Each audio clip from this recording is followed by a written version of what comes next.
the forefront if we are actually going to keep on shaping that world from a position of leadership and not just from a position of reactive and responsive behaviors.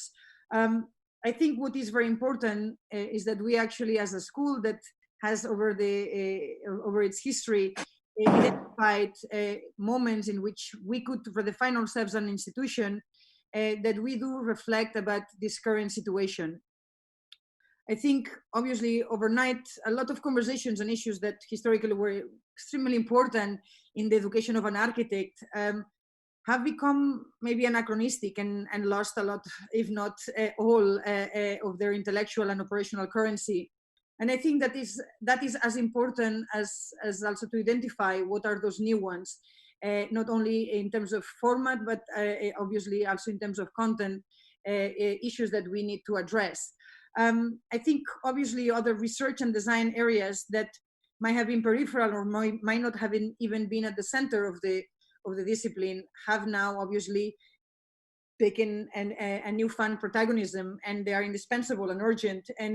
And the question is, how do we adapt and how do we respond to some of those questions? I think we have obviously identified that there are new design problems, and there are still problems that we have not been able to identify or to articulate. We have new constraints, and we also have new desires probably that might not have been articulated before in such a clear and a strong way. And so I think what is very important is that from all the different range of scales, from the nanometric to the planetary, that we do question what is the role of architecture and how could we, as a discipline, really help us shape the path ahead of us. So from the poetic to the political and from the profitable to the equitable, I think those are kind of dialectical opposites, or not necessarily opposites, but ways in which we sometimes like to think about architecture and architectural discourse that now are again taking an entire new dimension, and the values that used to make them shift are now also shifting. And so I think it is very important that within this global context, we also understand the emerging condition of a hyperlocality, from issues of production and resources to ideas of circulation and culture production, how fears and at the same time desires of new localities are emerging, and how architecture is dealing with these ideas of identities, ecologies, economies, technologies, and politics, and the different skills and territories that surrounds them. I think, obviously, for myself, as someone who has constantly been asking what is that architecture is able to contribute to the way in which we think and we build the world, what I am very interested in that conversation today is to hear academic staff teaching currently at the AA to reflect on that and to be able to articulate it in a way that allows us as a school, but also allows us as a discipline to share with others some of the important reflections that we need to make. Everyone has been asked to make a 5-10 minute presentation so that we can really engage with ideas in a fresh and rapid manner. And we have also obviously asked everyone around the school, but also specifically certain voices that can contribute to respond and to, if you want, ignite some of those conversations today, but also further. What I would like to think is that today is the first of a series of conversations around issues of fundamentals and the fundamentals aspects of architecture education. What is that in fact we do need to teach, and what do we need to teach today? And how is that different from an architectural education of not only 50 years ago, but just simply 5 months ago?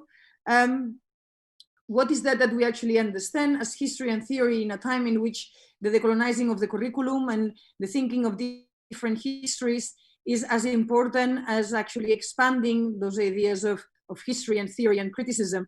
And I think it's very important that we have a conversation as well happening at the same time as we talk about fundamentals and the fundamental spaces that we should be sharing as a way to try to understand a collective history, even if we actually have individual and idiosyncratic forms of action, origins, and paths. The third panel, if you want, of this small symposium is going to address issues of speculation and the way in which we think about architecture as a discipline that is not only building through bricks and through concrete buildings, that is going to be our fourth area, but in fact We also build with other ways that allows us to question, problematize, articulate new forms of collectivity and new desires, and to produce new scenarios by which financial, social, political, economic, material, and aesthetic conditions emerge. And so what does speculation mean today? And what is like critical speculation in architecture mean? And how does one articulate historical, fundamental, and construction aspects within that is something that we will also hear. And we will close with a fourth and last panel on the idea of buildings and buildings themselves. And what is that we ultimately have understood buildings to be in architecture. And it is not only buildings as a human edifice, but also buildings as the buildings that are holding us now. As architects, that is what we do. And I think it is important that we start having also a conversation about the making, designing, and the way in which we can think about buildings and then be able to move all the way back to ideas of speculation, history and theory, and fundamentals. So from the basis to the top and from the top to the basis, this symposium is really just the beginning of a series of conversations that I hope will bring plenty of disagreements and hopefully conflicts about what is that we believe is essential to be taught, discussed, and debated within a space of education, but also to question and to think and to reflect about the space of education itself. And we do know that this newly found online condition is a new paradigm that is here to stay. Is not going to go away anytime soon. We actually are going to be able to reach out to people in very different ways, and I think education is shifting, obviously, with all these different changes. So I hope that is also going to be part of this ongoing conversation. With that said, I think that constitutes more or less an introduction, and I would like to obviously start with the session of fundamentals with Mark Morris, who is our head of teaching and learning, and who I think is the great voice to actually give us an entry point to what are the fundamentals of architecture education today. So Mark Morris. Hello, everyone. I'm going to share my screen.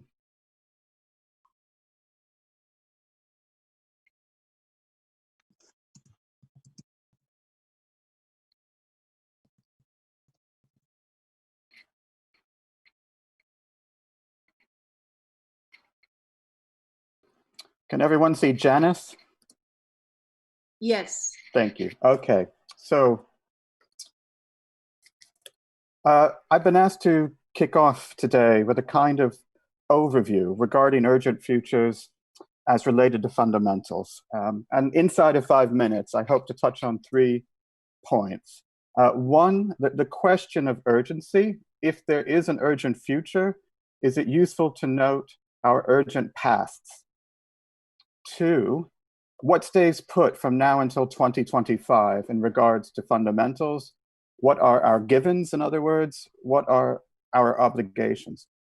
And 3, how is the idea of fundamentals understood relative to the academic journey? Now, certainly the AA was born out of urgency. Robert Kerr, who had grown up in Aberdeen, came to London and then visited New York City for a year. And he came back with a newfound rebellious spirit. He founds the AA with his teenage friend, Charles Gray, a year later in 1847 to overcome the incompetence and the abuses inherent in the prevailing articled apprentice system for training architects. It was an urgent, alternative, independent institution from the start and set out to provide a systematic course rooted in fundamentals, largely focused on drafting skills and the history of architecture, namely the application of styles, which Kerr would go on to write about extensively later in life when he becomes the professor of the arts of construction at King's College. Now, perhaps the most urgent past was the evacuation of the school to Barnet during the London Blitz. This is Mount House, where the school shrunk to 50 students taking shelter there. It's sobering to note that the number of civilian casualties during the London Blitz and the number of reported deaths associated with COVID-19 are now close to the same number, 40,000. Let us not forget either the urgency of the 1960s and early 70s when the AA school was under incredible financial and legislative pressure to conform to new standardized higher education systems, almost being subsumed into Imperial College and rallying to extricate itself in 1971. There was urgency around modernism's place within the curriculum, profound changes and arguments going on at the school. And this is evident in the student output we can find in the archive. In just a few decades, we moved from projects like this to projects like that, to projects like this. Urgency around economics, politics, and practice prompted much of the work of Archigram and influenced the school's outlook. So one could say that the AA has been characterized by urgency, and that urgency is part of its core identity. Now, much might change by 2025, but I suspect a few things will remain the same. Tools might change, but some essential things will be here for us in 2025. In 2025, we'll have, as we have this year, our next quinquennial review by the RIBA, visiting us for revalidation. The logistics of licensure will remain largely the same. Part 1 and Part 2 criteria may revise, and we have some influence there, but mostly it will remain much as it is. And that criteria, interestingly enough, if you really scan it, is very much focused on the fundamental. The Pet Shop Boys will no doubt still be around in 2025. Neil Tennant will be 70. Chris Lowe, who you might remember studied architecture, will be 65. Together, their take on the fundamental was a 2006 album which played with all sorts of different aspects of the theme, including the idea that something fundamental forms a necessary base or core importance, and that within music, there's a fundamental tone or frequency that forms the basis of harmonics. Allow me to kind of play with this simile. Bernard Benward in Music and Theory and Practice says the fundamental is the lowest frequency and also perceived as the loudest. The ear identifies it as a specific pitch of the musical tone of the harmonic spectrum. The individual partials, periodic sinusoidal waveforms, are not heard separately, but are blended together by the ear into a single tone.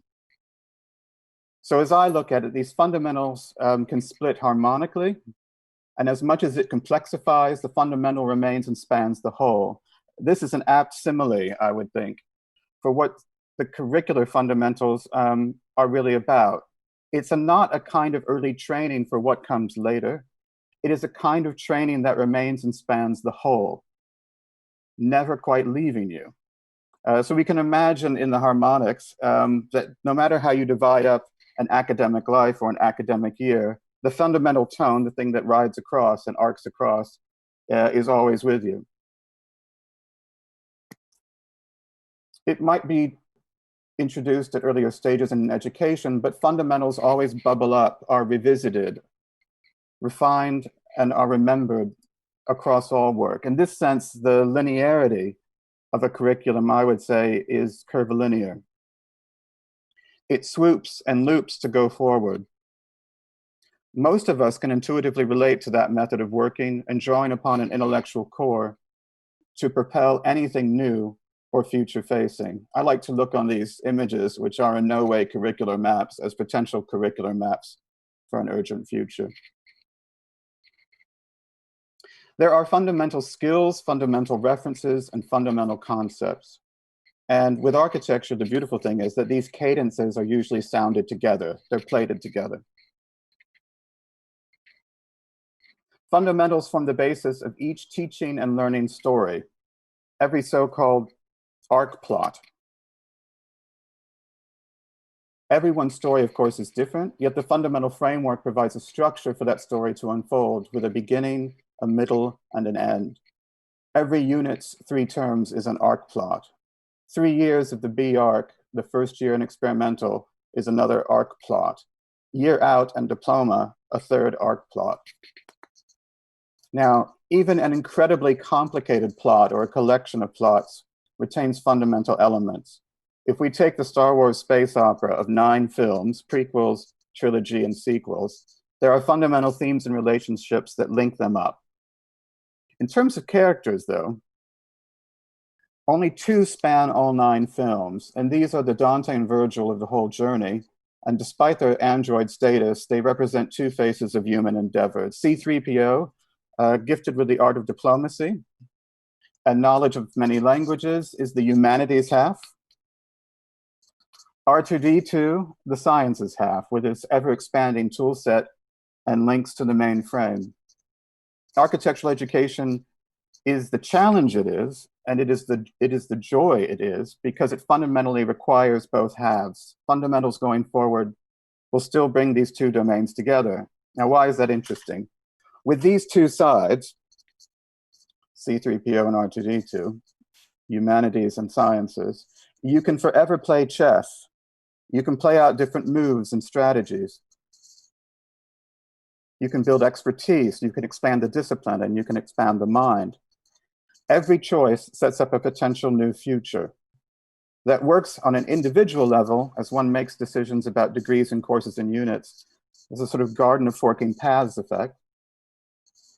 And at an institutional level, we can look at the possible, the plausible, the probable, and hopefully the preferable futures. I really think that's why we're all here today. So being part of the discussion today, with every presentation and response to follow, we are already a step into a future where one potential AA over another is urgently gestating. And I wish everyone well for the full afternoon. That's my 5 minutes. Thank you. Thank you. Thank you so much, Mark. Fantastic. If we could actually have Theos Peropoulos joining us. Yeah, sure. Just share my screen.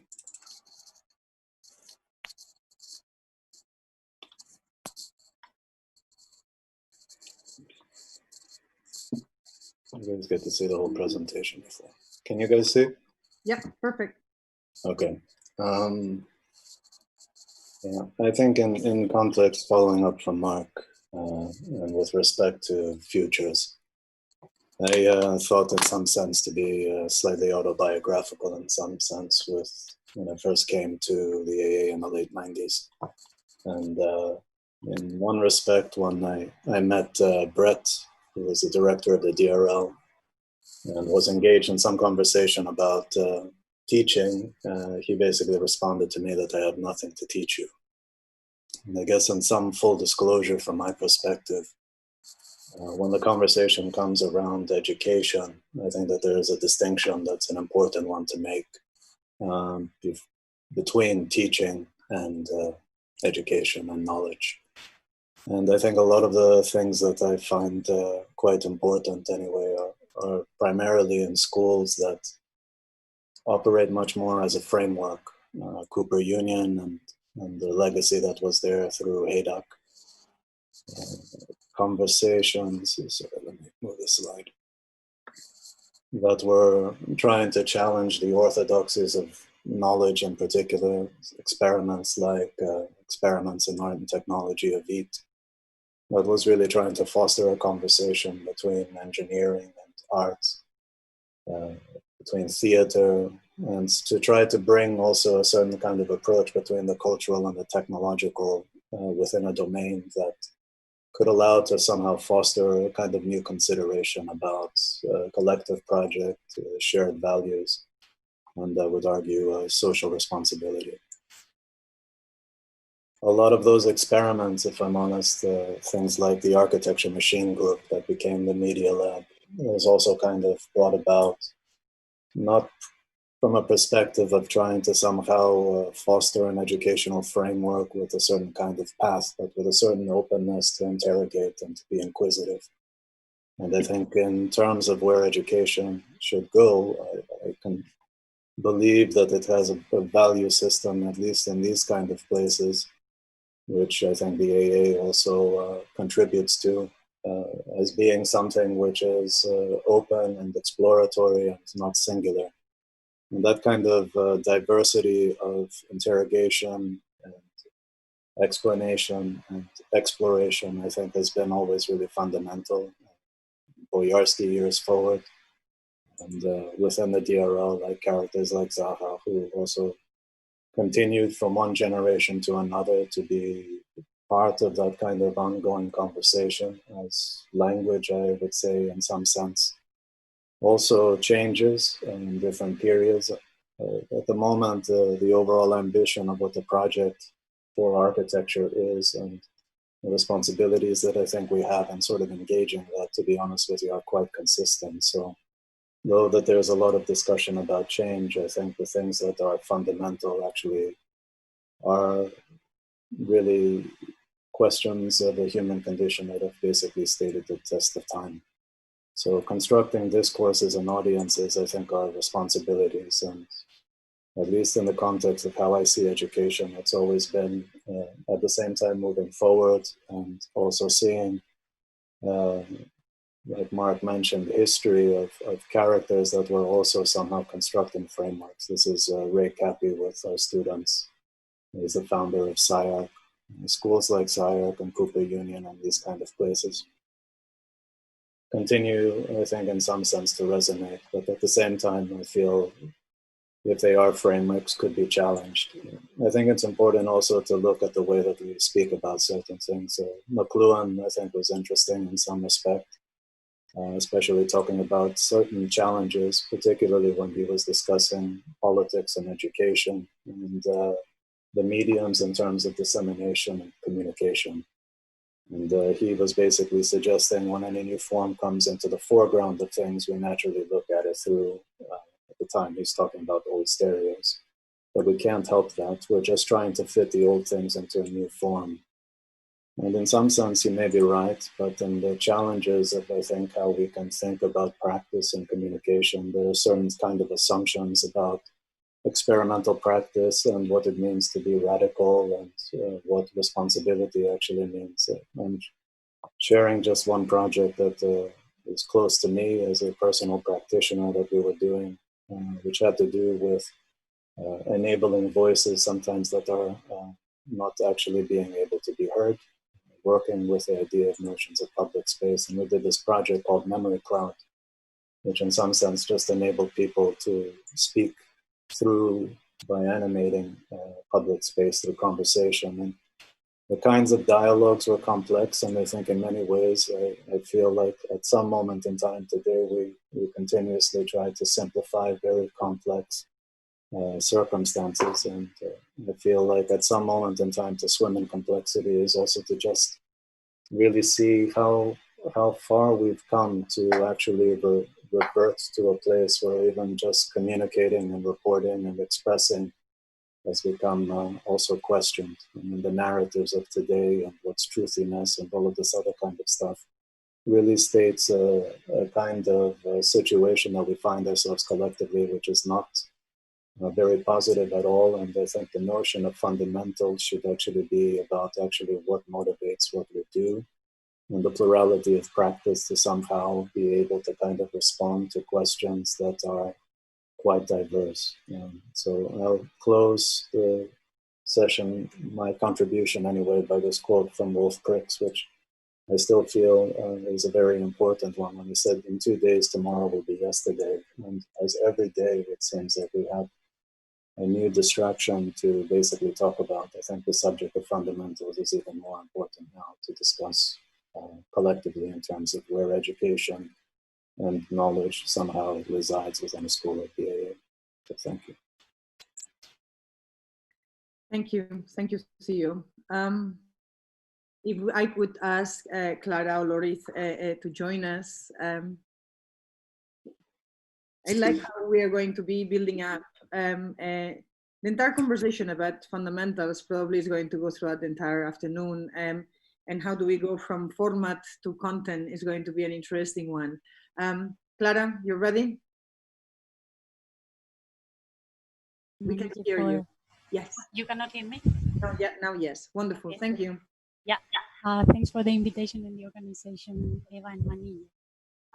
So unseen was my reaction to the symposium call and the current climate crisis in which we live. It's a suggestion to unlearn our ways of seeing the world, because these ways of seeing are fundamental reflections of how we grasp and relate to it in design-oriented practices and pedagogies. So, for example, these cartographies depict worlds as they were known, imagined, and seen when they produced, each of them representing a truth in their time and a myth for the others. So, by unseen here, I mean to challenge them making frames, projections, and ideologies, interrogating by who are they developed, to whom are they meaningful, what do they flatten, what do they hide, who do they represent. This approach is inspired in landscape and cartography history, but resonates with architectural representations, displays, and projections. Cosgrove describes this painting by Rubens' own Flemish country-estate as a pleasing, peaceful, productive landscape where the perspective and composition of nature validate, I quote, the correct way of seeing the social, moral, and political order of the world. So, Clara, yeah. if you get a bit closer to the microphone, that would be great. Maybe this way is better. Oh yes, absolutely. Okay. So I propose something as an interrogation of this sort of work that images do. In Cosgrove's words, challenging the frame, or in Tafuri's, observing from the backstage the magician's tricks. So to see in which ways architecture and landscape visions are complicit as political aesthetic technologies in territorial practices. So pragmatic and immediate visions conceal the aesthetic apparatuses and occlude critical reflection, as Spencer argues. So as an alternative, I briefly propose here 3 examples of what I consider models of unseen. Jane Hutton views the High Line embedded with the material and labor relations of its own production, its reciprocal landscape, the Amazon forest. While this is concealed through the commodification of these spaces, in the backstage, there is also the greening of an abandoned infrastructure that naturalizes and advances gentrification processes. The second example is Steve McQueen's gaze at Colton. He looks at the hyperlinks of our everyday life technologies in our phones and laptops, with images traversing from the miners in central Congo to robots in Gravesend plant in the UK, and through black and white images of the Congo River. This medium also involves the hearing sense, with murmurs of phone conversations, the soundtrack of robots, and miners' handwork breaking and crushing rocks in the river flow. So Gravesend exposes neo-imperialist practices in the resource and labor exploitation behind our technologies. Finally, UK decarbonization discourses present an image of one of the most successful advanced economies in reducing carbon emissions. However, looking beyond the country frame, oil companies headquartered in London continue the expansion of fossil fuel concessions in the global south. This is another peaceful, pleasing, and productive portrait of a forest and windmilled energy, which embodies an image of what a decarbonized UK would look in the South Valleys of Wales. A closer look at this forest, beyond the immediate impression, reveals a wood factory where no light, animal, or people can enter. This once valuable source of coal has unjustly transitioned to clean energy exploited by foreign companies, the result of a palimpsest of policies that have prevented the former mining community from engaging with the surrounding landscape in so many ways. So I'm visioning the forest and windmill image. By dissecting it through a section, proposes a new way of grasping and engaging with the forest through the apparently invisible material and labor links and soil foundations. So unseen, far from a liberation of seen, is a continuous and critical search for models and paradigms to reimagine other ways of seeing that do not conceal or fetishize, but recapture the consequential and reciprocal links of our architecture and landscape projects. Now and in the past, the ways in which we see our world mediate our relationship with it and with nature, advancing and shaping the crisis derived from it. Thus, to address this crisis, I propose or urge to unsee. Thank you. Thanks. Thank you so much, Clara. I didn't introduce Clara, who is one of the co-directors of the Ground Lab, one of the research labs here at the AA, as part of the AA residence, and she's also teaching design and theory at the Landscape and Urbanism program, and previously, obviously, Theos Peropoulos, who is the head of the DRL program, and somehow I always feel that people do not need an introduction, and if anyone has any curiosity for those biographies, we have them in our website, but we are somehow in a family and we are speaking to the world. I would love to obviously invite our next speaker, who is Olivier Gentiu, who probably will correct me in the pronunciation of his surname, who is also an architect teaching here at the school across very different departments, but specifically within CMS, Communication and Media Studies. Olivier. Hi. Just do the usual share screen ritual. Yeah, Clara, if you would leave the share screen and Olivier would take over, that would be great.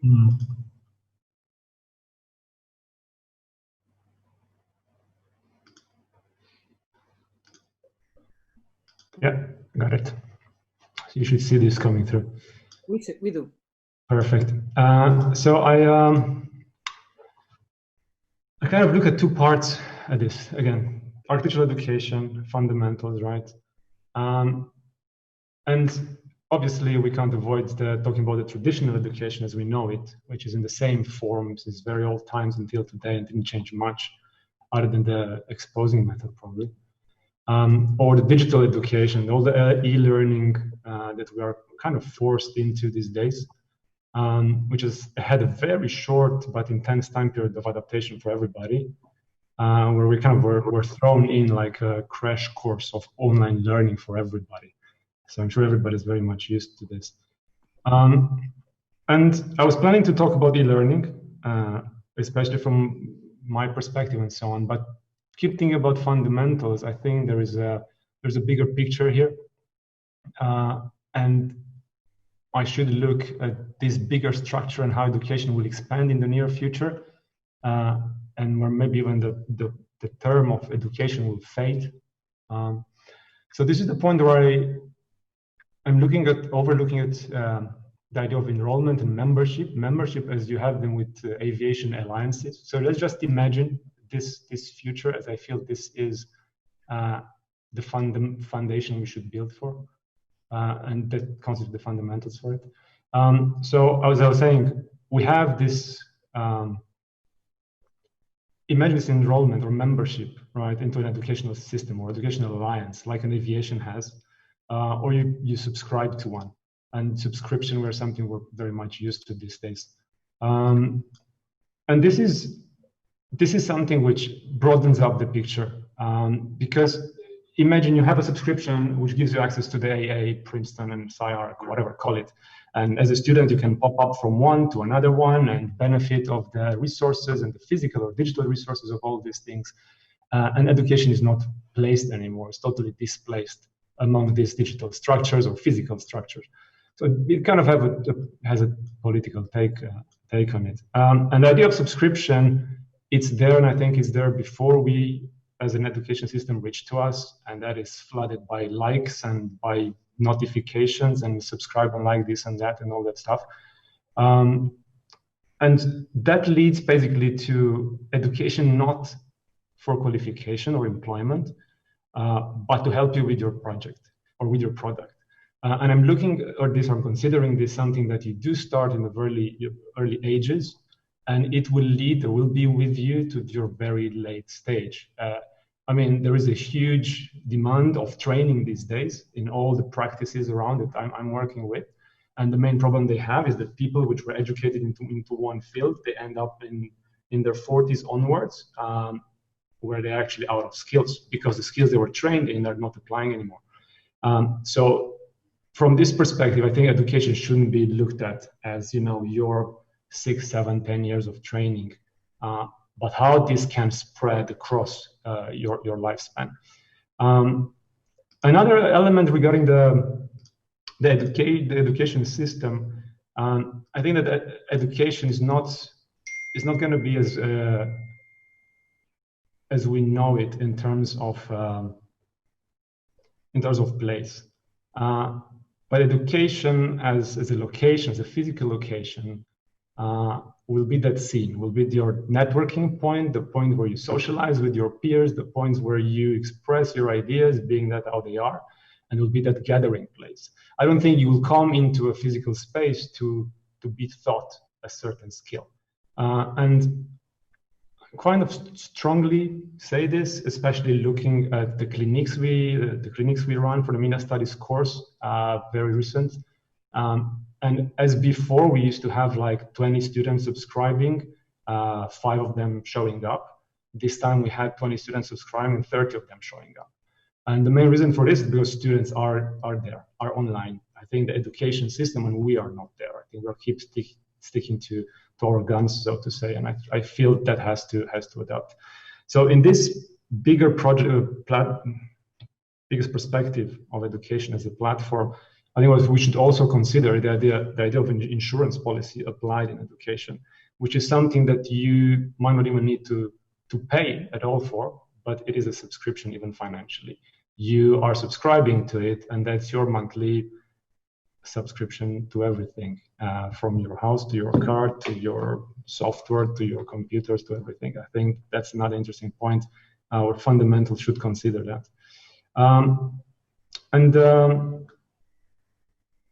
I'll just, again, in the same subscription process, I feel it's that this training and this partner of training that you can find in education, taking you through fundamentals further down is extremely essential, because this builds strongly the idea of apprenticeship, which we somehow missed in these times. In these times, right, you have the education training and you have reality, and there's this big clash in between, which everybody reports from. So I think the idea of or the benefit of a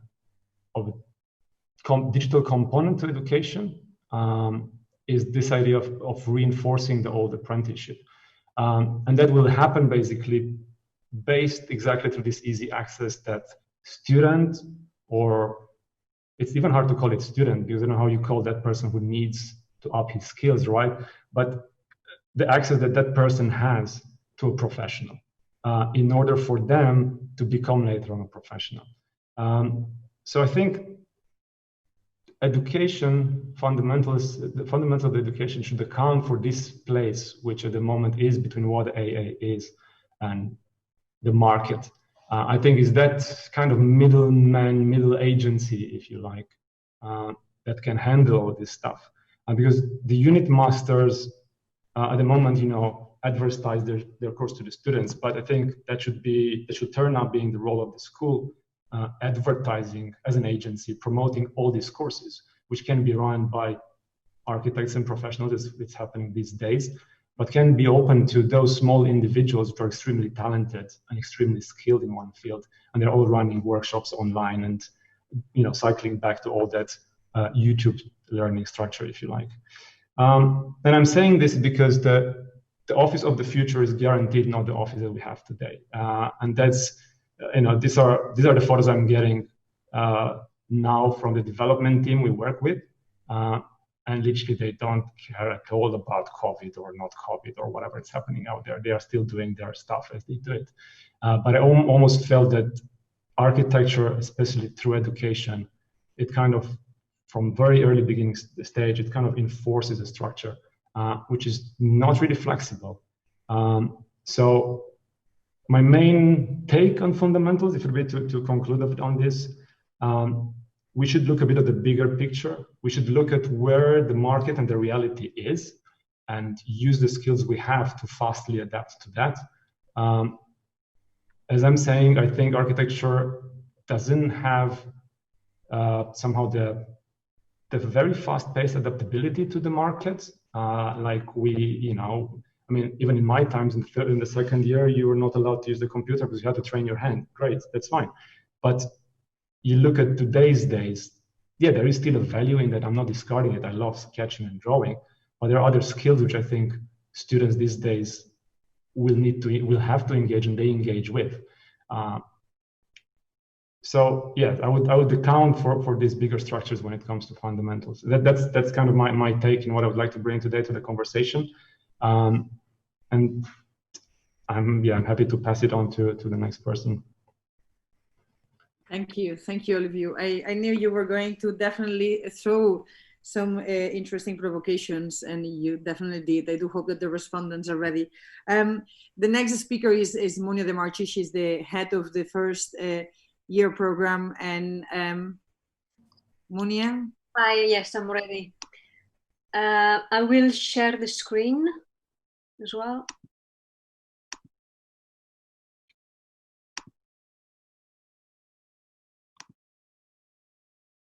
Can everybody see it? Yes. Yeah. Okay, so there are no visual slides. Instead, I just wrote a series of words of what I'm going to say, mainly to avoid confusion or misunderstanding. Especially I think in Zoom is easier to misunderstand or misread in a way. So again, as well, like, I think following up maybe one of those comments as well, like I'm not putting forward topics that I think are important or urgent to be addressed, but because I think those they constantly change, and I like the fact that we can just adapt and take them on. But instead, there are some things that are quite consistent, which is how we can operate. And in this case, I'm referring operate with students that are at their beginning of their learning. It doesn't matter if they're first year or like students when they're at the beginning of learning something.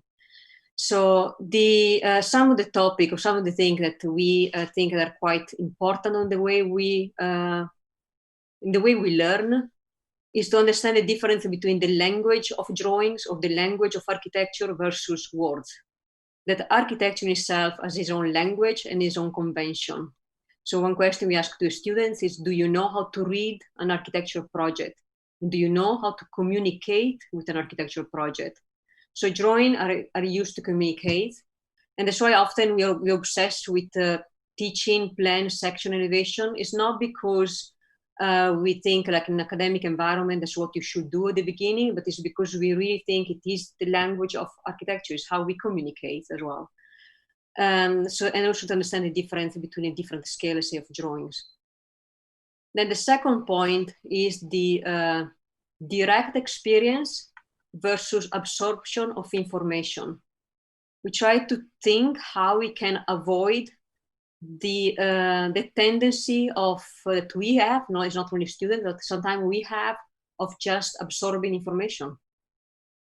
So how do we actually experience something more directly? So how do you pay attention when you study to an architectural project, or what do you pay attention to? And especially if we refer to built work. So for us, like the direct experience of the built environment, that's why we travel quite a lot, is to allow students to start to master their own sensibility towards space, form, and tectonic. We try to avoid to relying on second-hand absorption. So in a way, we try to avoid that they learn through our point of view or through other thinkers or through books, but instead they go through see something directly and engage directly, and they start to master a bit this ability or sensitivity that is not only about the eye, but also about the senses and the feeling for the built environment, which of course can be space, buildings, but also the complexity of social space, so in habitation and uses. Then also we address complexity and not the basic. Again, there is some time, well, more in the past probably, the idea that first year students should be completely detached from the world and instead study something that is basic, in a way fundamental sometimes is used as synonymous of basic. In this case, for me, means that it's the denial of the complexity of the world, and we're trying to avoid to do that. Instead, we actually expose students to quite complex topics. The reason is because it takes time to learn how to sharpen a point of view that is able to capture subtle aspects. So in a way, you need to engage with something complex in the beginning, and then you can go to something more simple, actually, when you are more refined and more skillful. So first, it's important to start with a wider exposure and an engagement with complex topic of architecture. And then from the second and third year, you can refine to specific topics. The difference between studying what is built work versus not built, and not built, I mean like a project, text, or paper architecture. There is often an easy misunderstanding between the aesthetic of a representation or the aesthetic of a manifesto, written words, and actually the aesthetic of a project. Between a project, I mean space and the proposition. So learning with the direct experience of space, and avoid, or when we study not built work, we try to constantly translate image, drawing, notation, and text into three-dimensional work. So there is always a translation of something into something that is three-dimensional in order, again, to understand what is actually this kind of complexity and to avoid to be fascinated by rhetoric or representations. Then another point is that when we select, of course, what to do or what to study, what are the topics, we try always to have a worldwide view that is about extension in space, but also extension in time. And extension in space is to understand how architecture conventions mean completely different things in different physical contexts. And extension in time means that architecture itself, it is a discipline that it has its own histories, and we need to address what those histories are. It's not too much about rethinking or rewriting history, but even just purely to understand what is already available and how it can be, and how we can learn or take a position on it. Then a few other things that go beyond, let's say, the architecture is that we try to focus on is learning how to study. And learn how to study, we mean what we need to inquire and how do we inquire, considering that education, or when we are in academic environment, is quite a lot about relationship and ephemeral things and ephemeral aspects that are not quantifiable with any visual material. So what does it mean to question a brief and how to frame a question of investigation? What does it mean to share work and what is group work? And the importance of relation of different point of view. How do we engage with different form of communication? And questioning who is the audience, what a relationship between the people on the table that need to have different expertise, but also different level of experiences. And I think this is probably one of the most important points. And the practicing. What does it mean? What matters for us on the learning is the importance of daily practice, on daily learning, and not at all the output. So there was the old school, old way of saying sometimes the process versus the final output. So in the way this one is more like the daily learning or the daily making of things, the daily process is actually more important than what you might end up to having at the end of a brief or an investigation. And with this, I can conclude here. Thank you, Monia.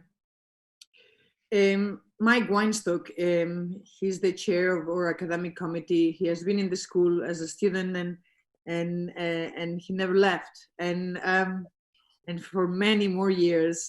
Mike, are you ready? I'm ready, yeah. I'm going to do this talk naked.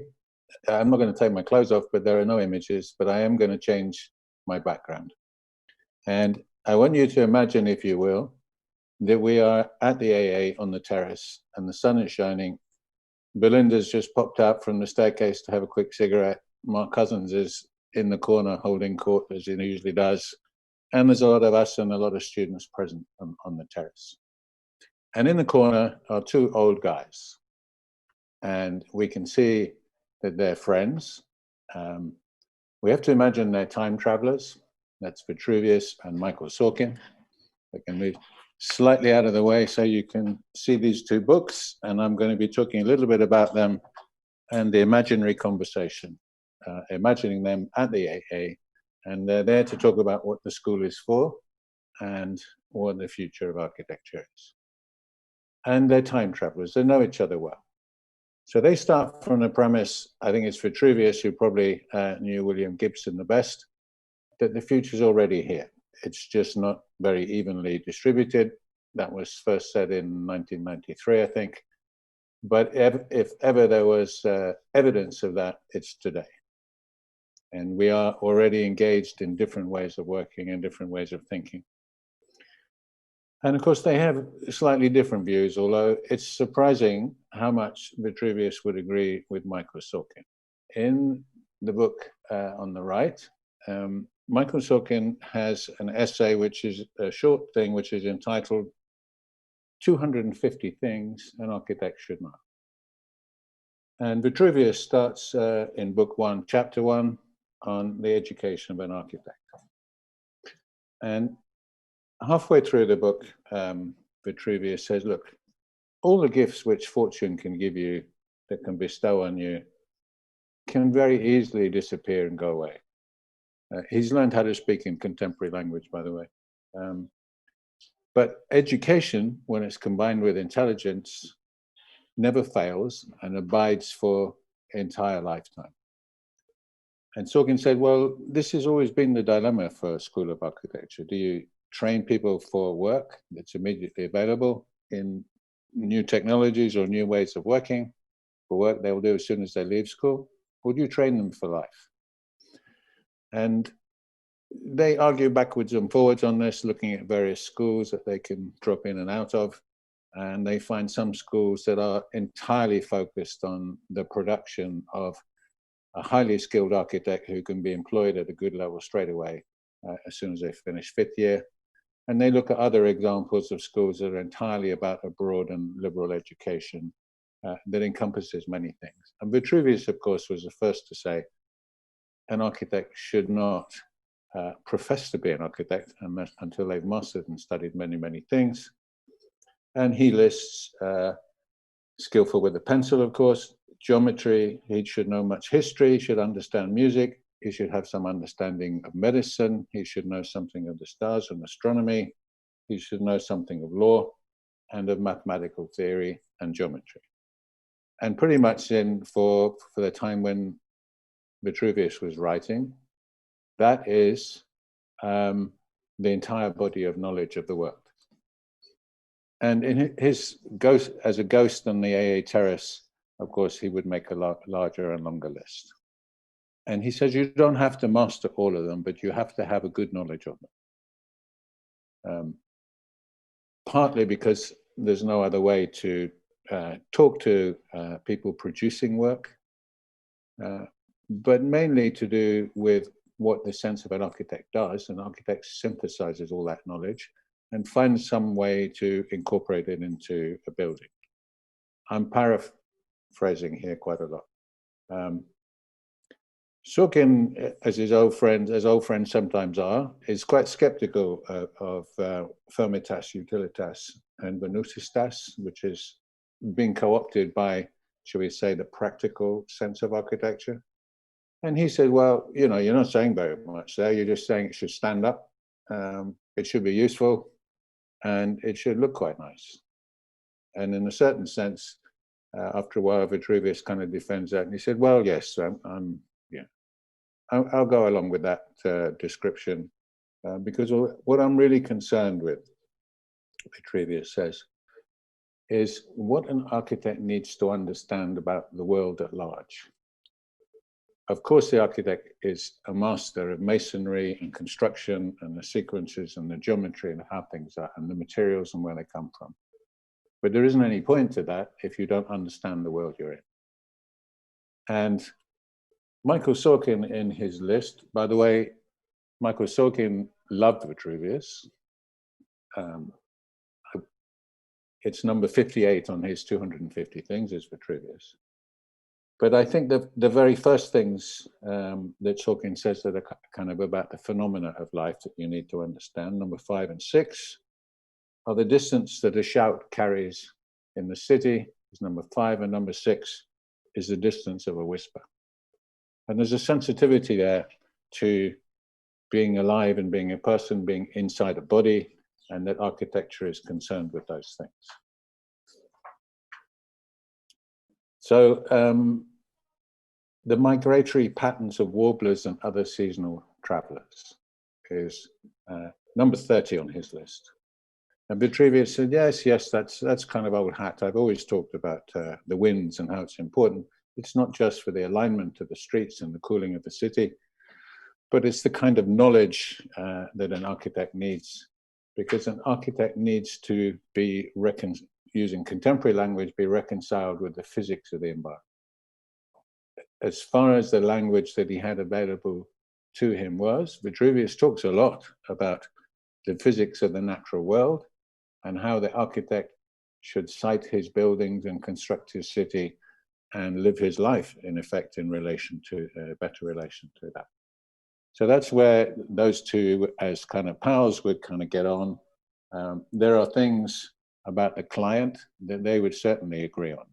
There's an amazing thing that they would both agree on, is what you should never do, no matter how much money you're asked for, you're offered. So 3940 to 43 in Sorkin's list of 250 things goes like this: what the client wants, what the client thinks it wants, what the client needs, what the client can afford, and what the planet can afford.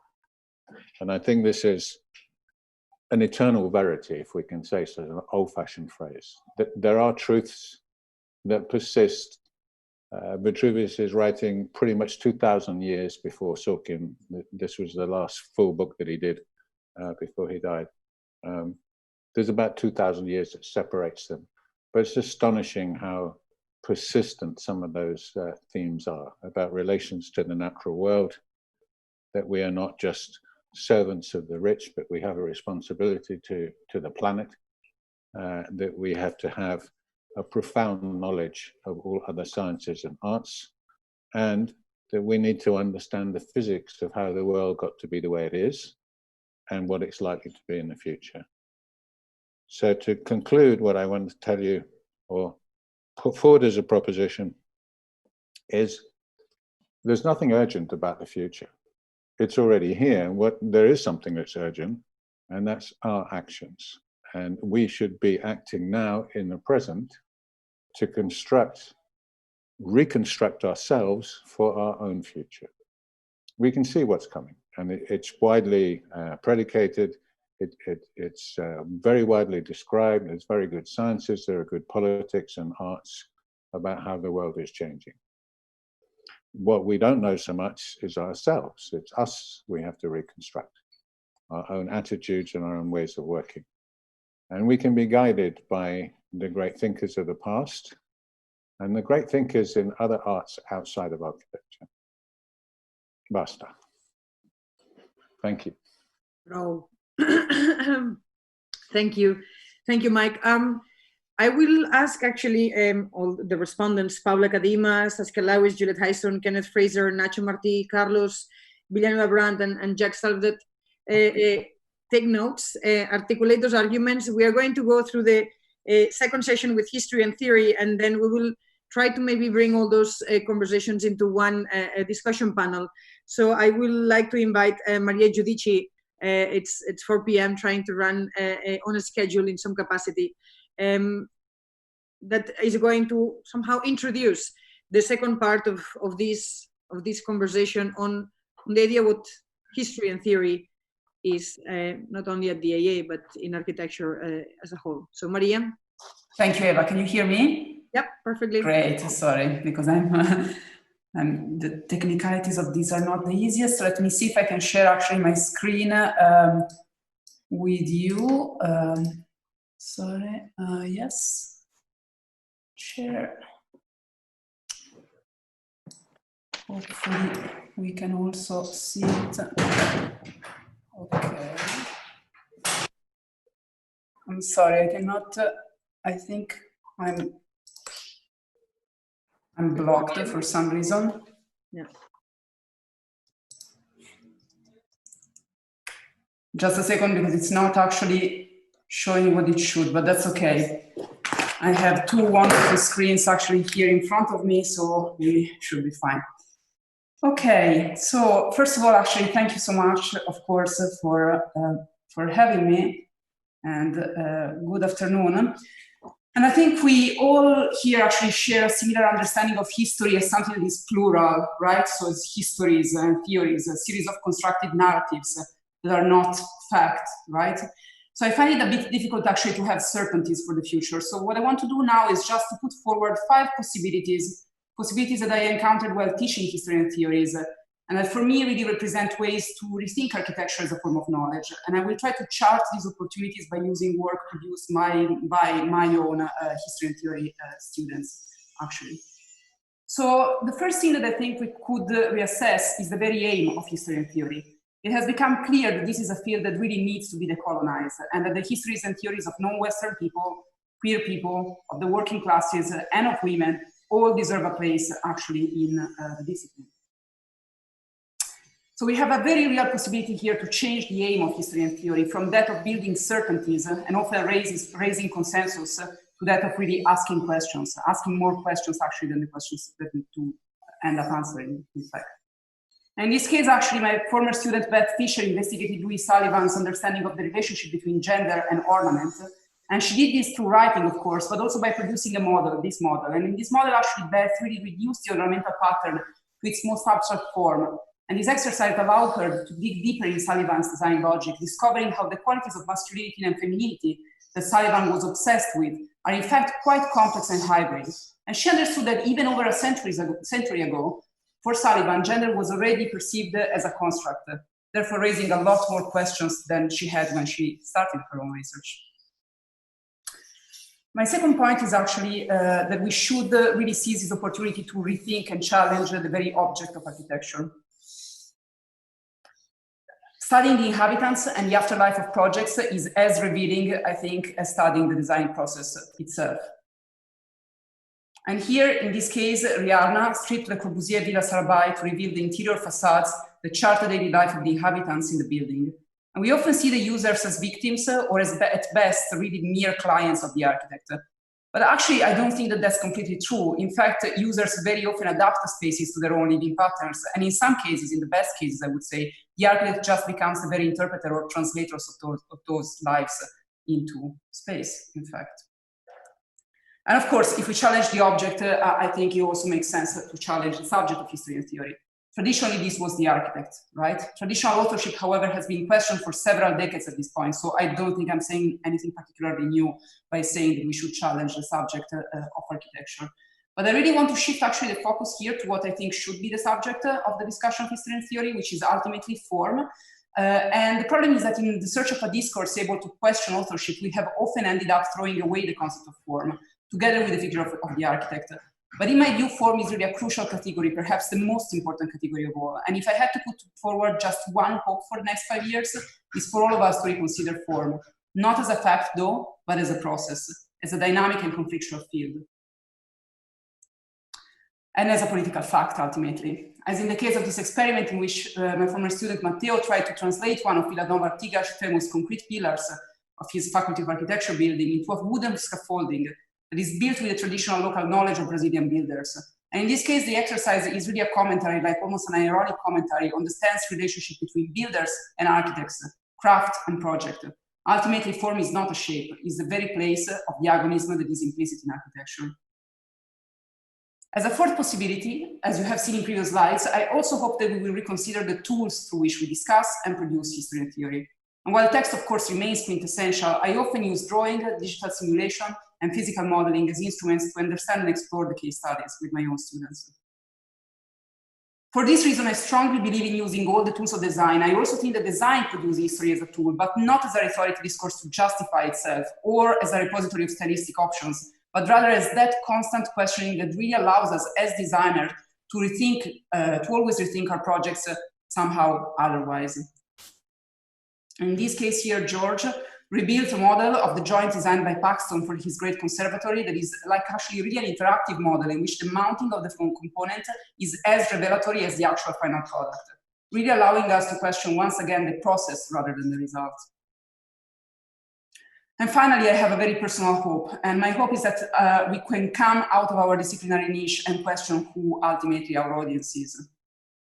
We could actually really discover that architectural history and theory is everyone's business, and it is inherently interesting and meaningful for everyone. I strongly believe that every citizen should be able to discuss architecture and its history and its theory. And for this reason, I hope that we will discover that architectural history and theory is actually everyone's business, as I was saying, as it's the history of the places where we live and how they shaped us and how we shaped them.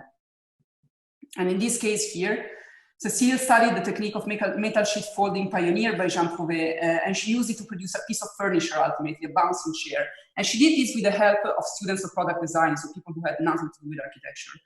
And opening up the discussion of architectural history and theory to other fields does not mean to lose our disciplinary specificity. On the contrary, we should be really rigorous students of the specificity of architecture and of its techniques. But admitting that what we do discuss has an interest for other citizens can have an impact, in my view, that is not only intellectual, it is political, and is fundamental if we want to be equipped to face the environmental and social challenges that we are faced with at the moment. And that is, I think, all on my side for the moment, and I await eagerly the discussion. Thank you. Thank you, Maria. We have Pierre. Pierre Illner is one of our, not so new, but actually he's one of our new tutors teaching at the Speculative Studies newly founded department, if one wants to call it that way. Pierre, are you here? I'm here. Thanks. Hi. Go ahead. Yeah, so let me just bring up my notes here. 1 second.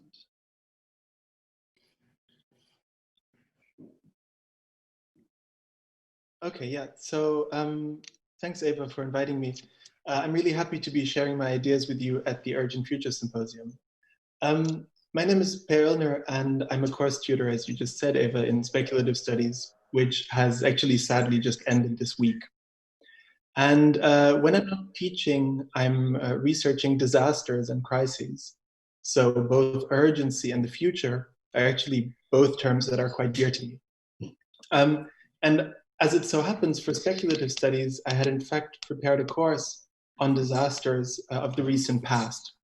And this was a course that looked at disasters of, let's say, I think within the last 100 years or so, which were based on historical case studies.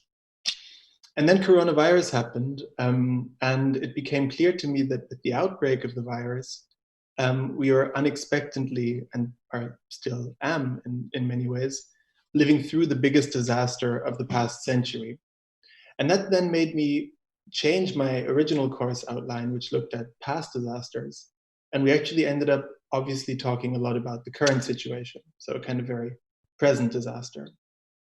And I discovered that the urgency of the current health crisis actually really unsettled the tried and tested pedagogical ideas, which I myself had until then actually fairly unthinkingly adopted.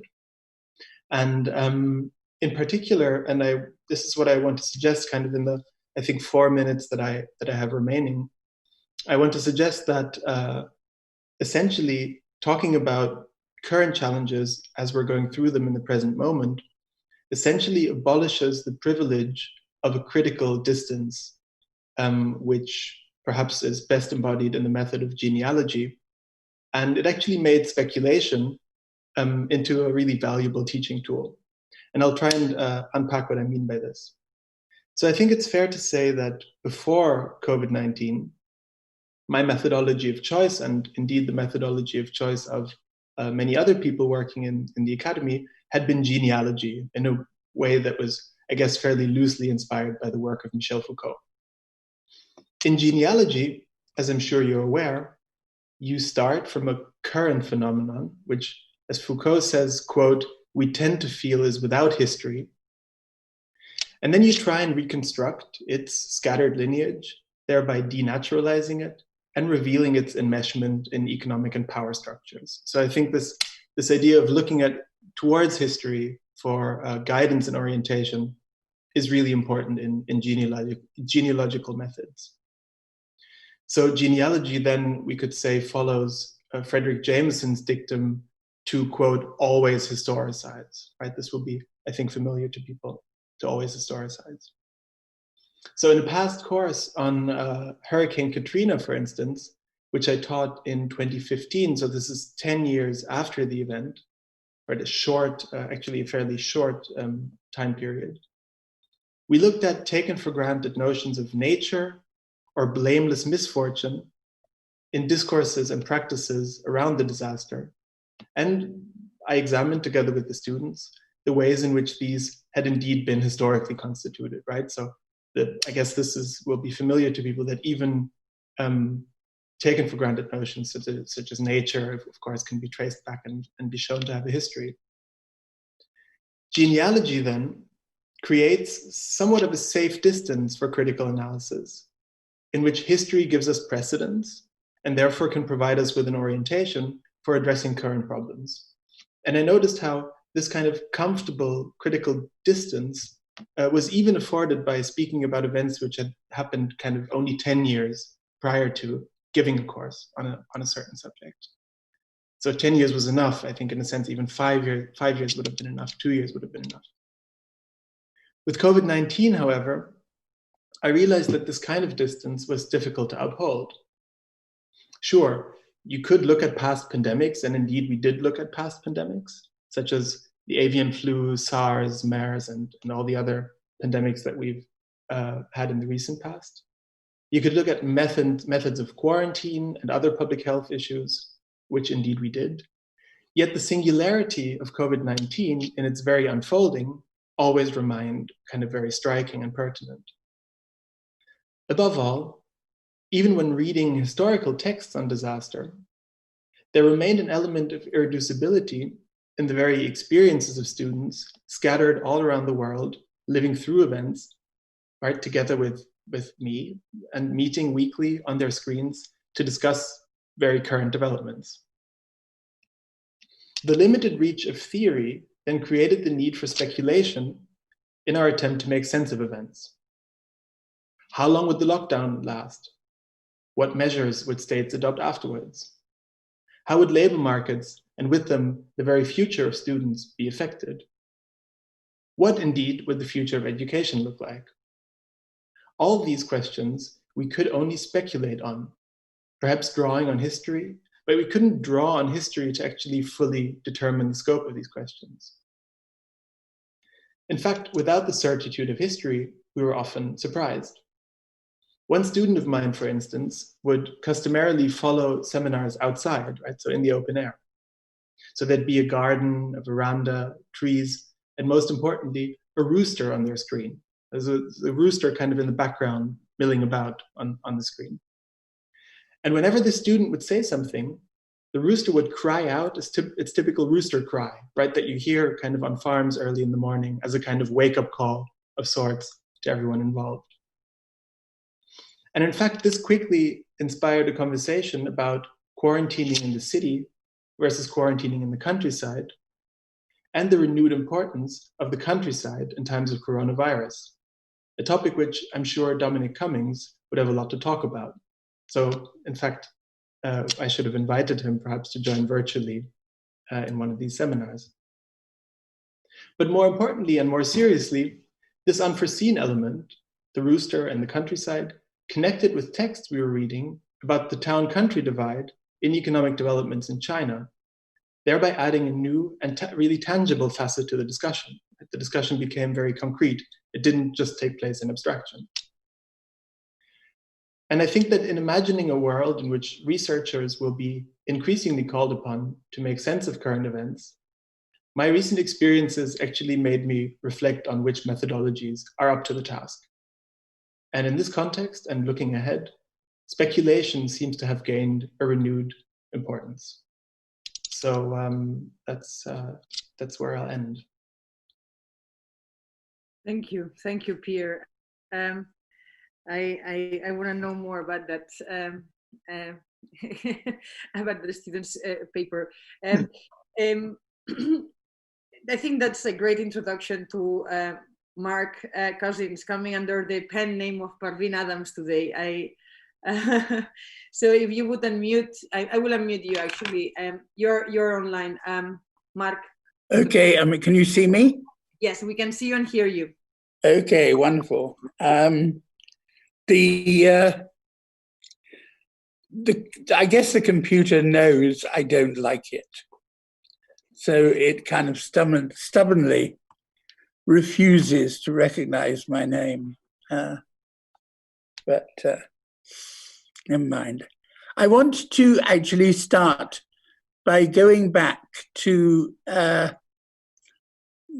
document that Monia put up. And so there we had a kind of series of points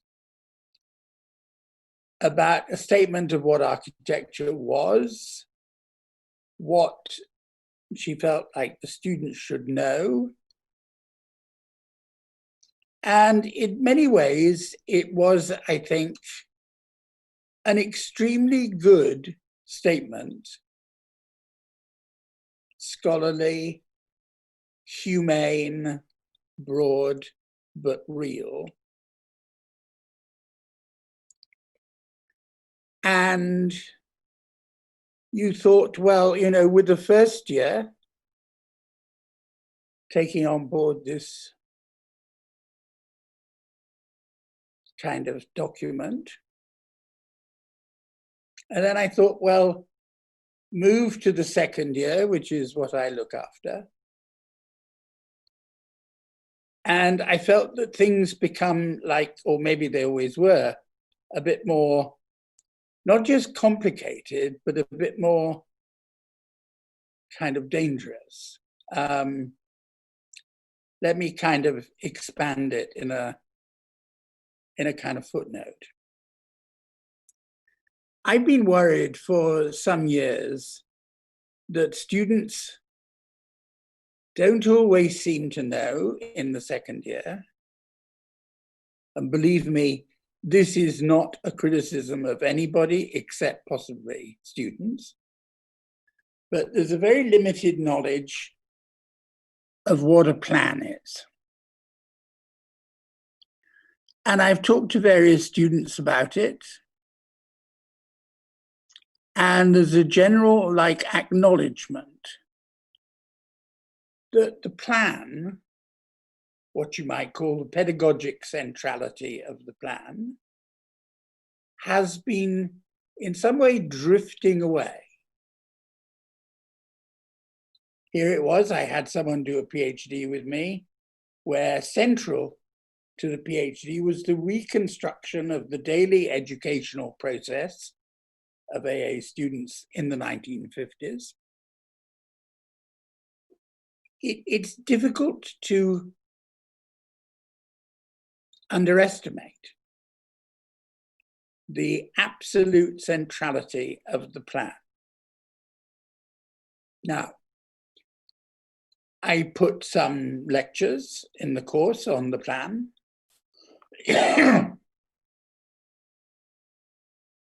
And they seem to go all right. But this year, we supplemented it by asking students to take part in a kind of questionnaire, which started, and nominally the course had about 100 students. How many students know how to do a plan? I was myself, I mean, genuinely, I don't just say this for dramatic effect. I was hugely surprised that the answer was 7. 7 people put their hands up saying, I know how to do a plan and I know how to draw one. About 12 put their hand up to the question, do you know how to read a plan? Now, it seemed to me that's actually the kind of thing that's a problem for the AA. You can summarize the problem either in terms of, is there something that everyone agrees is central to architectural education, but we don't seem to be conveying it very well? Or on the other hand, is there something which for a long time was represented as being central, which is now drifting away and doesn't really seem to cause like any trouble? Then, just at a purely personal level, I linked to my own experience of going to juries and realizing that I kept seeing some drawing on the drawings, which I wasn't clear like what this was. Sometimes it seemed to me it was just a bit like sort of architectural decoration, just there in a kind of gap on the paper, rather kind of random bits. And I got students to draw drawings that looked like architectural drawings, but actually weren't. And they really did look quite good. I mean, they looked very professional, but looked at as a plan, it was complete nonsense. So there's like something going on. Now, the reason why I bring this example up, though I do think it's like quite important in itself, is that it's also a model of how to find a good issue. That is to say, the students are already part of the situation which you're trying to study. It's not one of those kind of well-intentioned discussions after the end of the course saying, did you think there was like, you know, a bit too much on the Gothic and not quite enough on the early Renaissance? I really do think that's beside the point.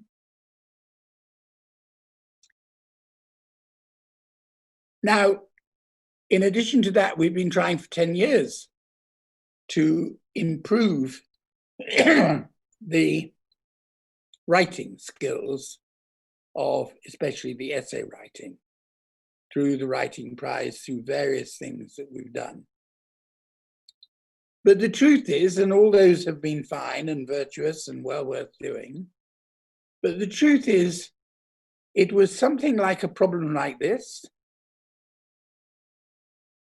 like that, you know, wasn't a kind of rational looking essay, but was a weird kind of corkscrew kind of logic, which the AA students could nonetheless dip into as part of their own history, but come out with a perfectly kind of respectable intellectual issue of which they were a part.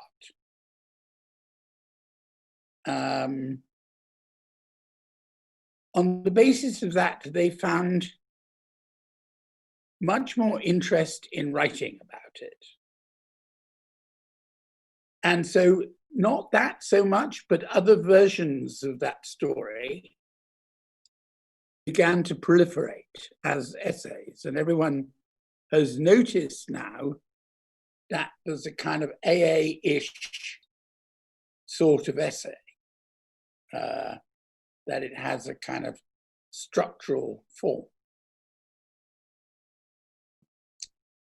I'm very concerned then that when people come to talk about syllabuses and what should be taught and maybe what can go, it shouldn't be so much from the point of view of like a traditional discussion about how to improve things. I mean, improvement's always something you can do. That's fine. But this is something else. The argument about a curriculum is about how the curriculum can come to service a new form of pedagogy. One which leaves behind it those questions like, is it better to have a lecture, or how do we make the seminar relevant? I think if you let the thing depend solely upon the production of work in the students, a new kind of work, in many ways, those traditional problems just solve themselves. I'm sorry if I've gone on too long. That was perfectly fine, Mark. Thank you. If we continue, actually, we have, following Mark, we have John Palmesino. John, are you here? Hello. Please. Hello, everyone, colleagues, friends, students. I wanted to share a few simple ideas, a few simple thoughts with you today about some of the issues that we've been thinking in the last months. The way through which we've come to face the realization that the world we live in is incompatible with the values that have been put forward with the rapid rise of modernity brings a really major question, and that is that we don't know anything about our operations interrelate with the very complex making of the only living planet that we know of. But not to know is really what I would like to describe. It's not only that we need to supplant not knowing with, say, linking into people that actually do know, because there's so few of them, and there's very few that actually have even a sense that they don't know. The ecological, climate, and environmental crisis that accompanies the moral and economical crisis that we all inhabit really is most, for us, is really the most central element. And not to know is the way that we think we should go about it, and trying to unlearn the many misconceptions that the complicated ways of becoming modern brought about.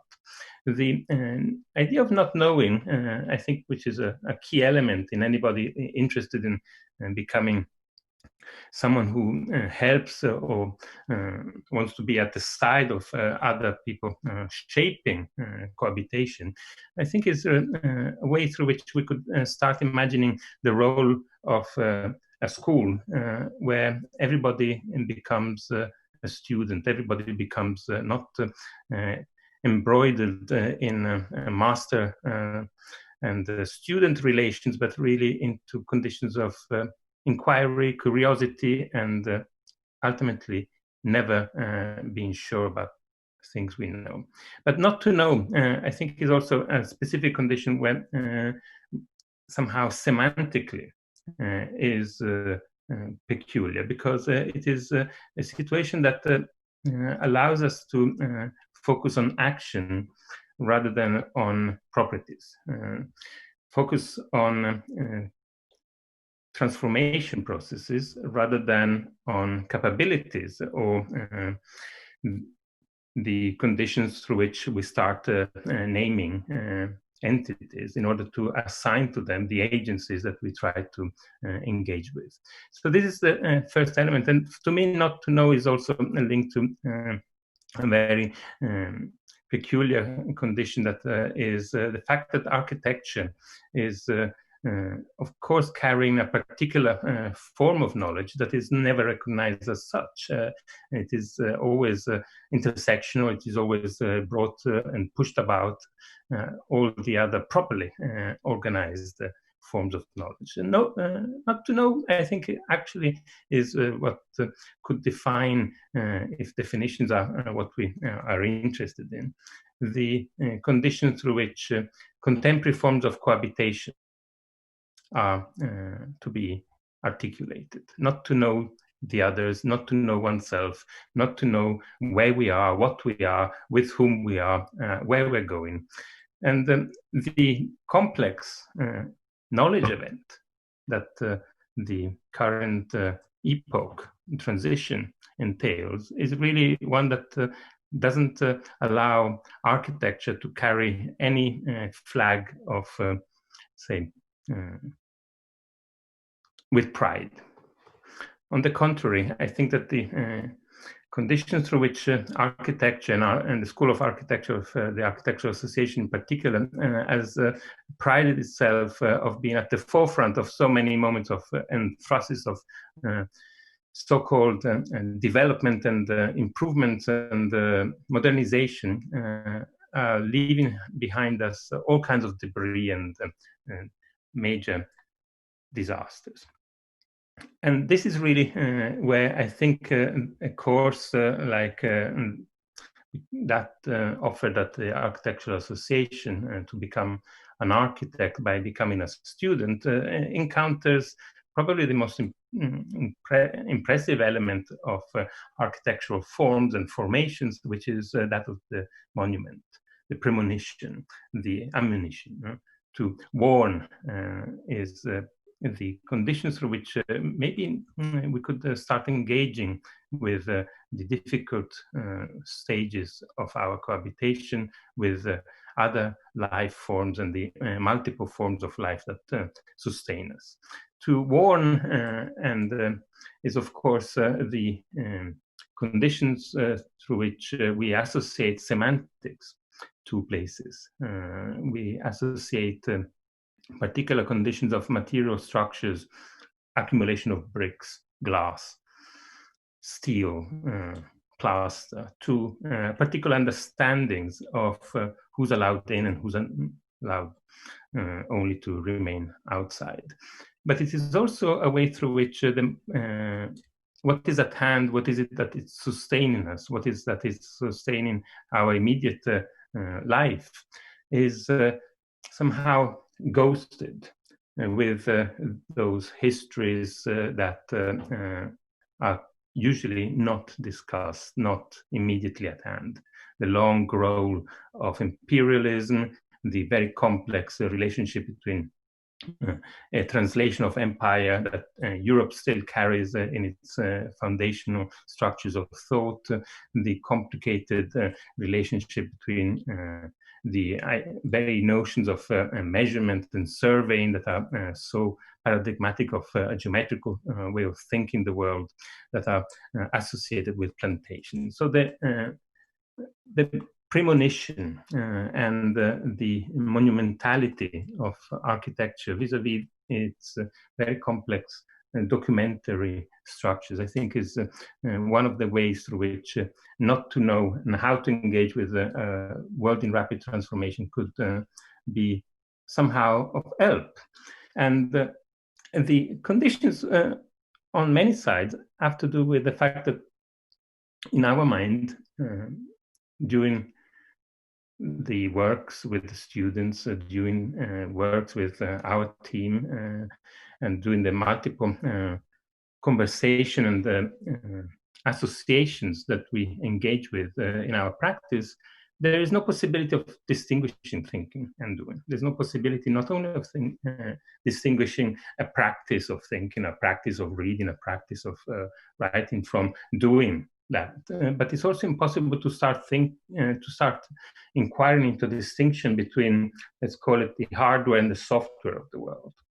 There's no possibility of ever encountering this possibility of capacity of a clear cut between our thought and the multiplicities and complexities and the monstrosities of the materiality of the world.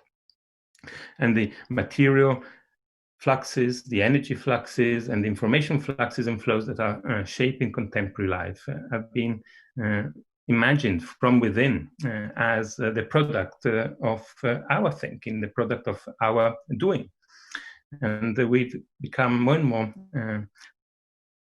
aware that that condition is now becoming a self-organizing paradigm of the Earth, where we're one of the components, not the major component of the large debris that architecture has contributed in unfolding. So this is an inversion of the conditions of agency of architecture, whereby we're no longer thinking that we can add technology, we can add a design, we can add a plan in order to disentangle ourselves from the complex situation we're in.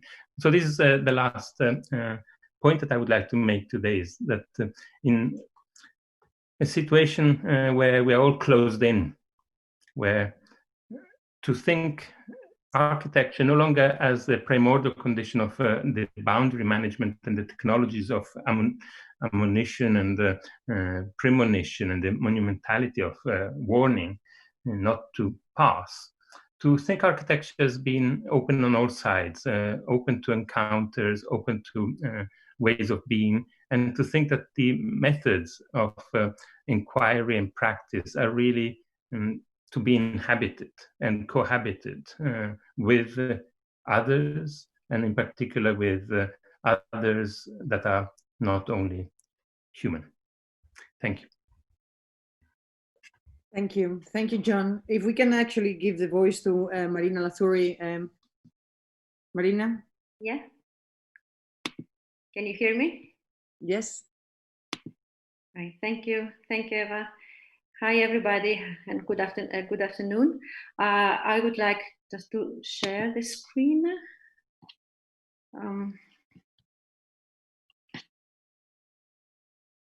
Sorry.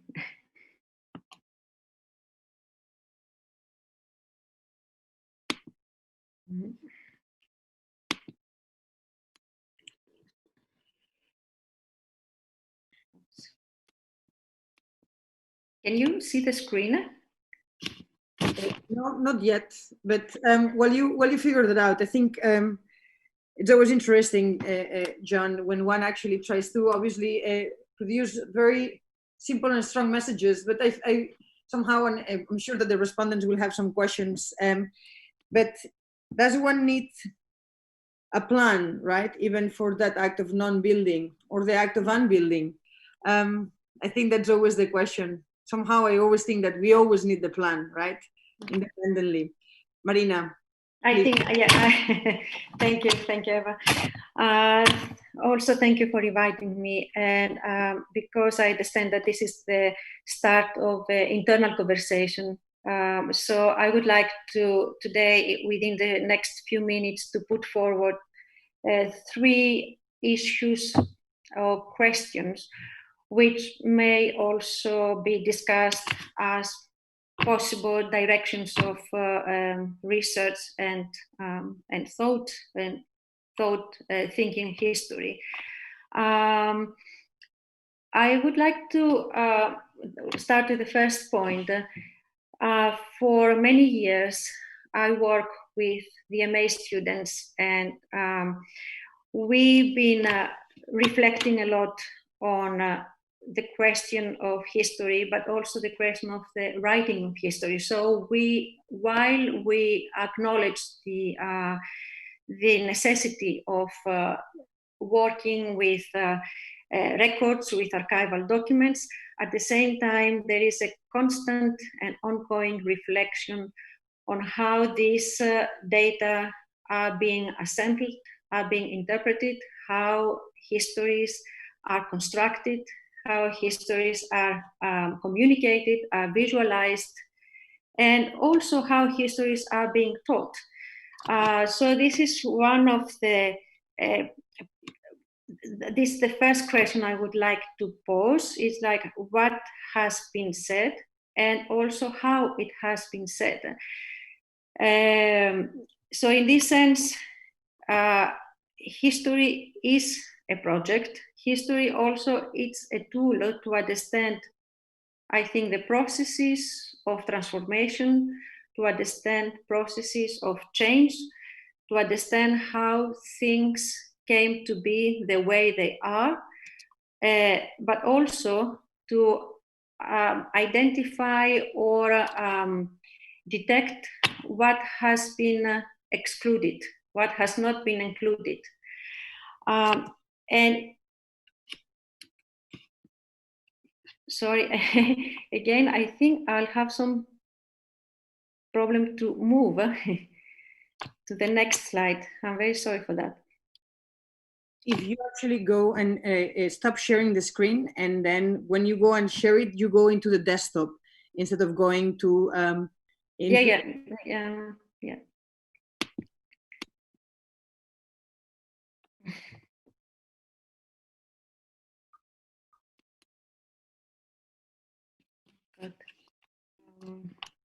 Or the other option is you move out from full screen and then you can advance the slides manually. Yeah.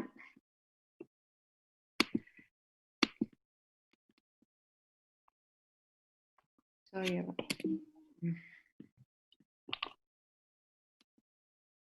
Right.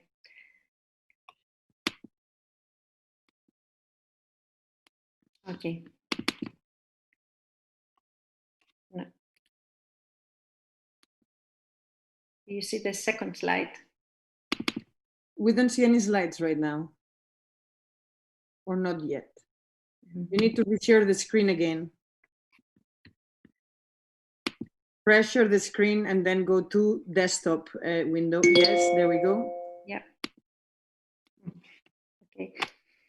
So by saying that at the beginning, so history in one way, I said it is the work with the material, is the work with the records, but also history is a platform to debate and to engage critically with the contemporary debates and practices. And I'm saying that because if I can relate to the previous issue, that it's not only what we say or what has been said or has been recorded, but also how it has been recorded and how it has been said. So in one way, history it always bears the marks of a complex present, of the here and now.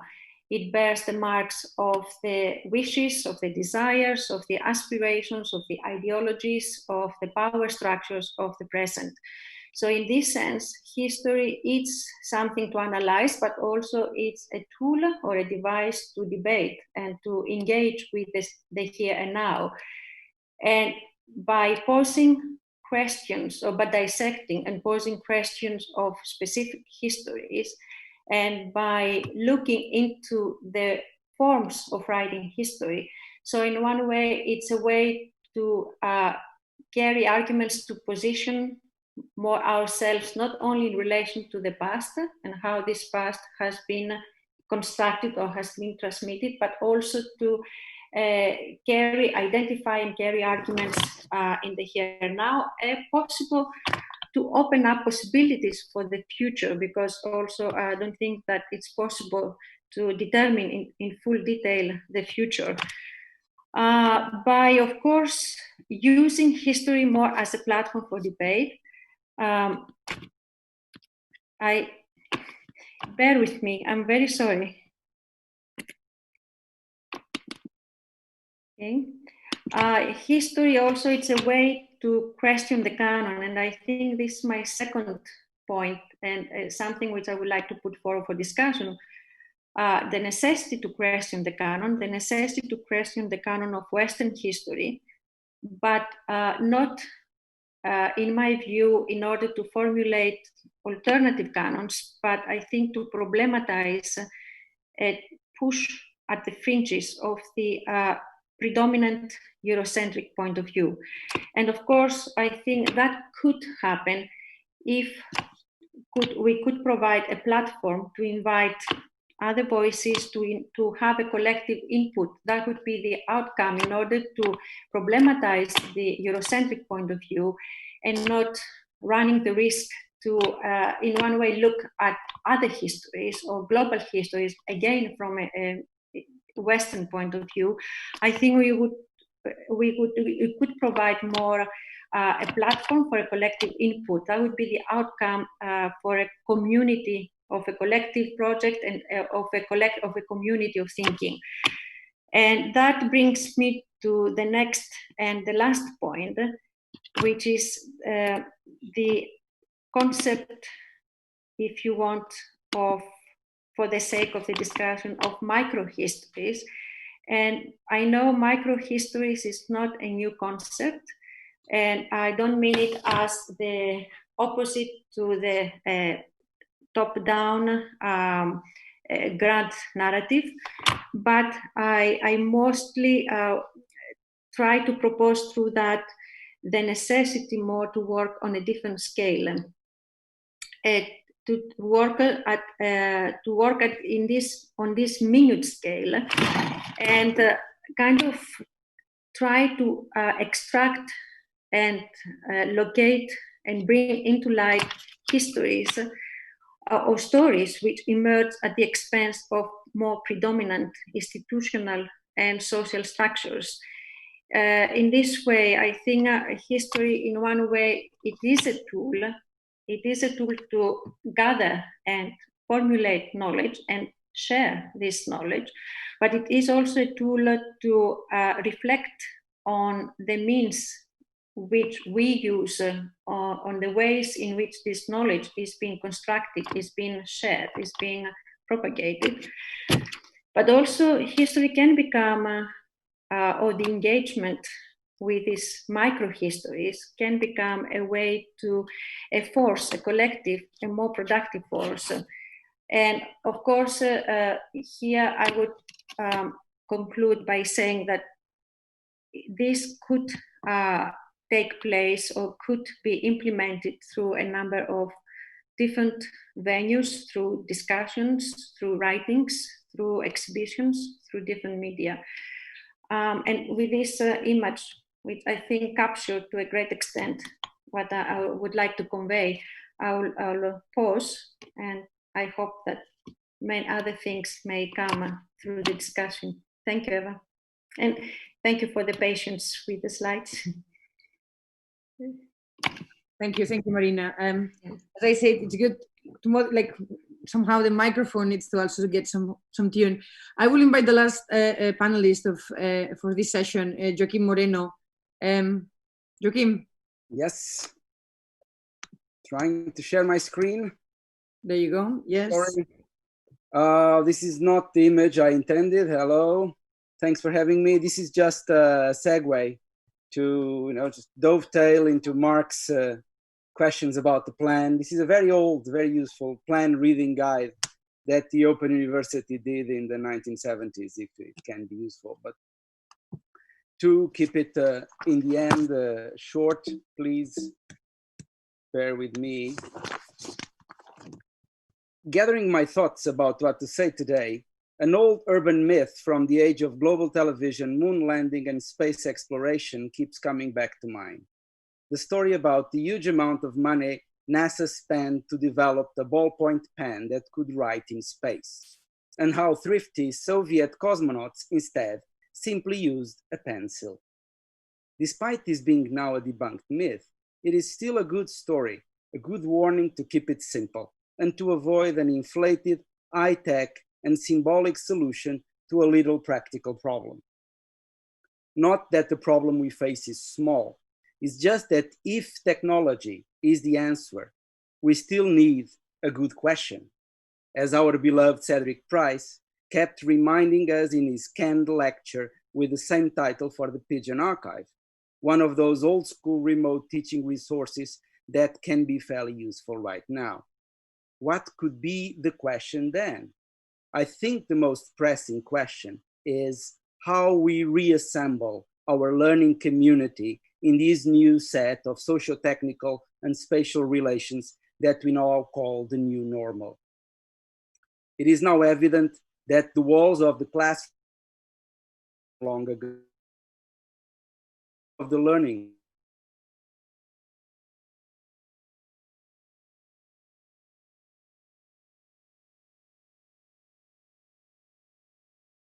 ago. Yet, Joachim, you got cut a bit. If you could go like a sentence and a half backwards. it is now evident. I'm in the right point? It is now evident that the walls of the classroom were torn down long ago, and that most of the learning already happened outside the cloisters of academia, blended with the heavy stream of multimedia entertainment, as Marshall McLuhan pointed out over half a century ago. Yet, we still labored until recently, under the assumption that the learning collective was assembled as a form of seclusion from this global village. But this fiction no longer holds. And the question is how we reinscribe our learning community within our overexposed public space and its larger audience with a new openness, without resorting to another form of the cloister or the closed courtyard. I recall being convinced that we had already dematerialized teaching and we were already moving ideas. But we are suddenly faced with a sad recognition that we were very archaic in the ways we managed the vectors of information and were instead mostly moving people. Now, all that is changed. Recently, I was reminded here at the school, please allow me this situation of my discourse.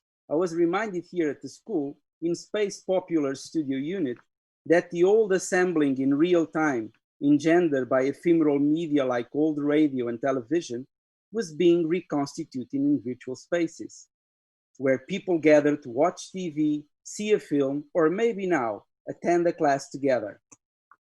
I was suddenly hopeful that our old memory of dancing to the radio as the assembly of a collective of solitudes can and will be reconstituted with new instruments, again as a way of belonging to something together across space and in time. Starting this new dialogue will require, along with the intense speaking we are used to, a very active listening, a very careful dwelling in and out on the thoughts of others. This will require learning to learn, to paraphrase Gordon Pask in a lost TV program that we might find in our media memory titled The Experimenters. Learning to learn will require a pedagogical commitment to feedback and adjustment, a continuous exchange without rigid hierarchies between teacher-student and student-teachers, like Paulo Freire proposed in The Pedagogy of the Oppressed, and symmetrical commitments to change and innovation. And only close attention to the student experience, to bottom-up and people's histories, can lead to the emergence of new voices, new actors, new visions, and new vectors, can allow for those voices which normally do not take up words in the lecture hall to start a dialogue, a conversation. Once we have this new conversation rolling, we will still need to figure out a schedule to modulate its intensity, a nice curve to provide some rhythm for this new blend of distance and closeness, and to design new forms of assembly, of celebration, and to end with something that is very important to me, new forms of transgression. Thank you very much. Thank you. Thank you, Joachim. Schedule a curve, design new forms of assembly and transgression. That's a nice way to end. So I would like obviously to invite all the respondents also of the first and the second panel to maybe like literally as an open forum, literally just raise questions and bring respondents for the second session. We have Ryan Dillon, Manolis Stravakakis, Platon Isaias, Hamed Khosravi, Maria Fedorchenko, Christina Barbia, and obviously any others who want to participate. So who wants to reflect on some of what was said or actually add to the conversation, please? I can kick off. Go ahead. Okay, so I will concentrate on the fundamentals because that's the session I was invited for. And it was very interesting to see. So I'm just going to summarize some of the key elements of each speaker. So Mark has started with focusing on the urgency and the past buildings. I mean, not in sequence. We had Clara mentioning the impact of the buildings and of design and the carbon emission aspect. We had Theo mentioning the diversity and the need for diversity of exploration. Monia with the importance of the student's experience. Olivier with the tools that we are living with and that are changing so rapidly. And we had Mike with an imaginary conversation. But I wanted just to say that what was interesting is that this was like a circle. So we started with Mark with the past buildings and some history aspects, and we ended Mike also highlighting the need for the knowledge on physics, but using also the teachings from some old and recent educators. And I just wanted to add a small aspect. I think all these ingredients are there in our teaching. So my interest is environmental and sustainable architecture and urban design. And we use all these channels and means to enable students so our aim is to teach them to design better environments, buildings and cities with a smaller environmental impact. But we are also very interested on the well-being of the inhabitants of those buildings. And I think that this is the aspect I wanted to mention. We really deal with real or future scenarios. And so I think that the phase we are living now, which is we know that the way this new normal is different, but it may be even different in a very short time. And so all these fundamentals which were mentioned by my colleagues were all there. And I think that there is a lot of opportunities and challenges because we change the way we work, we change the way we teach, the way we use our own homes, the way we move or travel or not travel, and even the way we dress. And so I think there is this great opportunity to allow students to explore new and envisage these new scenarios, imagining a new climate change and future, including these various scenarios, which will impact the way we will be designing the buildings, but also the way how our buildings and our designs and our urban designs can also impact the way and affect the way we will be living in the future. So this was my small addition. Thank you, Paula. If I can just jump in, I was very happy to hear Paula talking about teaching students to design. But design hasn't come up very often in the conversation. So my question is, do we think that teaching students to design is the most fundamental thing we need to do? Do we think that teaching students to design can solve some of the issues that we are facing, some of the urgent issues that we are facing?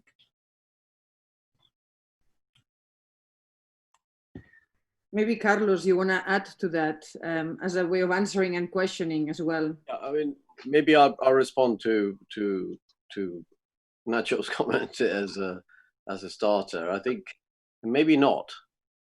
Maybe not. That the complexity is about the teaching, what the teaching of design might be. I think that it's interesting that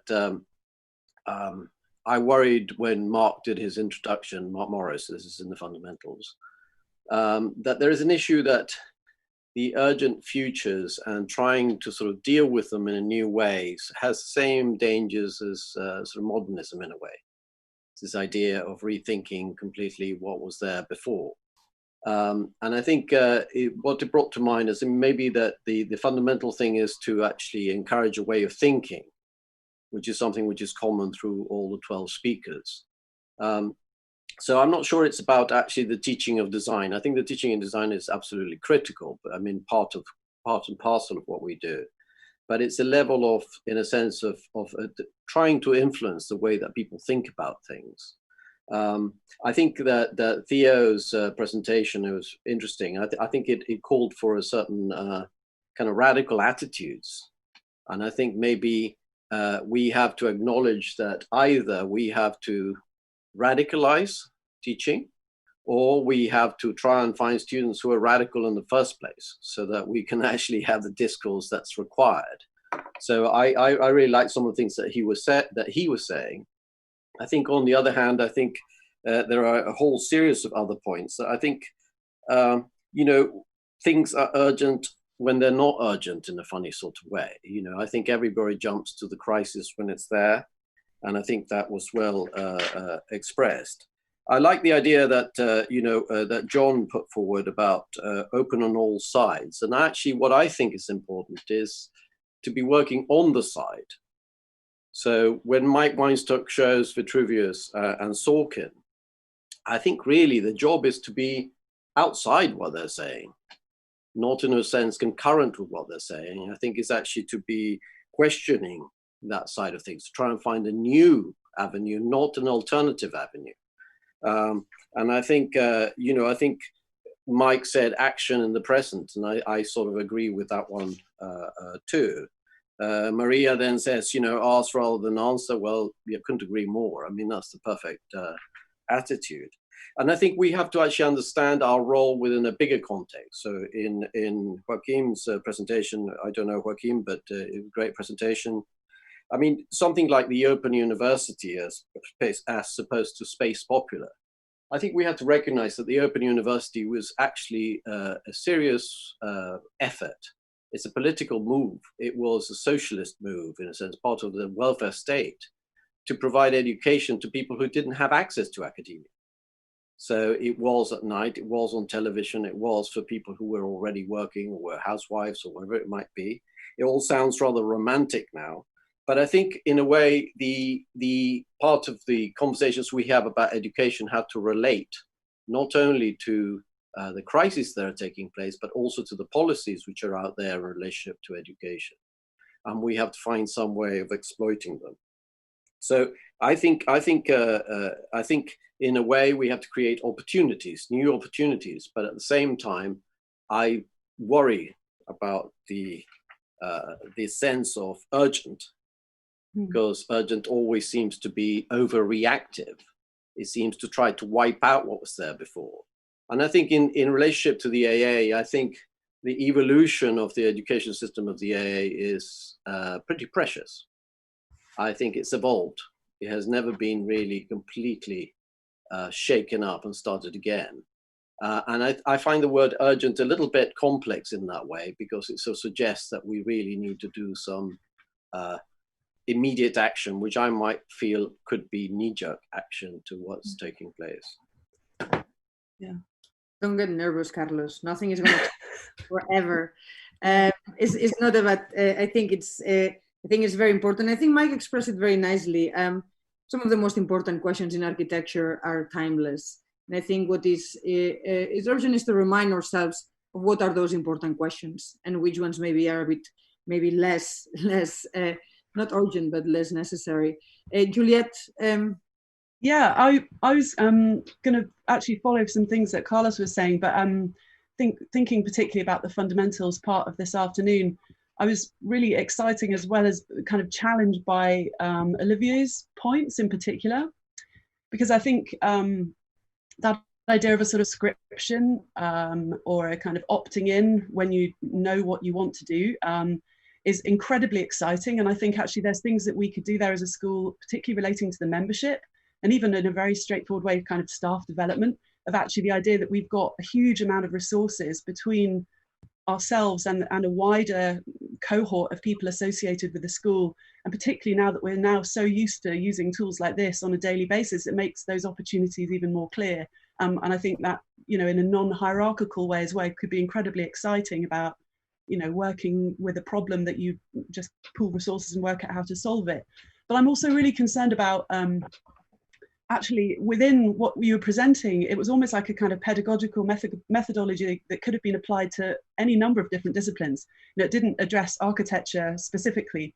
And I think in a way, if going, funnily, when Mike was talking about Vitruvius, the idea of firmness, you know, that idea of kind of longevity, I think we've come out of a century where, unfortunately, whether we like it or not, we've had a lot of very short-term approaches to firmness, which has ended up in landfill for centuries to come. And I think it'd be really interesting in this moment to think about not just how we can adapt and actually do some really interesting things very quickly about how we teach and how we have conversations much more widely, but also to think about permanence. Because it seems to me it's actually at the core of thinking about our role as architects or an architecture school, talking about making cities, making places, making buildings, which I know we're going to come on to, but maybe to even think what it would be like to think about something that exists for 500 years. You know, we're talking about our 5-year plan. I think the way that Pierre talked about speculation and the privilege of distance is really exciting, but also I think history makes strange immediately, very quickly.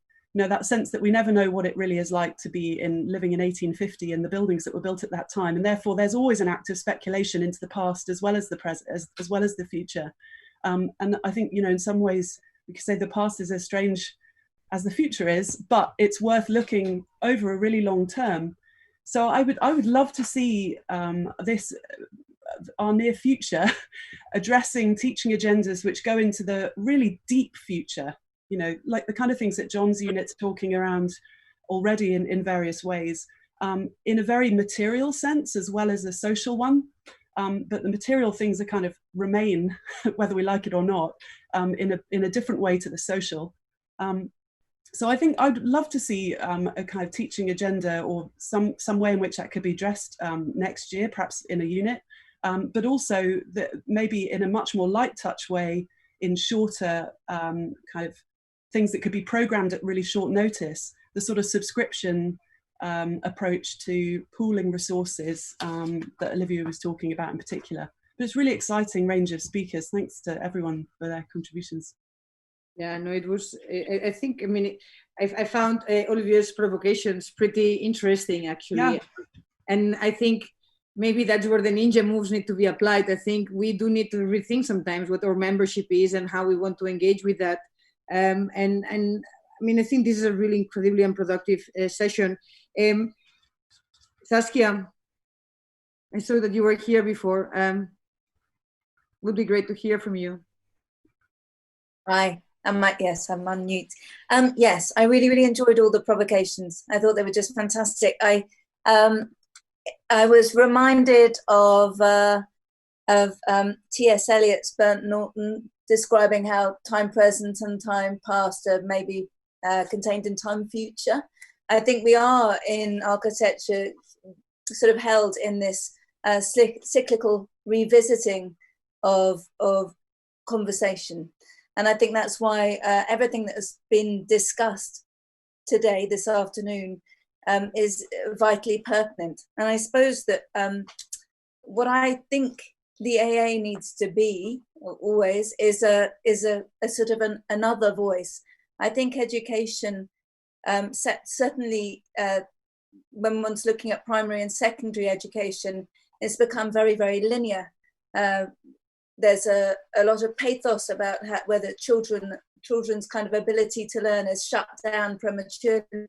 And I think the AA is one of still example young people to enter an environment that encourages to think laterally and to rapidly take on a responsibility of acquiring their own voice and attaching themselves to a territory that they're fully engaged with, and are committed to researching and to respecting and to being open about. So I think everything that's been discussed has kind of provoked all these pointers that we're trying to open up conversations rather than shut them down.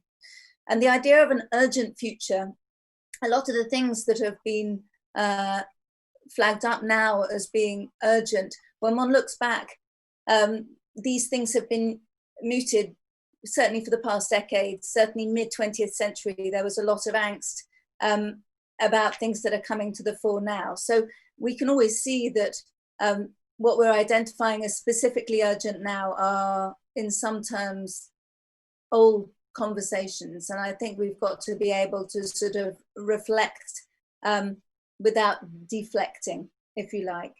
And I think really, at the beginning of the architectural education in the foundation, we're trying to encourage people to really, really open up and to become quite live and not to shut down conversations. And if you like, to be ready to enter any platform within the AA or beyond the AA, and to be able to always, unlike being to not be super dogmatic, but I think any architect worth their worth will know what questions to ask, and that's the fundamental thing for me, is about outlining the series of questions that need to be asked, given that every site and every condition and every project has a different set of core questions that need to be asked, drawn from a larger scope of conversation.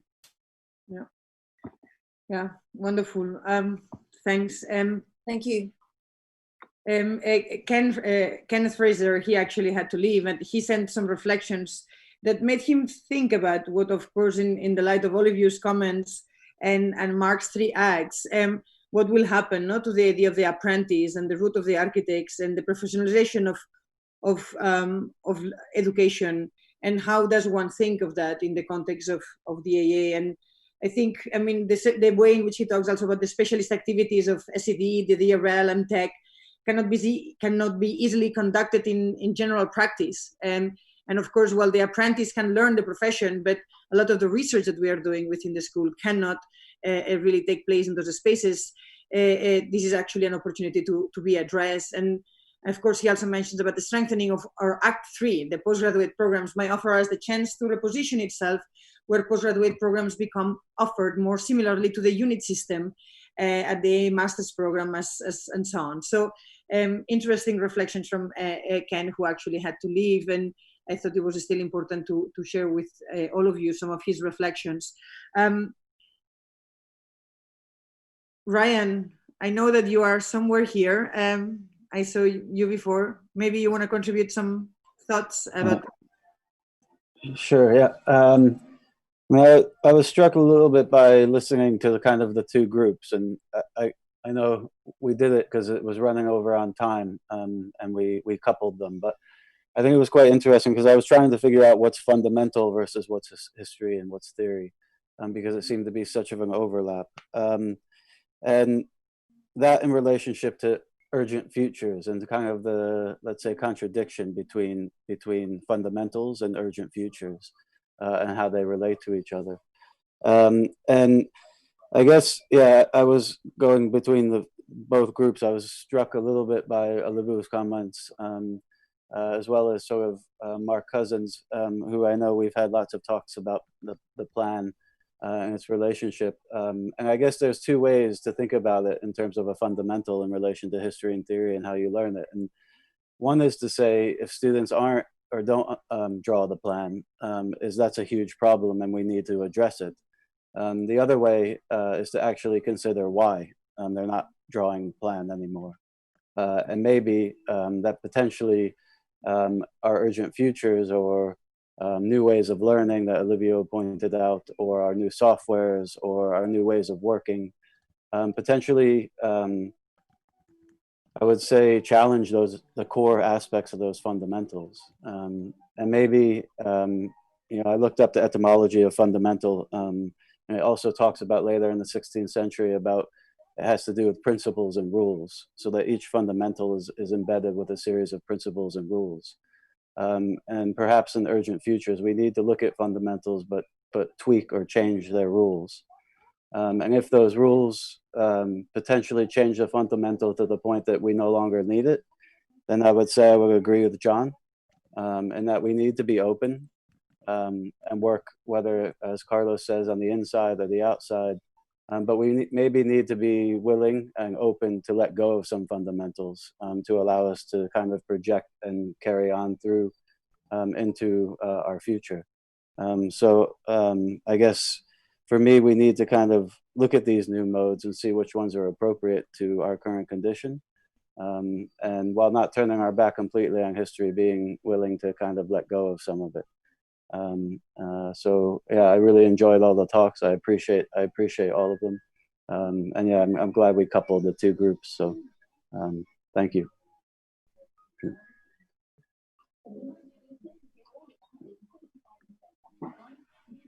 Platon, I believe you're there as well. I saw you with your extended family. Hello. Yes, I'm here. Can you hear me? Yes, perfectly. Go ahead. Okay. I mean, I was thinking. I mean, I will respond to the second panel, and I was thinking to actually ask a question, so something to discuss, which is, we talk more often about how we can change what we teach, the content of what we teach, or the things that we teach, and I think we discuss less what do we ask students to produce, what do we ask students to submit, what is a history and theory essay, what is a history and theory submission in general. And I think Maria's presentation saw an incredible experiment that she did at the RCA, and I was there as a studio tutor myself, and I could say that it was really, really impressive the way the distinction between history and theory and design has been challenged by the way Maria was teaching this particular module. And I think it was exemplary also in the way this has influenced the studio units as well. We are doing quite a lot of this at the AA, and I'm not saying that we don't, but I'm just want to put forward, let's say, to discuss other forms of let's say, outputs. I think it's easier to discuss, as I said, the new media and new forms of representation when it comes to design work, but we don't as often discuss new types of writing. We don't discuss the cultural and ideological, let's say, weight that forms of writing carry with them. And this is a very difficult conversation sometimes to do. So just thinking forward for the next, let's say, 5 years or 10 years or whatever future, and very urgent present is ahead of us, I think this should be kind of central to our concern as well. What is a history and theory submission, and what is a history and theory output in different levels of study? Yeah, I mean, I think that's a very interesting question, and I think Mark also touched on that, right? The fact that the essay has been one of the central pieces or mediums by which history and theory has been expressed, and it is true that exploring different formats or outputs, it's something that actually talks about the way in which then buildings also become essays, no, and so on and so forth, and how far and close one goes. Manolis, I want to make sure that everyone participates, and then at the end, maybe we can take some of these questions and then elaborate them more towards the end. But Manolis, please go ahead. Hello, thank you very much for the wonderful presentations. I think I will stay more on the history and theory area as well, because there were certain ideas that were, not ideas, but mainly kind of like reflections and thoughts that emerged from the presentations. I think, first of all, I think we should all kind of consider that the tension between the two words that were put together from Tafuri, I think, if I'm not mistaken, in the 80s, history and theory. He was the one who was constantly kind of like bringing himself in the tension between two words. And then reflecting a little bit back on what Mark said about the plan, because I was the student who basically reconstructed how the plan was being taught in the 50s at the AA in my PhD. And in my understanding, the way I view architectural education, the last big revolution we had was with the Bauhaus. I mean, since then, I think at least the discourse has not changed that much. And I know that a lot of people will agree with that. And I was just kind of like thinking that it's really worth wondering, you know, what is it that we have lost and what is it that we have gained through the new forms of teaching that we have been asked to kind of like introduce with the new situation.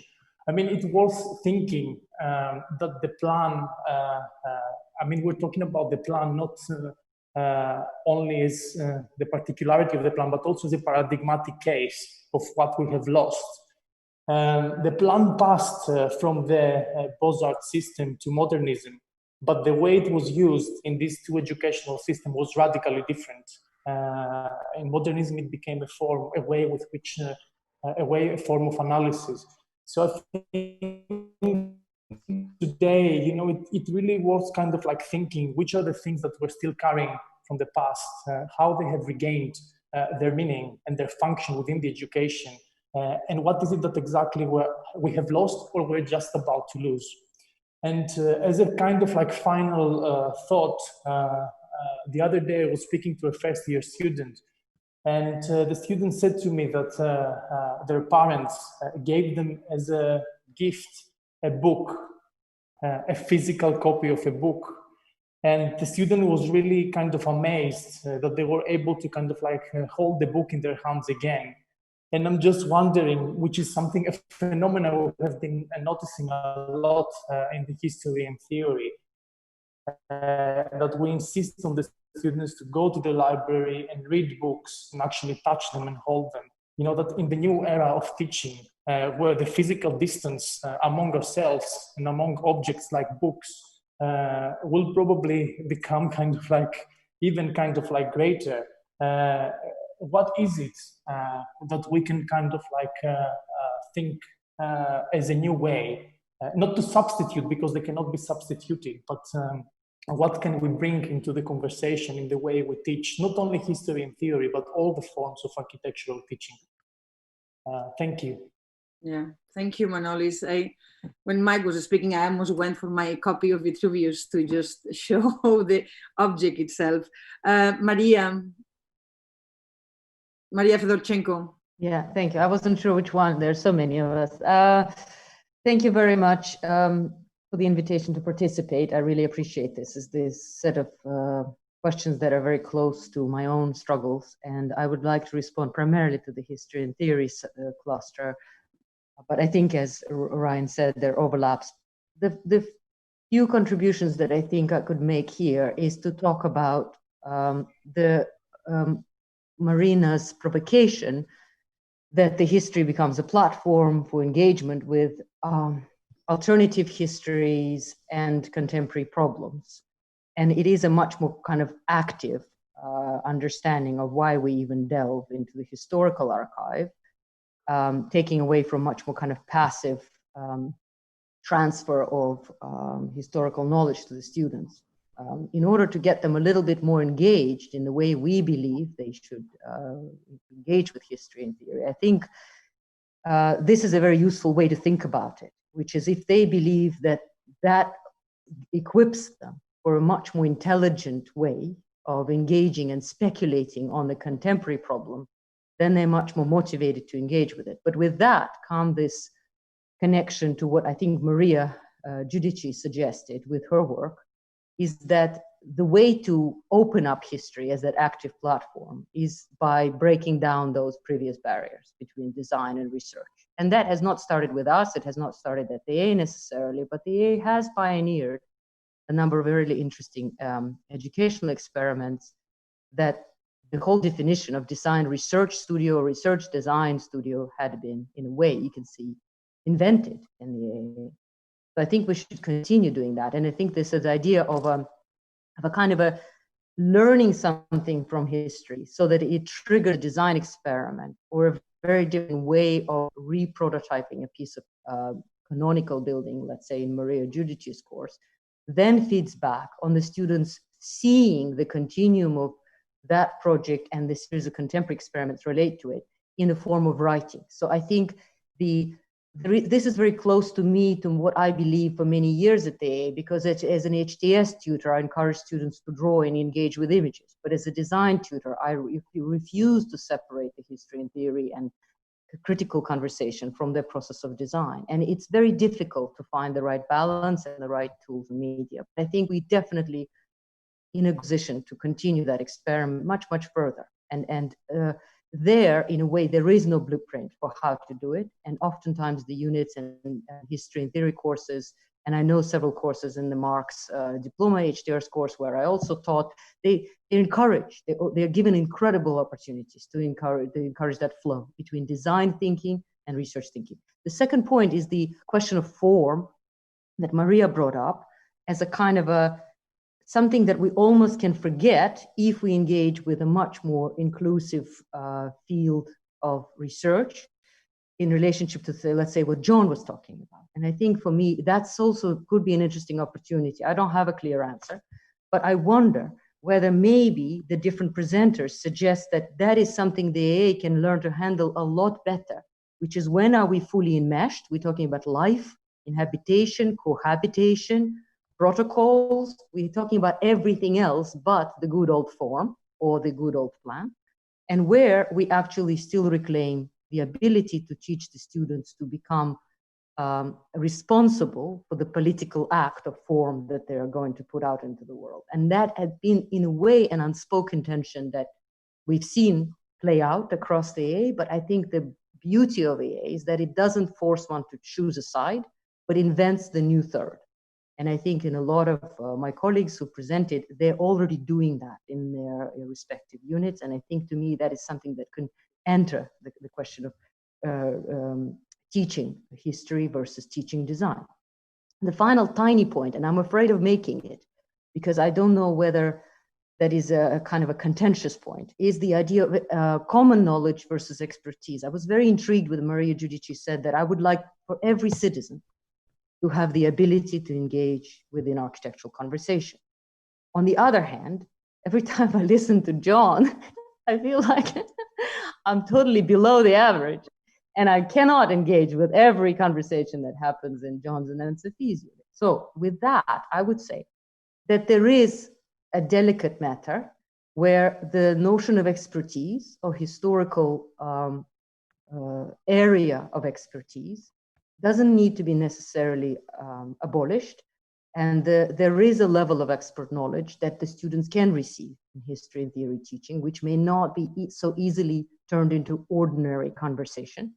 On the other hand, I think Marina Laturi in her presentation spoke about those other sources of knowledge and historical description from the other locations, cultures, societies, and agencies that then expand the pool of so-called expert knowledge. So it is very much an open question for me. How much heavy expert control do we retain, and how much lightness, ease of communication, openness of that conversation we would like to have? And it often affects the debates we have about projects review and how we create AA books and how we encourage our students to talk about their work. It is a difficult, for me, it's a difficult question. Thank you. Thank you. Thank you, Maria. Hamed, I mean, there are so many points that I think, Maria, you made that are so interesting, and I hope we can follow up with them at the end. If Hamed, if you're not here, maybe. I am. Yeah. Okay, great. No, again, I mean, I enjoyed both panels, and I mean, I was thinking how to. There are many points that also triggered some thoughts, and probably I don't want to be the same voice agreeing with everybody, so probably I can play devil's advocate here, and a bit challenging and provoking this idea of undoing, decolonizing, or unlearning, and I would rather question that if we have time for that at all. I mean, why why we have to even think about, let's say, undoing the past or unlearning, while we can have active commitment in making. And that projective approach could be much more presented in what was discussed as design or alternative forms of writing. And if we think that we can engage with reality in some sort of radical activism, in which capacity are we qualified to guide the students for that radicality? As architectural teachers, as thinkers, writers, or as ideologues or political activists? And if the school is the platform for that. So in a way, what I want to provoke a bit is that not doing everything at the same time probably help us being more engaged with what we are asked to do, which is fully committed education, and let's say filled with experimentation, rather than let's say asking for more alternatives and asking more diverse voices, because diverse voices can be integrated within our teaching and within our discipline once they're actively engaged within the practice, within the design, and within the education. So in a way, what I would like to challenge is what we are used to sound like, which is the critique, and in a way asking for more, let's say, humble engagement, if you like. Great. Finally, someone putting some provocation forward. We need some real agitation, I think, as well, to pull ideas out. Maybe the last of the respondents, Cristina Barbia. Sure. I thank you again also for everyone.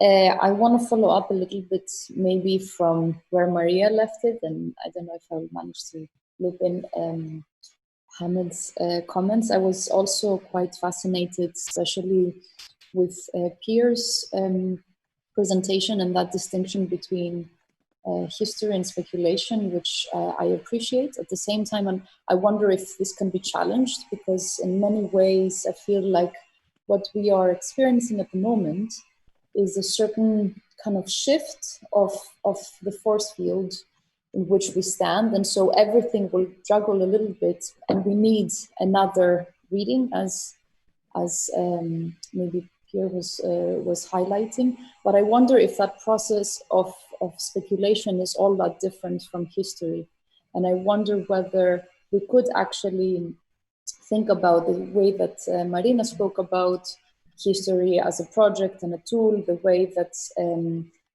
also Pierre talked about tools of history and theory, and how they can be useful in constructing or in synthesizing an understanding of what's happening at the present. So if we are to think about histories of the present, and thinking also about urgency, I have had some experience in trying to relate to eruptive events, things that are happening before we have time to actually settle things in our minds and understand them. And I guess for me, the way that I've experienced those things is a similar way of understanding them or working through them, has to do very much with those tools of history and theory that we are used to when reading back in history. So that idea of filtering through text, of filtering through information, of trying to understand what to trust, how to verify what we know, try to corroborate multiple pieces of information, and try to create and synthesize that image of the world that we then ask to participate in,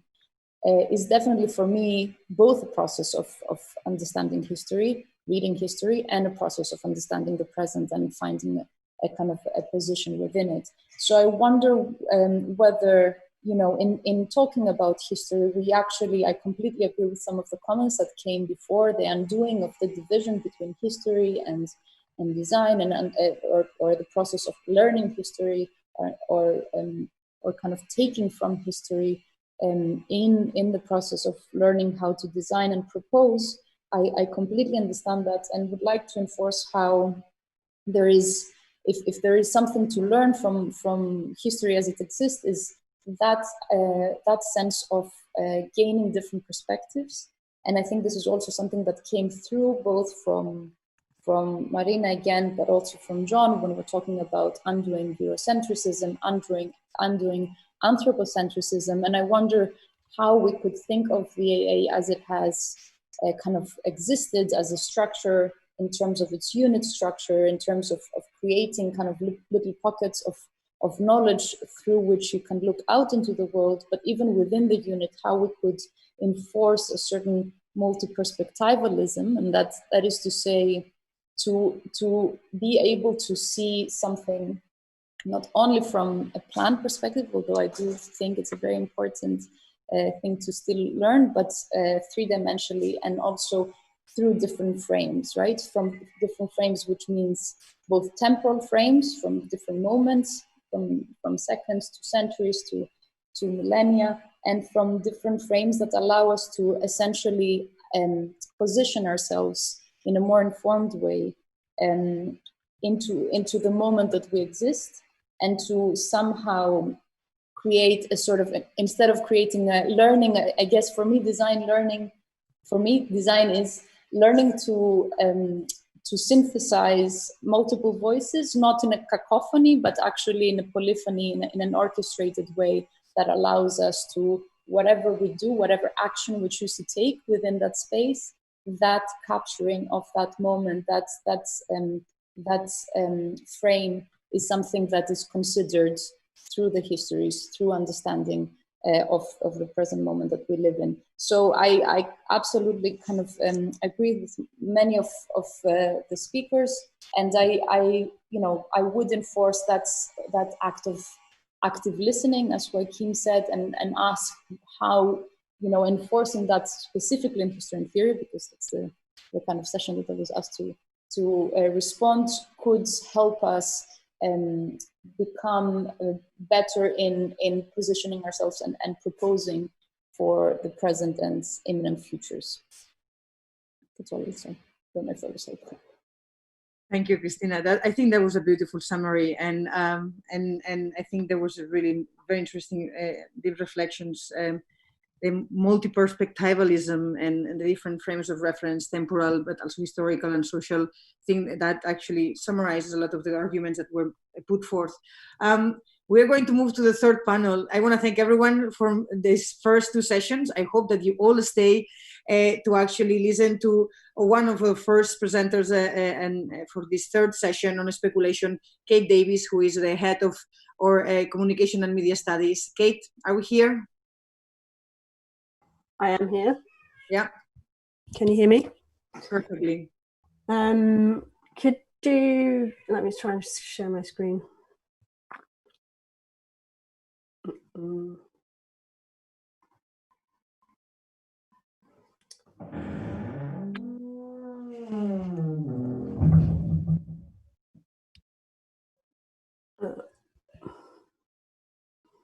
Okay, hang on a minute, sorry. There we go. All right. Can you see a slide? Yes. And you can hear me? Yeah. Okay, I mean, what I'd normally do if you were here, or maybe if I was there, or we were somewhere together, would probably be to blast you with some fast-paced visuals, thickened with a bit of heavy bass soundscape while I talk. But since the bandwidth of our communication is pretty much narrowed for now, I'm going to just tell you a story about stories, I guess. Old school, no visuals. So you can close your eyes, you can do the washing up if you want. And really I want to talk about stories as a structure of speculation, and how we might stitch our speculations into the real world on its own terms. So if you Google speculation, you can Google it now if you like, we've got nothing much to look at. You get things like based on conjecture rather than knowledge, without firm evidence, not based on fact, involving risk, which is interesting. And I guess broadly, you could describe speculation as a big fat what if. What could be, what might be, what could have been. Personally, I'm more concerned with cold, hard reality and the absurdity of it, and prefer prototyping as a description. But for the purposes of today, let's stick to the brief. Perhaps a distinction between science fiction and fantasy is a useful one, where science fiction is about what could be, an interrogation of the nature of reality, and fantasy something other, an escape from that reality. And I'm not interested in fantasy, but I am very interested in stories. And this, for me, is the heart of, if you like, the operational structure of speculation / prototyping. And all architectural propositions are, of course, speculative in some sense, but to go further, I'm interested in speculation as a broader holistic practice of trying reality on for size, not just looking at it, but wearing it, being it, living it, a visceral engagement. I'm interested in story as a structural, multi-layered system that enables complexity to exist in the way that it operates in mythology, a powerful vehicle for serious knowledge. And the unraveling of narrative is an unraveling of complex truth. Space over time holds complexity much better than a single snapshot.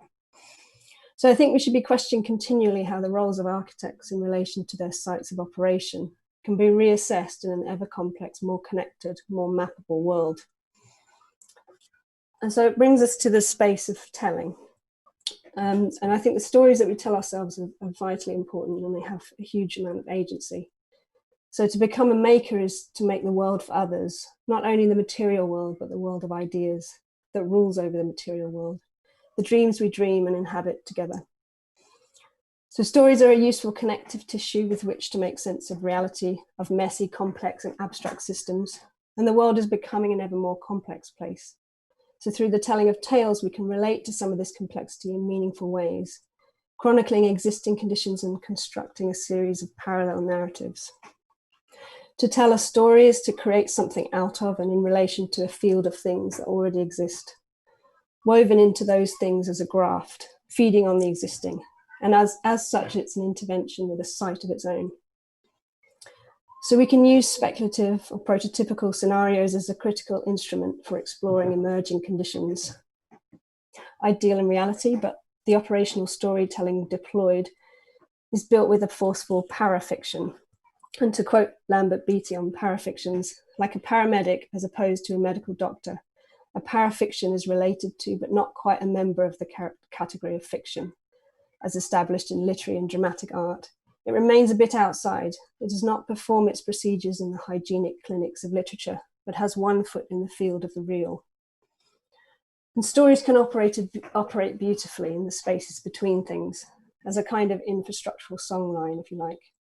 And carried with them, architecture can exist in the millisecond time lag of a stock market trade, or between your humming fridge and the logic board in a supercomputer, crunching climate modeling calculations. It can exist between your gold-plated headphone jack, receiving my voice, and a gold mine in the Australian outback 2 miles wide, between where a satellite thinks you are and where you really are, or along the 30,000-mile journey your pair of Levi 501s take before you get to wear them. It exists in the space between where I am in my box room with my Virgin Media Wi-Fi and where you are, wherever you are. In this way, architecture can emerge as a constellation of strategic displaced narratives, fragments and fables that stitch together dislocated places, unraveling complicated systems, and interrogating messy contemporary relationships between culture, technology, and nature. And stories have agency, and this is the key. And as creative people, we have the ability to construct realities for others to inhabit, to help shape cultural narratives and inform the way we collectively think about the world. So a large part of considering the sites and contexts we explore must include the stories we have collectively constructed as a culture around them, whether through political spin, science fiction, nature documentary, environmental protest, disaster film, fairy tale, folklore, or scientific analysis. The narratives are many and varied. And to operate within this as raw material is to forge folklore of which we are not the sole authors. One of the most critical sites with which to engage as architects, I feel, is the place where the things that we have collectively accepted as the norm ossify, in the vaults of the things we've taken for granted and the way things are. There's a potential to rewire the machine, sculpting what's there into new sequences and configurations. And so to the architectural representation, to the ways and the means of telling, the ways in which we understand the kinds of complex global contexts that architecture could and should be addressing, has also changed radically. Not only in that the world is wired in ever more complex ways, and that we are able to access remote sites and systems of complexity, making them more visible, but we also have wildly sophisticated tools with which to visualize, to understand complexity more intuitively, and to communicate it more viscerally. These then are new kinds of stories about new kinds of sites, described with new kinds of languages. We can and we are engaging with this complexity through a wider spectrum of media in order to understand dynamic contexts. And these representational realms are fertile grounds in themselves. The range of media available to us, software, cinema quality cameras, imaging and 3D scanning technologies, means that this representational site is now exploded through expanded tools. The visceral power of this media situates us on a level playing field with the powerful vernacular storytelling forms of our age, the professional commercial realms of cinema, television, and advertising. Architectural representations of the world are taking on a force and power that makes them more than ever sites in themselves, and what we would have once maybe derogatively called paper architecture, more appropriate perhaps now pixel architecture, emerges genuinely as an inhabitable extension of built architecture. And our task as educators is really to reassess the tools of the discipline in this light. As images represent images, becoming the dominant context, the fabrication of reality is a project of collectively authoring grand narratives, the forging of entirely reconstructed worlds in a mirror ball of simulation, manipulation, and reappropriation. This highbrow, lowbrow, recycled soup of junk viz, swilling around the internet, coagulating into a temporary collective image bank, like the confused memory of a drunk culture, becomes a gigantic oral tradition for us. Now this, I think, is a critical site for operation. And I'll end with this. In gymnastics, a perfect 10 requires virtuosity, originality, and risk. And these are pretty good criteria to work by, I think. Our ambition should be to foster agility in types of media that enable a real engagement with complexity, whilst interrogating the current languages that are used to describe the world. To stitch these parafictions into the reality they must have one foot in, they need to operate alongside them with such virtuosity as to allow the suspension of disbelief and enter the real world on their own terms. Thank you. Thank you. Thank you, Kate. That was fantastic. John Bishop, I believe that's almost a book in the writing of sorts already. Our next speaker is Anna Nicolaescu, is probably one of our youngest academic staff. Anna just graduated, I don't know, a few years ago. Anna, are you here? I'm here. Can you hear me? Can you see me? Yes, all of it. Go ahead. Great. It's great to actually follow up after Kate, because I think there are some serious overlaps going on. So I don't have any slides. I'm just going to kind of speak freely. So, you know, speculation is a kind of like tricky word. I'm not sure I understand it or like it, but you know, etymologically at its roots, it simply means to, like, you know, like look at something, like really look at something that's in front of you. So I've prepared 3 points, like things I think about in what I do, but they're also kind of deeply historical trends or like processes that I feel like are now like leveling up, right? There are points where they're kind of mutating again in the immediate future. To break from them is impossible, but to kind of really look at them and live them is useful. And they will point out, like, not maybe towards architecture education or the AA, but more broadly at like the making of work, you know? So the first point kind of relates to a broader context. I mean, there are many shifts that are happening now, but particularly this one is really interesting, this kind of apparent return to like the interior, you know, which has been like a main ground for speculation.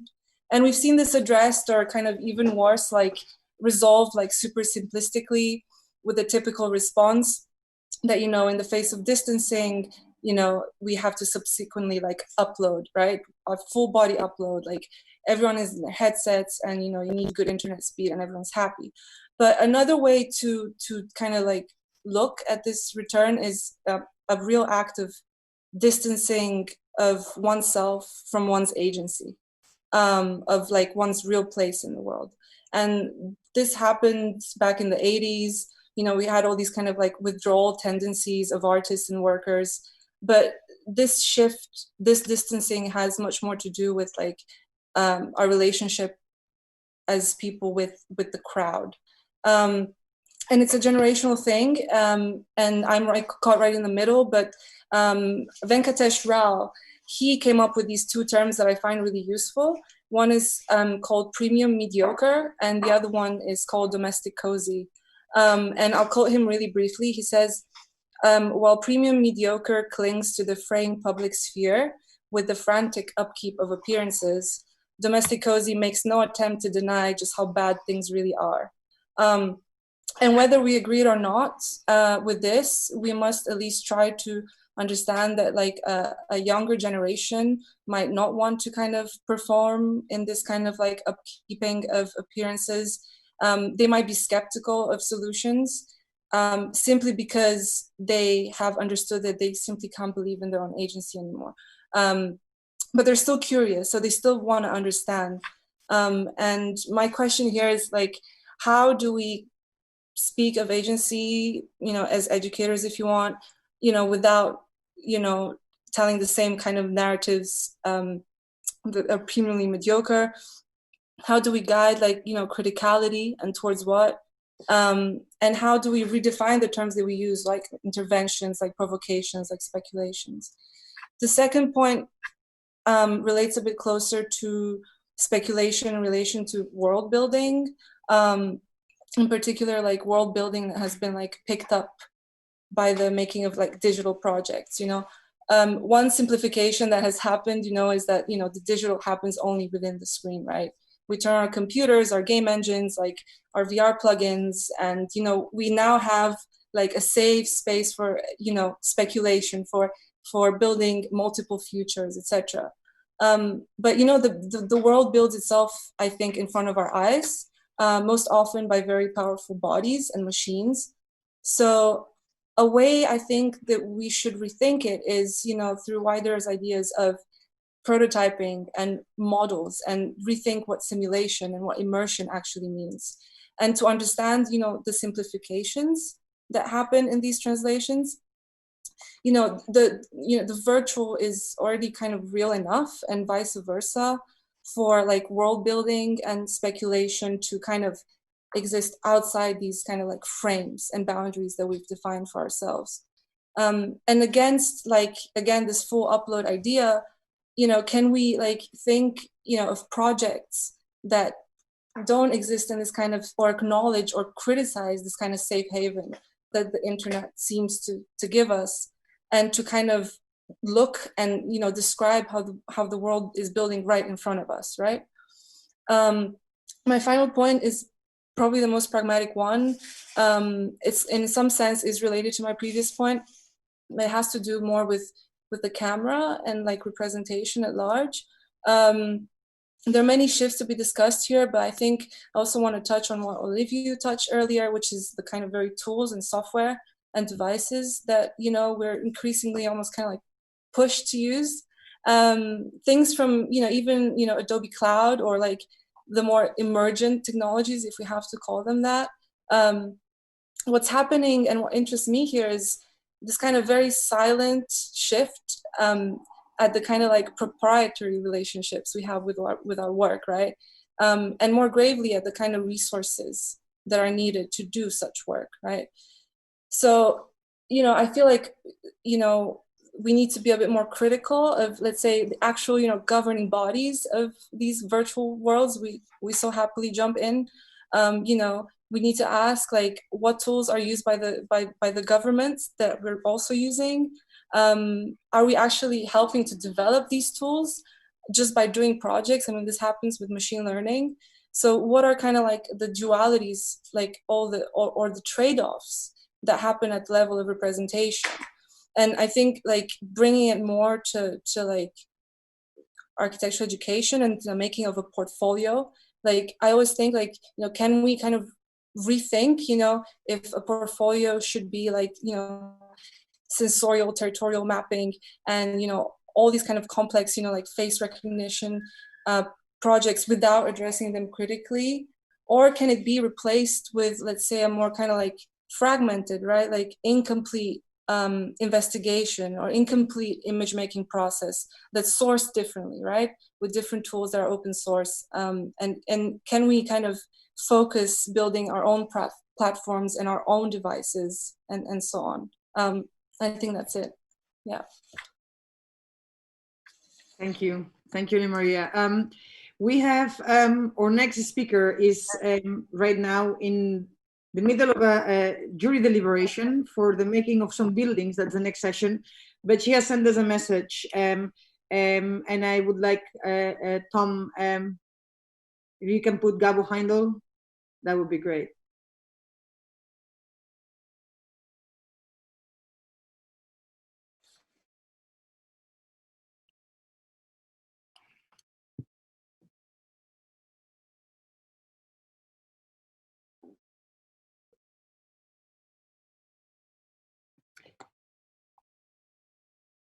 I guess that probably is a moment of intermezzo for Tom or whoever is managing the back end of this today. So I will ask Amika, actually. Amika, you're here.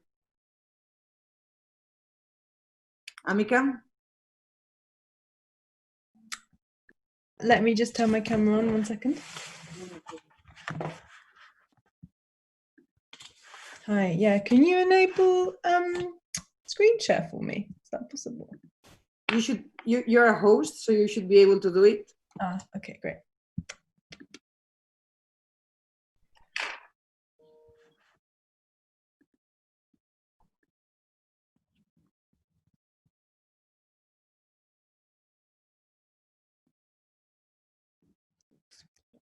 Sorry. Ooh.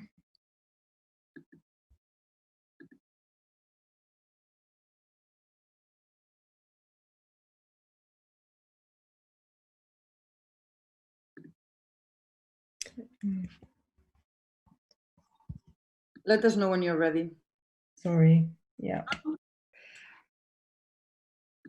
Maybe just in the meantime, I think probably one of the, I think very important points also that Kate brought in to the conversation is the things we have collectively accepted as the norm, and what things actually we would like to accept to collectively be part of a new norm within this new normal is for me also a very interesting way of thinking and reflecting about the current situation. I think probably, obviously, this symposium is one that is building on the experimental methods symposiums that we already organized in term 1 and term 2. The fact that we didn't call it experimental methods, but urgent futures was also a way to make sure that we were not oblivious, if you want, of that what is omnipresent and constant. I believe Amika is almost ready, so I think yeah, I'm just having I'll give it a go. Sorry, I might just do this bit by hand while I'm reading. Is that adequate? Absolutely. Yeah. Okay. Good. There are no norms. There are new norms. So whatever works for you works for us. Yeah. Okay. This might work then. Right. Yeah. Okay. So thank you very much for inviting me, Eva. The thing that I wanted to kind of talk about today in the context of speculation is really just to make a bit of a plea for the return of the material within the context of speculation. So yeah, within the past, speculation was always the practice of exceeding limits. So to take a received framework, a received wisdom, a received culture, and challenge the way that things ought to be and how things ought to be done. So it's always the practice of going further. It's always the practice of exceeding limits. And the task of teaching very often was then asking students to question every single assumption they'd inherited, every single limit, interrogate everything, and pull from the past very selectively. And I guess what I wanted to talk about is the idea that really now we're in an incredible or quite unique generational moment when we have a kind of growing recognition that the ways in which climate change and ecological change are going to increase existing global inequalities, global division. And that really that means that no one teaching now has a clear idea of how the students that we're working with are going to have no idea, sorry, no one that's teaching now has any very clear idea of how to solve the problems that our students are going to have to solve within their lifetimes. And it's a moment when we talk quite a lot about radical uncertainty, but I think there's kind of maybe a simpler way of saying that which clears the field a bit, which is to say that that we don't currently have the tools that we need to solve future problems. And there are many ways to approach that, but I think one of them is to maybe just invert the way that we think about speculation. So to say that speculation now is to make new tools to discover the meaning of limits, planetary limits, to work out how to communicate them, to dwell within them, and to work out how to do that with imagination and with empathy and with warmth. And so it's like this great imaginative effort of building new limits, new systems of knowledge, new cultural frameworks which understand the world as finite and as everything we're surrounded by, everything that we specify as having come from somewhere else, somewhere which is usually diminished by the taking of it. And so previous architectural paradigm, I guess the hands always represented what the head dreamed. And I guess the thing that I'm going to call for is the idea that the hands find a way to dream again, that we find a way to dream by being where we are, by working into what we have, by working with our hands in sight, in place, with resourcefulness, with inventiveness and with care, to work within existing industries, within existing supply chains, within local material contexts, and find really direct and immediate and embodied ways of engaging with the world outside our own heads, and through that to empathize with old things and with present systems and work within them to discover new possibilities. So it kind of becomes the job of the hand to expand and explore what's possible with what's already where we are, and to allow our material selves, our social selves, but our embodied selves become a primary means of speculation, and to create newness through testing, through invention, and through manipulation of what we have to hand. So hands have to be the way to create newness and work out how to be adaptive and inventive, generative and generous. And they need, in this framework, to make and make do. Remember that when we're making architecture, what we're doing generally is asking other people to move materials around. I guess it's a way of asking us whether our speculative powers can be put simultaneously both to building imaginative frameworks for re-engaging with limits and physical frameworks for inventing new possibilities where we are. And that practice might be useful for the duration of our isolation, but also it's a practice which is fit for a future where we need to learn how to be more inventive, more playful, more generous and more resourceful with what we have where we are, and learn to have a more direct and active relationship with our environments. So I guess the kind of final thought on that is that if our problems are collective and to do with the crisis of collective action, then we have to find ways to build networks of solidarity and collective action where we are, with the people who are to hand, and with the means of making and sharing which are to hand. If our problems are material and to do with the material limits of the planet, then we need to work out how to build more respectful, deeper and clearer relationships with the materials that we do have, and work in more specific, surgical and precise ways to generate modest new forms of collaboration, modest new forms of making, to create a very radically ambitious new kind of world. That's me. Yeah, thank you. Thank you. Thank you, Mika.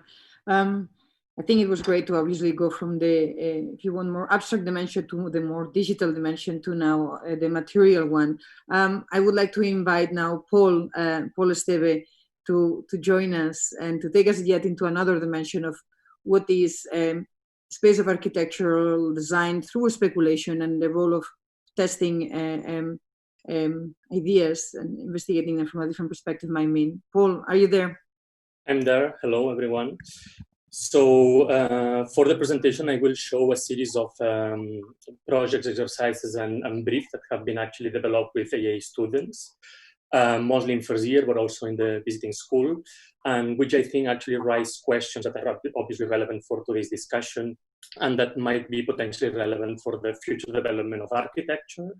And I will try to be as precise as possible in which actual instruments of representation, instruments of thinking and speculation allow to put these specific questions. I will start sharing my screen, and I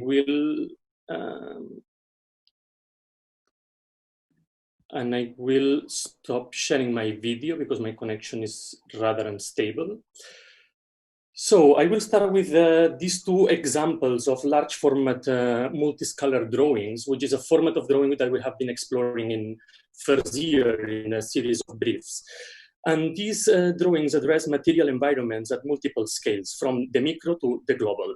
The intention of explorations with this format of drawing is to unveil the complex material, but often invisible relationships behind architecture. And when I say architecture, I mean the most common understood scales of architecture, that of the building or that of the city, that of the town, the urban. So actually how behind a building, there is a series of material relationships that expand towards the micro and expand towards the macro. In these particular examples that you see on the screen, the research was about food production. It was a farm to do tomatoes and a farm to do salmons, and how actually this had the building containing the tomatoes and containing the salmons had implications both at the territorial scale in terms of resources consumption, at a global scale in terms of distribution, but also at a micro scale on the composition of the soils or the water. And I'm trying to shift the slide, but I don't know how. Here, okay. So similar forms of drawing, working at multiple scales, have been used to focus on the relationship between the body and space, particularly to put questions on what kind of material instruments do we use to mediate our social persona and configure our subjectivity. And here I'm going to give the example of the drawing on the left, which is a specific real case of London, of a furry, which is a person that thinks or believes that is an animal or that wants to be an animal, and that uses a series of material interfaces from the scale of the costume to the scale of the city to construct its own identity. On one hand, we have the costume, as I said, then we have the room as a space in which to develop individual performance, in which to record the costume with the cell phone, for instance, but also we have the bars in the city in which that person meets with other furries and constructs a social network, and also the public spaces in which other kind of interactions can happen. So there is a series of spaces at multiple scales, material geometrical spaces that are indissociable in between them, despite they might be spread in the city, and that are crucial to the understanding of the construction of the identity of one specific citizen. And from the material, we are also jumping into the digital. This series of drawings, again, that are working at multiple scales, explore the relationship in this case between digital, immaterial space and platforms, and actually the physical space of the city. That was a specific investigation on the relationship between mobile apps and the city of London. Through the research, a series of different kind of apps were identified that will affect also the way spaces are designed. And many times outside the questioning or the realm of debate that actually falls within the discipline of architecture. The apps could deal with many elements, let's say, from objects, printers and toilets, to the use of the public space as a space for gaming, for enjoyment, to actually also process of food consumption, or actually the location and use of specific facilities within the city, transforming completely the idea of zoning or identification of urban and public space. A similar kind of exploration was done in the visiting school in Brussels, in which actually we were looking at the relationship between audiovisual technologies and the spaces of representation of political institutions. So really, in this case was the European Union, the Commission, the Parliament, the Council, and their headquarters in Brussels. The investigation has a political background, how actually Brussels became to be the site of these institutions in relationship to the infrastructure existing for telecommunications that came already from colonial in relationship to Africa, for instance, to the present situation in which there is a multimedia display to host the council meetings that is represented by this drone that is actually flying within the Europa building in Brussels and has a camera and is recording actually the council meetings, the meetings of the heads of the state, and broadcasting live political. Continuing with G, in first year, a series of brief have addressed the question of the relationship between architecture and time. Obviously, this is not a new question. It has been there for many, many years. This idea that architecture can be an interface that is performing, an interface that actually unfolds in time. It's a multisensory experience that almost displays as a score. But maybe what is new now, even if the question is not new, is our possibility to have access to technologies that maybe 50 years ago were not there, were not ready, or too expensive actually to be applied. This is something that is already happening. We all know that there are commercial spaces in the city that use technologies that have been transformed into these performing spaces. I'm trying to address this question in first year by using different kinds of forms of notation, exploring how different forms of a score can actually register or can be used to think and design potential environmental spaces that are performing, but also using different kinds of hardwares and softwares, from the most simple ones, the one that you can actually now see here on the screen, which is just like a simple board that allows for interaction and allows for very simple binary programmation, to more complex softwares. In this case, it will be the Unreal Engine, which is a software that allows for real-life visualizations, which means that you can construct an immersive audiovisual performing space that can be experienced through the screen or can be experienced through virtual reality. As I said, these tools, so this software, these hardwares, can be used obviously to design, can be used to speculate on how we want to inhabit a space in the future, but and spaces from the past that, due to their ephemeral nature, have disappeared. Actually, in the screen, you have a series of screenshots from videos produced in Unreal that were reconstructing, were reenacting a series of multisensory architectures events that existed in the past and have disappeared. And I think it's particularly important to also look at the past, to do these reconstructions, to use these tools critically, these new tools of representation, in order to capture these moments of the past that maybe are related with pleasure, that are related with enjoyment, a certain kind of architecture of enjoyment, and to construct certain archaeology of enjoyment. Because I think those spaces have impact in our cultural development as a society. And not only, I think those spaces are the site of micro-utopias. And I would like to conclude with this idea. I think we could learn here from queer studies and their relationship with the future, how actually certain authors within queer studies have developed a certain idea, utopia. And I think many times when we are talking about architecture, we are talking about future, we're always imagining these splendid, optimistic futures, thinking that architecture is the one that needs to bring a better future. But actually, queer theory has developed a certain understanding of the future related with the present and related with the past. And actually saying that by identifying those moments that exist already in the present, those moments that already existed in the past, these micro-utopias, these moments of communion, of enjoyment, that obviously also contain moments of conflict, but nevertheless are already a seed that actually needs to be the departing point to imagine a future that has to be populated of the micro-utopias that already exist or have existed. Thank you very much. Thank you. Thank you, Paul.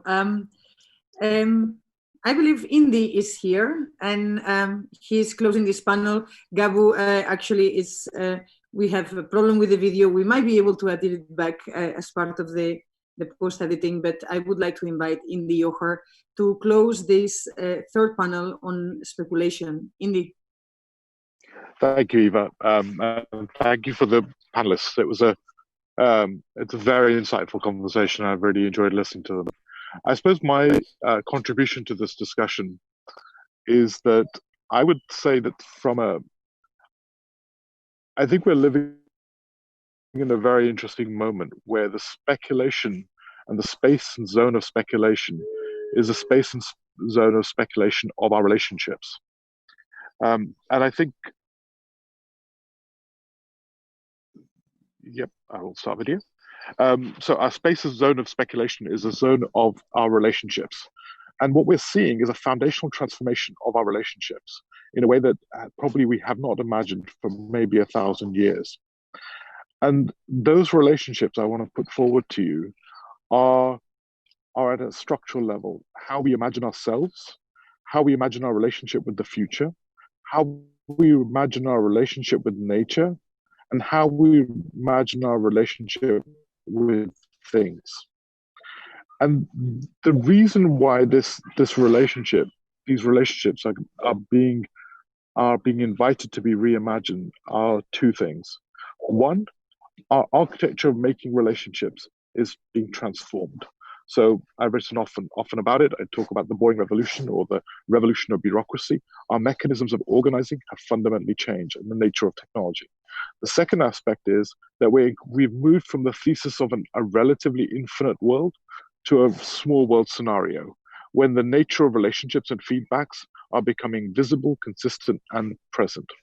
So what we're seeing is the transformation of ourselves in that model. And in order to imagine the future, I would like to put forward a hypothesis that is the reimagination of those four issues that is at the heart of reimagining our relationship with the world, but also giving form to a new typology of architecture. Because it is if you own a piece of land, you actually theoretically have almost constructed a thesis of enslavement of that land to you. How do we reimagine that relationship to not be an enslavement of ownership, but actually be a treaty of cohabitation?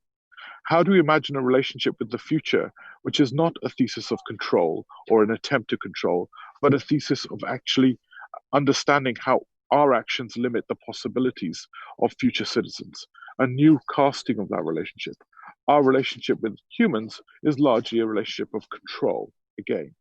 So I would like to propose that it is at the structural level of these nature relationships, and that we need to be speculative, but also generatively speculative when you change those relationships. What happens if we are not dominion over land? What happens if property rights aren't what they are? What happens if we go into treaty with land? What happens when land becomes self-sovereign?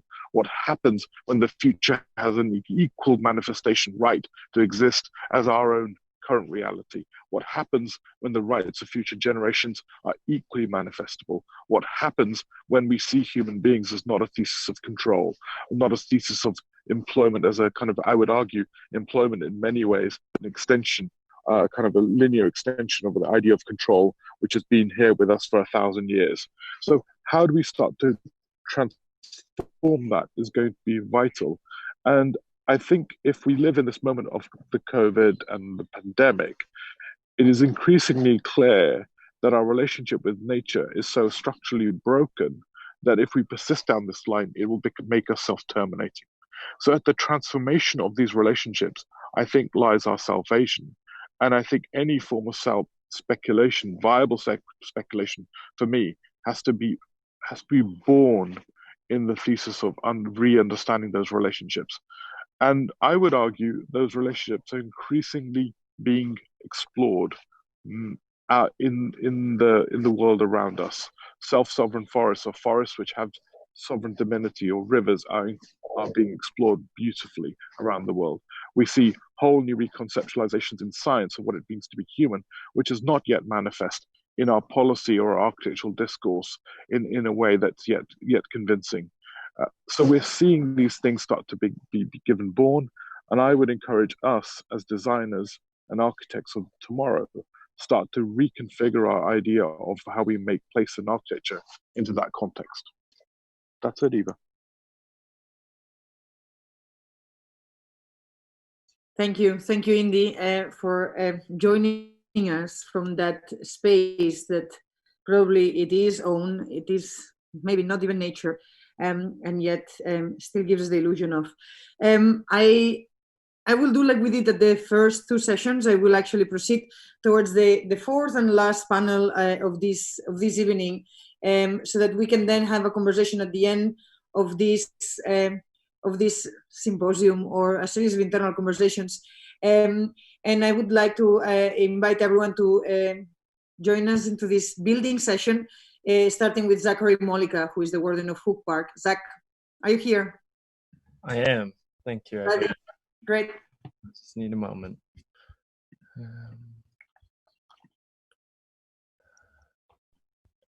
Talking about the rights of future generations, and talking about nature and our relationship, and the way in which we understand issues of land ownership and cohabitation. I think Hook has a lot to give us.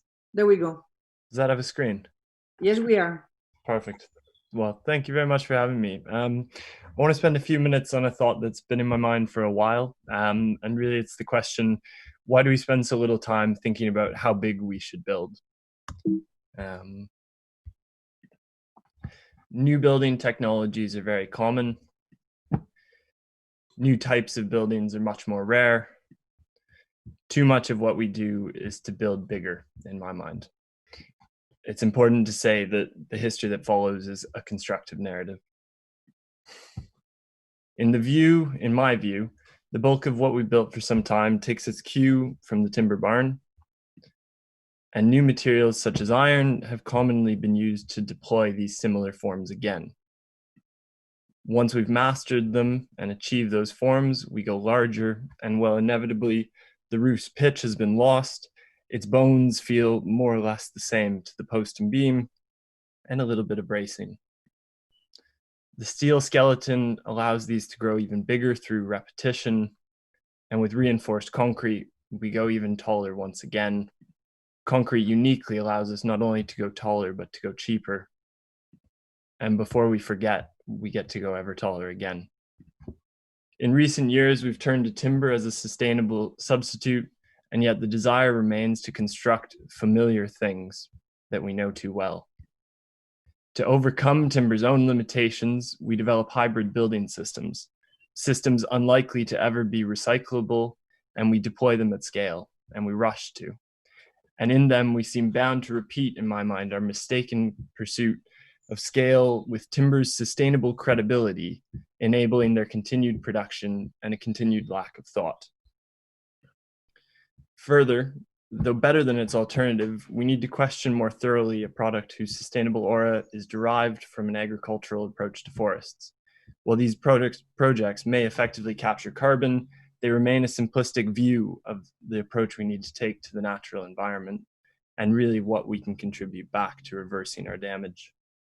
I'd like to see us learn from and work with the inherent limits of certain materials, instead of always seeking to overcome them. Having the cheat codes does not demand that we use them. Embedded in this really is a questioning of our need to build buildings beyond a certain size. With timber specifically, I see it as an opportunity to develop buildings in harmony really with what we need to do. And zooming out, I'd like to question this at the size of the city. Zooming out, I'd like to see this, and in the current moment more than ever, question how we rearrange the metropolis and really how we distribute and develop production systems, economies, which are distributed around the world, around our countries, and in the space that we have.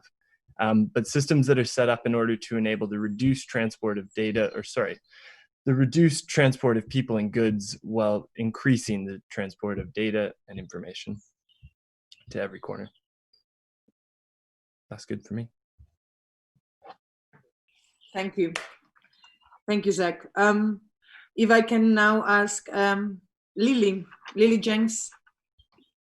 Hi, Eva. Thanks a lot. Thanks, Zach. I think my comments now are on a different subject, but I think it's interesting to think about how we have the capacity to build at scale and why we would build at different scales and going forward, given the issues that you've set up. I was thinking about how we teach architecture, and I'm always in this kind of quandary between a more kind of atelier mode of teaching and cultivating the individual students. And so this is just a short idea for a tale of two polemics called the Irreconcilable Truths. Polemic 1. It's a cliche, and like many cliches, fundamentally true, to say that success in building architecture requires huge amounts of collaboration. Like a film set, the project of getting things built, especially at the larger end of the scale, is a project of choreography with a lot of charm. The precision of engineers, the community of consultants, planners, transport, health, equality, sustainability, and the many representations of the sometimes many-headed client group. And of course, the local community, the other stakeholders, the NIMBYs and the YESBYs and the historic preservationists and the regulatory agencies, they can all tell you how to do it already, like they did it last time. Similarly, architects are becoming marginalized as the fluffy form givers, able to speculate and specify shapes and colors and materials, able to sell magazines and blogs, but not specialized enough to leverage architecture as the defining factor of program, politics, resource use, budget management, and long-term value. The obsession and focus on unique and singular visions of the architecture thesis project concept, cooked up by as many students as there are individuals in our school, distracts us from the quality of working on a collective project towards a collective goal through the running of the unit as an apprenticeship model, with a collective set of references we can discuss in depth and with knowledge and through a comparable set of fundamental canons. If students are not forced to draw fundamental architectural orders, like the plan and section, at some possibly early point in their school career, how will they know how to engage with the existing structures of architectural power that are expressed in those structures? So in order that we can focus on the urgent issues that are fundamentally shaping the world around us in the thing that we call architecture as it is manifest as building. Furthermore, the overwhelming issue of building in the environmental emergency requires and demands architects reach out beyond the academy and act much more as part of a team, losing our hubris, working as synthetic designers, creating projects that bring together other expertise in biodiversity, rainwater, drainage, climate change analysis, material use, waste management, and soil engineering, to mention the many specialities that a large project brings together. We know that through the scenario of the CRIT, that combative, collaborative environment, final tables and the many juries, that our work improves as we bounce ideas through together with other people in collaboration. They gain rigor and precision. We need to reach beyond the confines of the Focus Academy to posit the possibilities of new clients, create new communities, and enable the students to work in real-world issues. By learning to work as part of a large ensemble, as part of a project larger than our own, the skill we take into the professional world where it is a necessity, it forces us to learn the difficult skill of creating synthesis from multiple competing and sometimes contradictory forces and desires that every real-world project brings. And I have polemic number 2, sorry. No, the role of education is to provide a protected instant outside of the compromising and watered down status quo of the profession of getting things built. An academy allows us to escape from the rigors and complacencies that are part of every building project. Even more than that, being part of an academy, not part of a university system, allows us the luxury of closing our ears. Every student I interview at this school talks about the prestigious alumni, Zaha and Rem, but the rise of the starchitect who's AA educated has been mirrored by the rise of the great banal large corporate firms of faceless architects churning out the crud of crisp capital. We must avoid producing their minions at all costs. Every project has the potential to question what architecture fundamentally is, what it can be, where our urgent futures are going. Only in the precarious community that the determined single-minded architecture savants that is the AA can we create a community that allows the individual independence of mind to develop a devotion to an architectural topic, a focused project, a personal legacy, no matter how unrelated to the problem of getting architecture built in the real world. The architecture must remain a heterotopia, purposefully hand-picking specific structures of the real world that it will rigorously engage with and unashamedly abandoning all the others. This is the one place where the whim of what we describe as a project takes precedence above all else. That a valid project should form a unique representational style goes without saying. The terms of an architectural project should set the terms in which it is visible and manifest in its representation. Every project is unique, with its own radical form, explosive imagery, fantastical narratives, radical politics. Each project is as unique as every site and every program.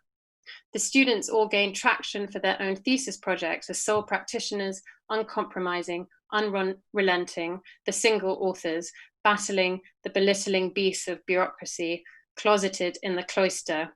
Viva style and expression, and screw the profession. Thank you. Thank you. That was amazing. Thank you. Thank you, Lily. Javier, are you here? I am indeed. Yep. Can you hear me well? Yes. I would love to actually, if you lowered your camera, but I don't know if that's possible, so that we can see you better. Yes, that would be great. Thank you. Not worth seeing, but anyway, right. I've decided to change my talk because I want to fill in the holes here. What is characteristic of the AA is the one-to-one teaching. And for me, teaching is the highest form of friendship, because I understand friendship as loving the good of the other in preference of one's own. So the tutor wants the best for the student. And it should like the student to start where the tutor reached. In other words, the presence of the student or the progress of the student is what is perhaps the only thing that matters, right? And this relationship tutor-student starts with a common ground of likes and dislikes.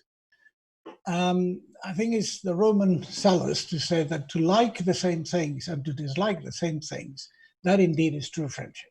And that's why in the AA, I think it's so important that the students choose the unit they want to work in. Right? Ultimately, I think that the relationship of the tutor-student in the AA is a joint venture, where the tutor and the student work together. What do they work on? On the student interest, the project, and by implication, of course, the student education and training. And Cicero, he says, the highest standards of behavior are impossible to realize on one's own. Union with someone else, companionship, are the only things that can ensure them. Right? So when things go well, with one's tutor, there is progress, there's fruition, there's a great deal of fun and satisfaction for the student. But the tutor too, because the satisfaction of the tutor is the success of the student. But the tutor must make demands on the student. And this is very difficult. But if there is real friendship, the tutor knows how to inspire, to encourage, to support, but also to make demands, demanding hard work, dedication, etc. George Eliot in Daniel Deronda says, the coercion is often stronger on the one who takes reverence. Those who trust us educate us. So I think it's trust the student and make demands. And the tutor can make demands without hurting and without, finding it difficult. It mustn't take the easy way out. Right. The human being is a rational animal equipped with intellect and memory and will.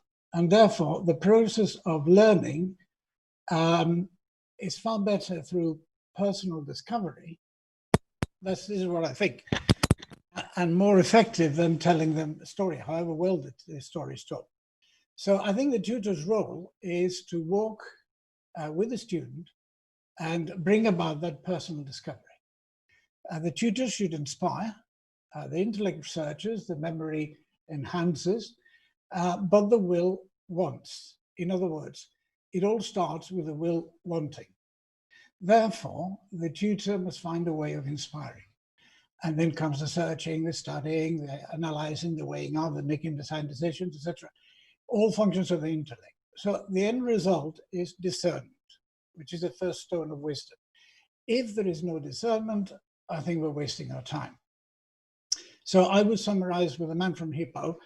If I am your master by my words, you have become mine by your example. So what do tutor and student talk about? Everything and anything? No. In my opinion, this is quite a sensitive issue. The tutor-student is not the relationship of the parent and child, right? So in the AA, we talk about architecture, and with a capital A, and architecture-related issues. And the spectrum is extremely broad. And it is subject to the most varied interpretations, because in the AA, there's room for almost everything.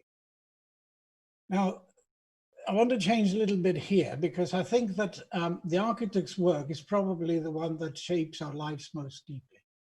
When doctors look at human beings, they look at the health, tailors at the clothes, cooks at their food, bankers at the filthy lucre. But architects have to form the habitat for the human being on this planet. So architecture as the human's interrelation with nature is something that architects have neglected in the latter part of the history of this planet. And generations of architects have got it very, very wrong. So the vision that they had of the relationship between the human beings and the world they live in has often been so myopic that it has had disastrous consequences. So from now on, I think we have to approach our role, our understanding of architecture in a totally radically different way. To work with nature is good, but for me, nowhere good enough. We are nature, and in fact, we are the rational part of nature, and nobody else can do for us this task, the task that we have to do. So this is what our tutorials should be about, and our lectures and our symposia and everything. Now, the AA is different, and there's room for seeing architecture in a different way, in a completely new definition, and what architecture is all the time in motion, right? But in addition to, not instead of. I think the AA cannot ignore that we live in 2020. So the idea that architecture is words, I think is quite old. In the aftermath of the 60s, it was very interesting. And in the AA, we're at the front of that. And I was a part of that. But now I think all the tasks are more crucial and demand a response from us now. So as I say, in the AA, there's room for everything. So we want to carry on with various speculations. That's fantastic. And I like what I've heard today. But we cannot allow that the AA not to respond to the present conjuncture. So let's have the cherry by all means, but let's have the cherry on top of the cake, not instead of the cake.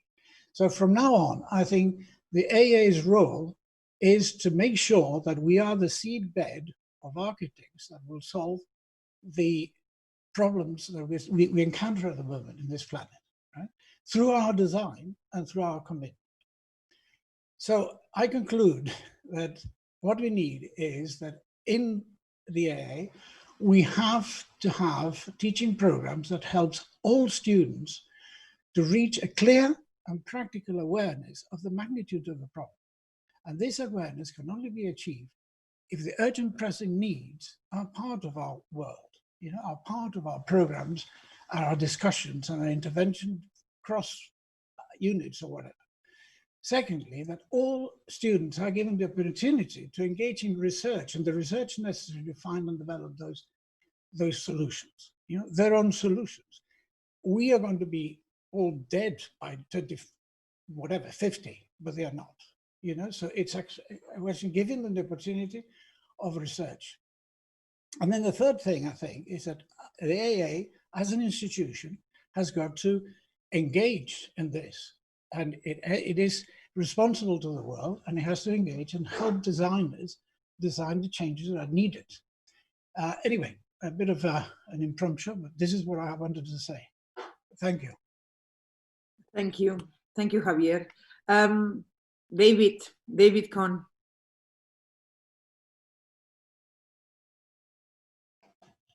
Hi. Thanks very much for including me. I've got a presentation I'm going to share.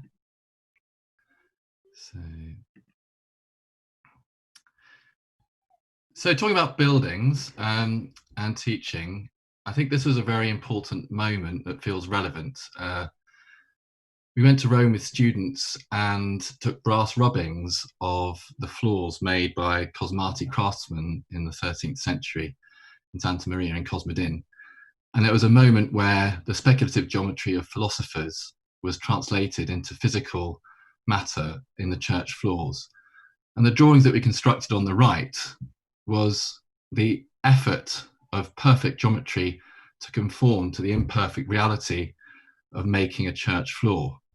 So the kind of labor of craftsmen to cut it to fit in what ended up being this kind of skein of not straight lines, a kind of perfect world mapped onto an imperfect reality. And I think that that is something that is still relevant, and that is a kind of continuum that we're kind of asking ourselves, I think, today.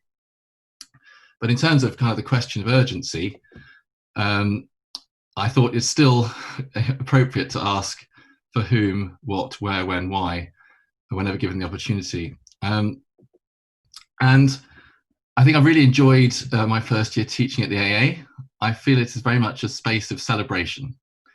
And I think despite us being all in uncomfortable situations, some of us exceedingly so, there will always be ways out of different sorts. And I'm looking forward to when we're all back in some fashion.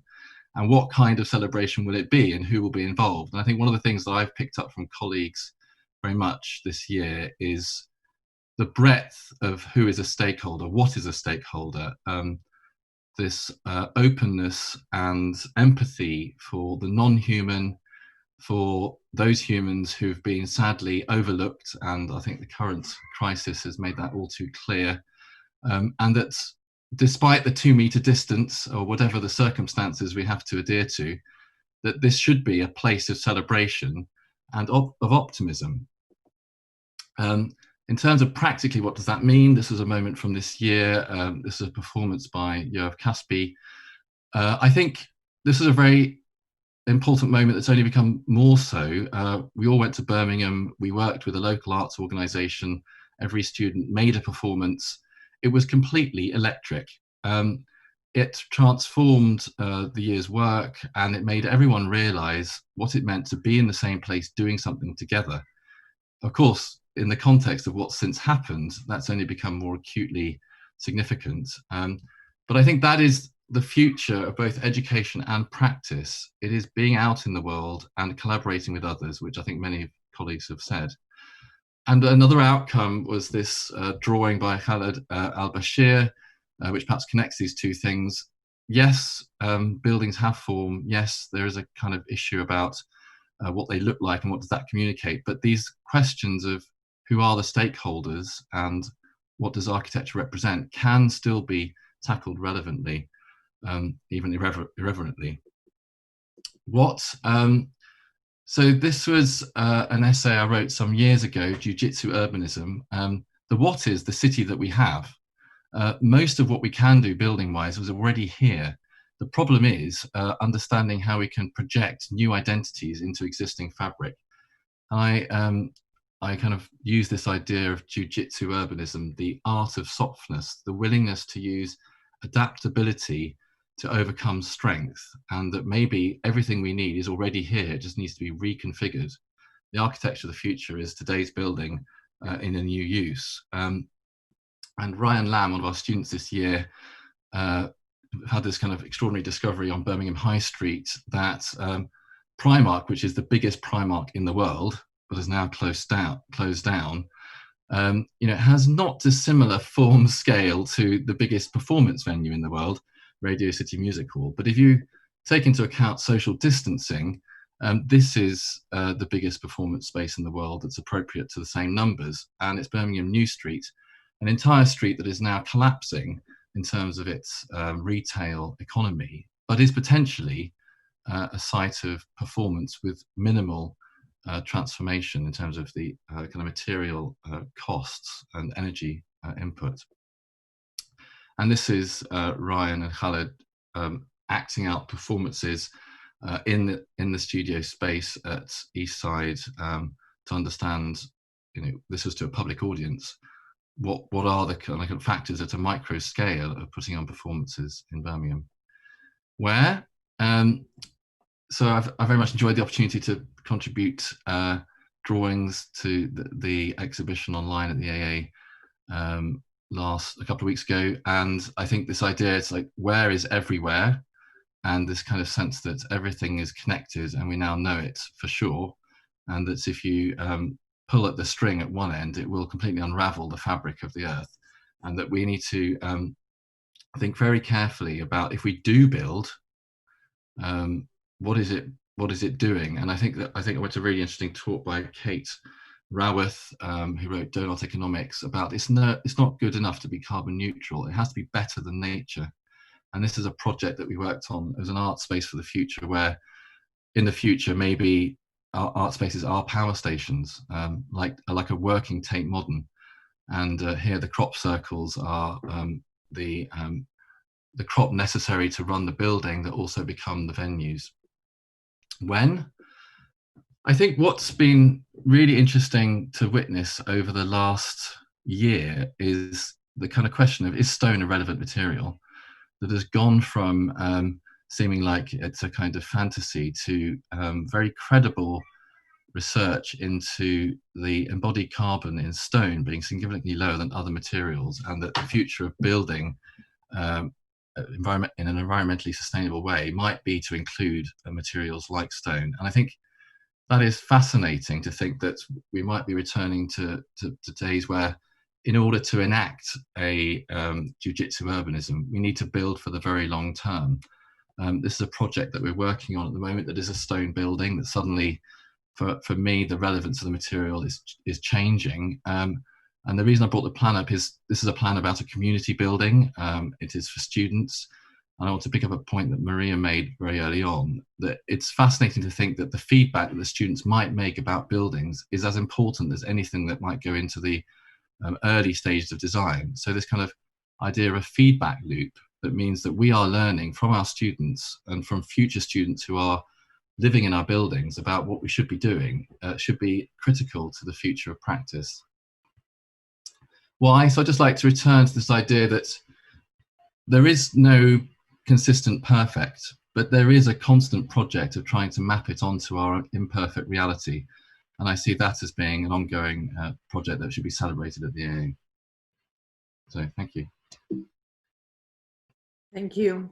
Thank you, David, for always accepting all these invitations and delivering. And it was very interesting to see all your questions, even if they are the usual W's, to see how one actually answers them. Our last panel of the day, Pier Vittorio, maybe you can take us from the fundamentals to history and theory, to speculations, to buildings, and to close today's conversation before we open up the panels to the respondents. So go ahead.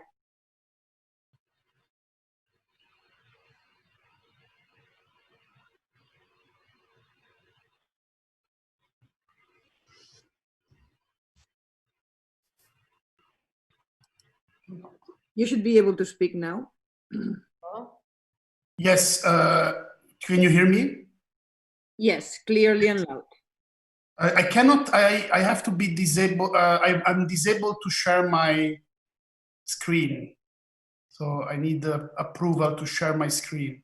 So Thomas, Manije, someone, maybe I can actually even, I don't know if I have rights to do that, but I don't have rights to make you a co-host.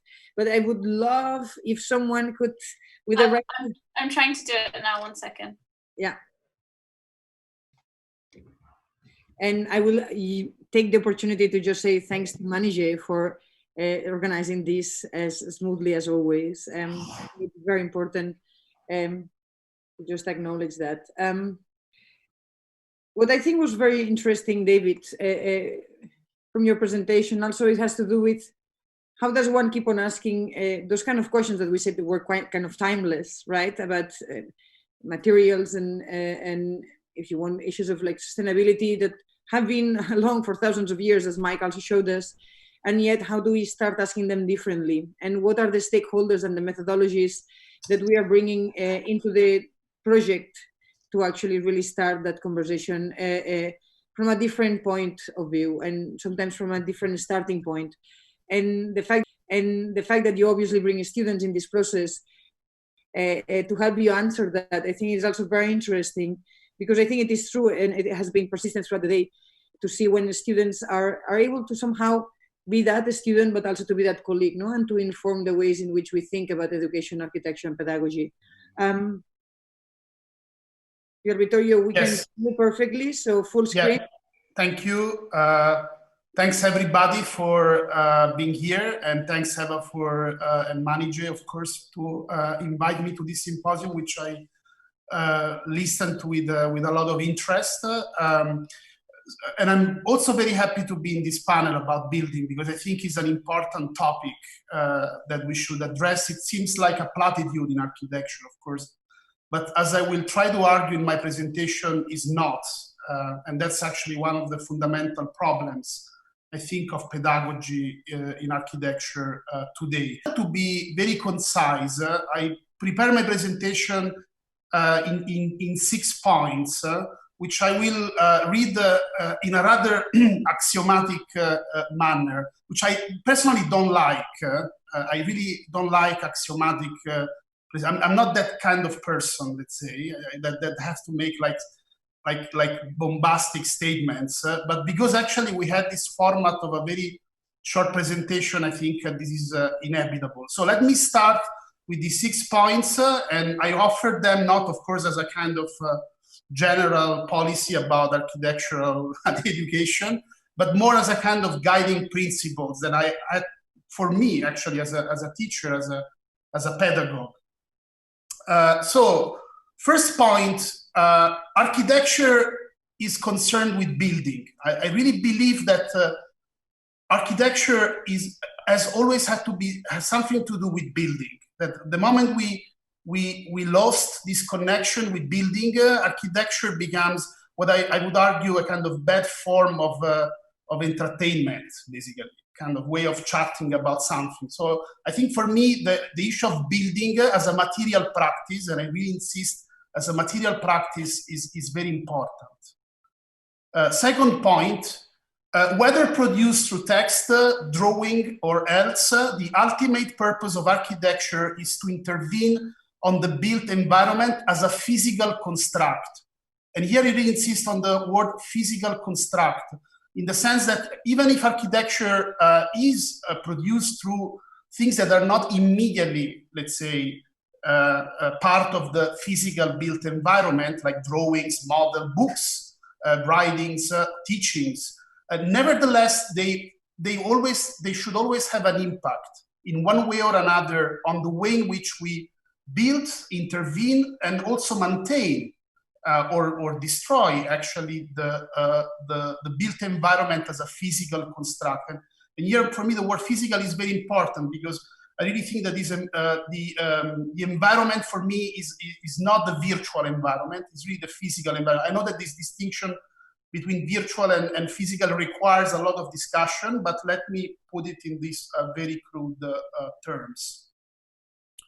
Third point, the most critical one, illiteracy about building as a material practice is illiteracy about architecture. And this point was prompted to me by a frustration I have often as a teacher, when I realized that in architectural schools in general, I'm not referring to the AA in particular, in general, somehow there is a kind of a blind spot in many of our discussions, which really has to do with building, with the material, political, not just technical consequences of building. So somehow we design, we think about architecture often without understanding the dramatic consequences that our thought has in terms of the physical, the environment as a physical construct. And also this has to do, of course, a lot with the fact that most of architectural education, and of course I include myself in this problem, is taught through virtual means. Of course, now we are there by default. So we spend a lot of time with screens, with images, but we have very little time to visit architecture, to visit buildings, and to also address really those technical problems of architecture that can only be understood by understanding the process of building. Architecture is born out of the division between intellectual and manual labor, and this is actually the original sin of architecture, I would argue. This is actually where architecture has a very problematic relationship with building. To critically understand this separation is to penetrate architecture's most pressing problem. I think that we have, with all those digital and technical means through which we design, we have reached a point of maximum alienation from actually building. So the separation between who builds and who design architecture, and of course who finance architecture, is now very much orchestrated by all these technological apparatuses through which we are forced to produce architecture. And for me, to historically understand this division of labor is to very much cut the chest to the fundamental problem of architecture and its relationship to building. Second last point, fifth point, what we call discipline or disciplinary knowledge is always a historically specific form through which institutions of power, including schools, for example, have tried to define modes of building and ways of thinking about architecture. So this is the reason why we have to be very aware of disciplinary knowledge, not to celebrate it, not to defend it, but to criticize it. But to criticize it, we have to know it very well. I think there is a lot of discussion today about rejecting or criticizing disciplinary knowledge without understanding it. And I think in this way, any criticism to architecture as a discipline, which I think is a fundamental and urgent criticism, in light of all the problems we are having, from colonialism to environmental disasters, requires, of course, a critique of architecture as a discipline, or the disciplines that have tried to capture and organize architectural knowledge. Yet we have to know this history of disciplines in order to make our criticism more effective. And last point, to understand the tension or conflict between building and disciplinary knowledge is, according to me, the most urgent task of criticism. In other words, to constantly address this conflict between building as a practice that have many forms, many cultures, many ways through which historically actually architecture has been produced, and the disciplinary knowledge that has constantly tried to capture and systematize this knowledge and make it actually what we call the institution of architecture is, for me, one of the most important and pressing problem, of course, of pedagogy, but also I would say architecture at large. And with this last point, I finish my rather perhaps too bombastic presentation, but that was the nature of this, let's say, game. Thank you very much. Thank you, Pier Vittorio. Yes, this was the nature of the game, and in some ways, I actually just was thinking, probably with Maria, but that book, no, that tries to define disciplinary knowledge in architecture, because it is true that it's being claimed by very different voices with very different understandings of what is the discipline of architecture actually about. And the kind of distinction between a project and practice, or between disciplinary and non-disciplinary practices, or between a knowledge practice versus other forms of understanding what is that we define as architecture, is a very interesting conversation, and probably that like demands its own symposium. What I will do is, obviously, as I did before, is to ask the different respondents to actually somehow bring their thoughts, questions, reflections into the table in relationship to the last two sessions on buildings and speculation. So we have Theo Lawrence, Rebecca, Louis Lemois, Mirage Met, Stefan Laxness, Lawrence Barth, Paul Crosby, Umberto Napolitano, Eleanor Dotman, Ryan Neuheiser, and Shine Gashira. So in no particular order, I would love for this to be more organic. If not, then I will be more than happy to go one-on-one. And if not, also any of the speakers that might want to reflect on some of the issues that were raised. Let's see if we can see the gallery view, and everyone is putting their cameras on. It would be great to see everyone in here and to see how we actually start a conversation. So who wants to go? Ryan, you are here, so I think you are going to be the first. Is that me? Yes.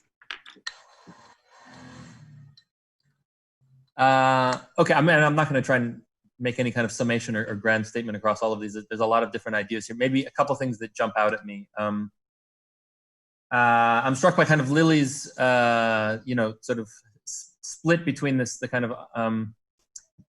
kind of how real we get, how kind of engaged we get with the kind of pragmatics of the real world versus how much we kind of savor this space of the university as a kind of idealistic space to expand our thinking and kind of aim for the fences in some ways. And that, I think, ties in with a lot of different themes that were kind of coursing through some of the other presentations around kind of engagement, Amika's engagement with the hand, engagement with building, Pierre Vittorio's sort of last statement. Sorry, I've got some people walking by outside now.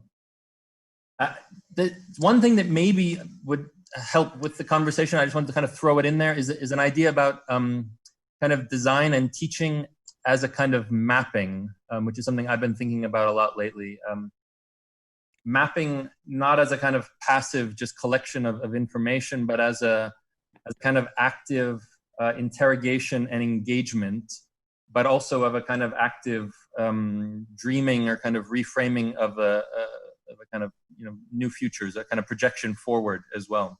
And that at the heart of it, I see a lot of what we're doing is teaching as a kind of teaching of ways of mapping, of observing, of notating, of rubbing the floor, to David Cohn's kind of observation of the kind of mapping of the ideal to the imperfect, and as a way of in that sort of closely engaging with the full heterogeneity of our context, of our environment, of our kind of local conditions, and in some ways architecture is a way of kind of framing those conditions, of kind of projecting a way of creating a kind of a hierarchy of how those various conditions interact with one another that might shape a possible future. As a kind of general statement, just I wanted to kind of throw the term of mapping into the mix of things. Paul Crosby, I see that you are here as well. Maybe you want to bring some reflections on that. Addressing my comments to the last few speakers on building, I think one of the main questions for me is how do we operate as professionals?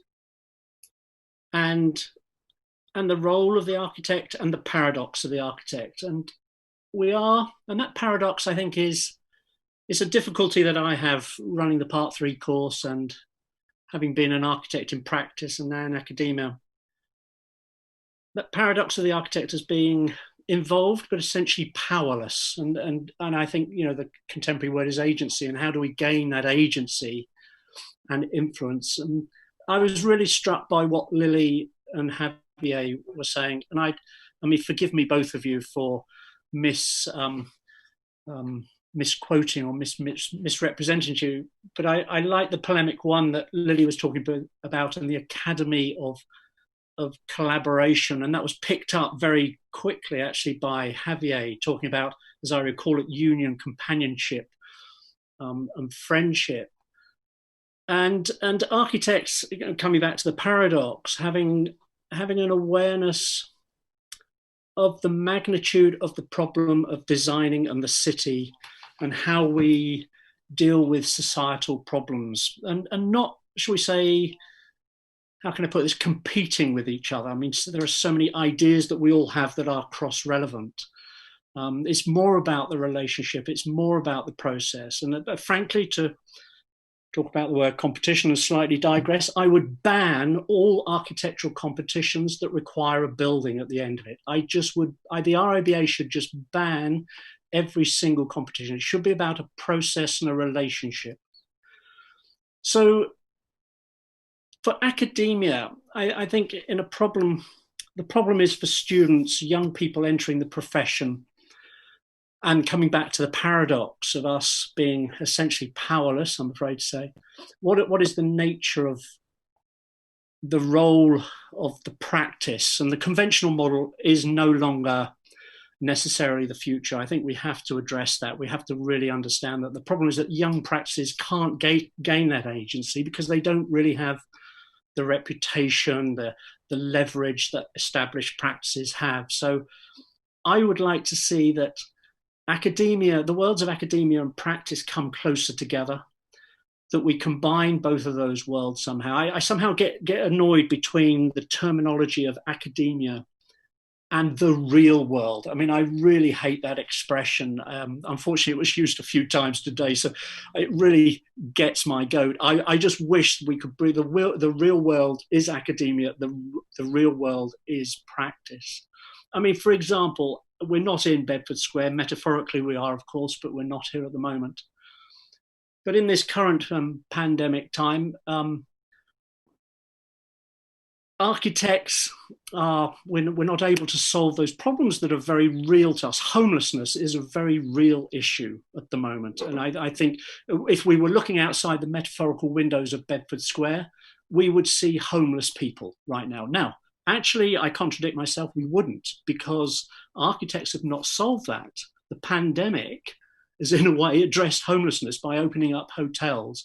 And I think we are somehow complicit in the problem of the theme of this final talk of building by consumption. And I think we have to somehow question whether buildings are actually the answer to our problem, whether actually in that short piece on homelessness and the solving of homelessness through the pandemic and people going into hotels, whether we have any agency in that problem of homelessness. I mean, years ago, we did have that. We were able to help with those issues.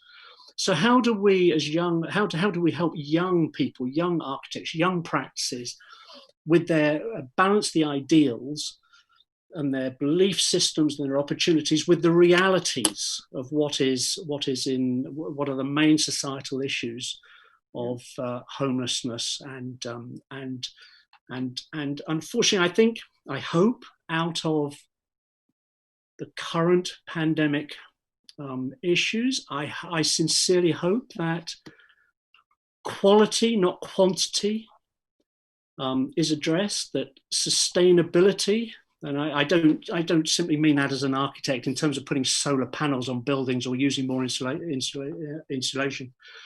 I mean, reducing our consumption. I think consumption is a horrible word. Why we have an obsession with retail coming out of pandemic is beyond my comprehension. The GDP, the recovery of the economy, why that has to be about retail and banking is something I still do not particularly understand. So I think for young people and architects and practice, if we're talking today about fundamental and the future and academia and practice. I think we need to be more smart, more savvy. We have to make ourselves more relevant. And ultimately, we have a societal responsibility. Our responsibility is to society. And I somehow would just wrap this up by saying I completely agree with, as I said earlier, Javier and Lilia, that I think we have to be, we can solve problems. I'm an optimist. I think we can, as architects, solve problems of society through design. But it's going to need more union, and I think Javier used the word companionship. I really like that word, collaboration and companionship. Yeah, I mean, just building on that, Paul, maybe also, Ila, I believe you are somewhere there, homo urbanus. I think there is a lot of what Paul said that you might actually feel that also as part of your unit and work this first year that you are part of the AA, you might have been addressing, and you might want to talk about these or other issues. So yes, I apologize for Louise, but it's quite late in Venice, so she's cooking for our kids because it's quite late. So I'm alone. I wanted just to talk a little bit about. I was very interested by. Can you hear him? Yes. Do you hear him? Yeah. Okay. I'm sorry. Was interesting by Pier Vittorio's speech because he talked about the physical consequences of building. We are really very, very interested by this, and not only building, but also the teaching, the disciplinary knowledge, because and this conflict that has between these two worlds that is something that for us is extremely interesting, because we are making our films. We are just going to observe what is happening between these two worlds. And we all will find a big fracture between these two worlds. There's a big hole in the middle, and we are just we are working on this void, and this big void in between, this in between. And I think how to teach and how to find a relationship between these two worlds. We try to do it, and in our case during this year, we try to do it just to transmitting something, not teaching. We are not able to teach. We don't know, because we don't have the we don't know the truth. We don't have something to teach with. Even in our film, we totally improvise with the reality, with people that we find in buildings. We find in buildings. We find in cities. So we improvise with them. And what we can do with the students is just try to make a sort of transmission of what we know. And I think the education, because we talk a lot about education today. The education is something strange, because who we are to know how to educate the others. No, and I never like the teacher that they say what you have to do and what we have to do and how to do it. The only thing we can do is just to transmit our sensibility.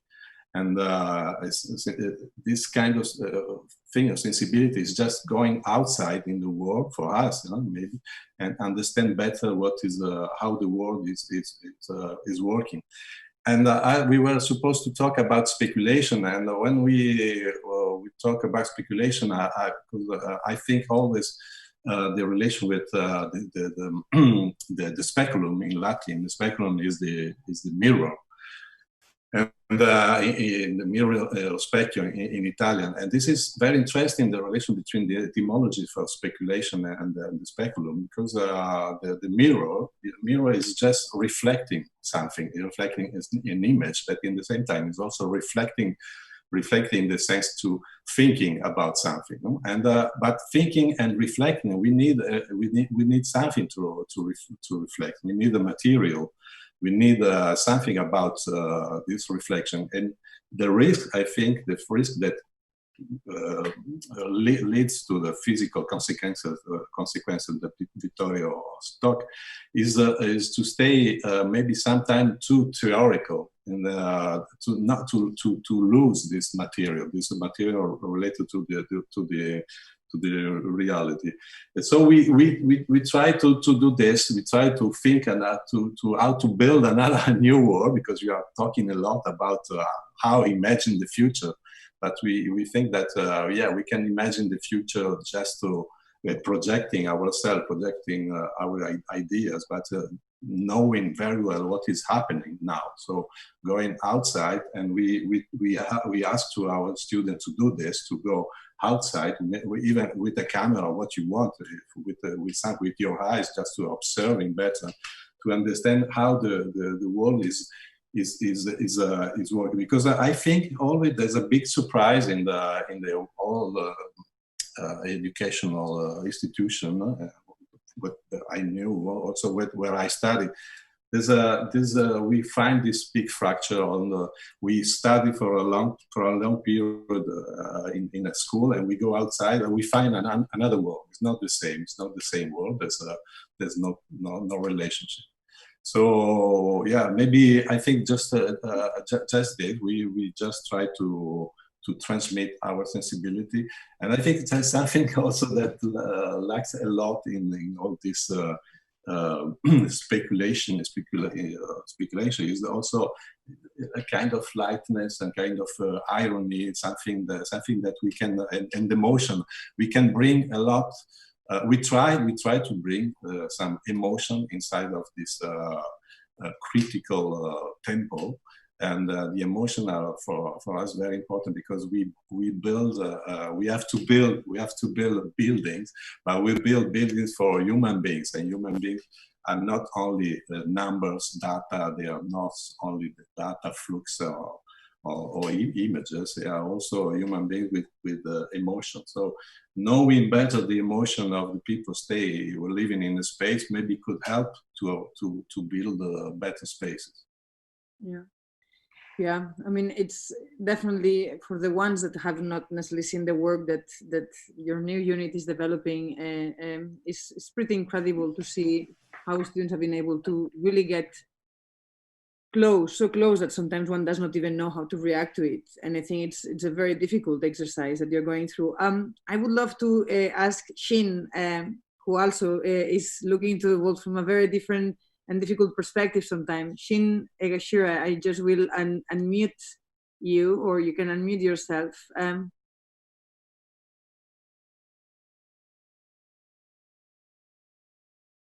don't know.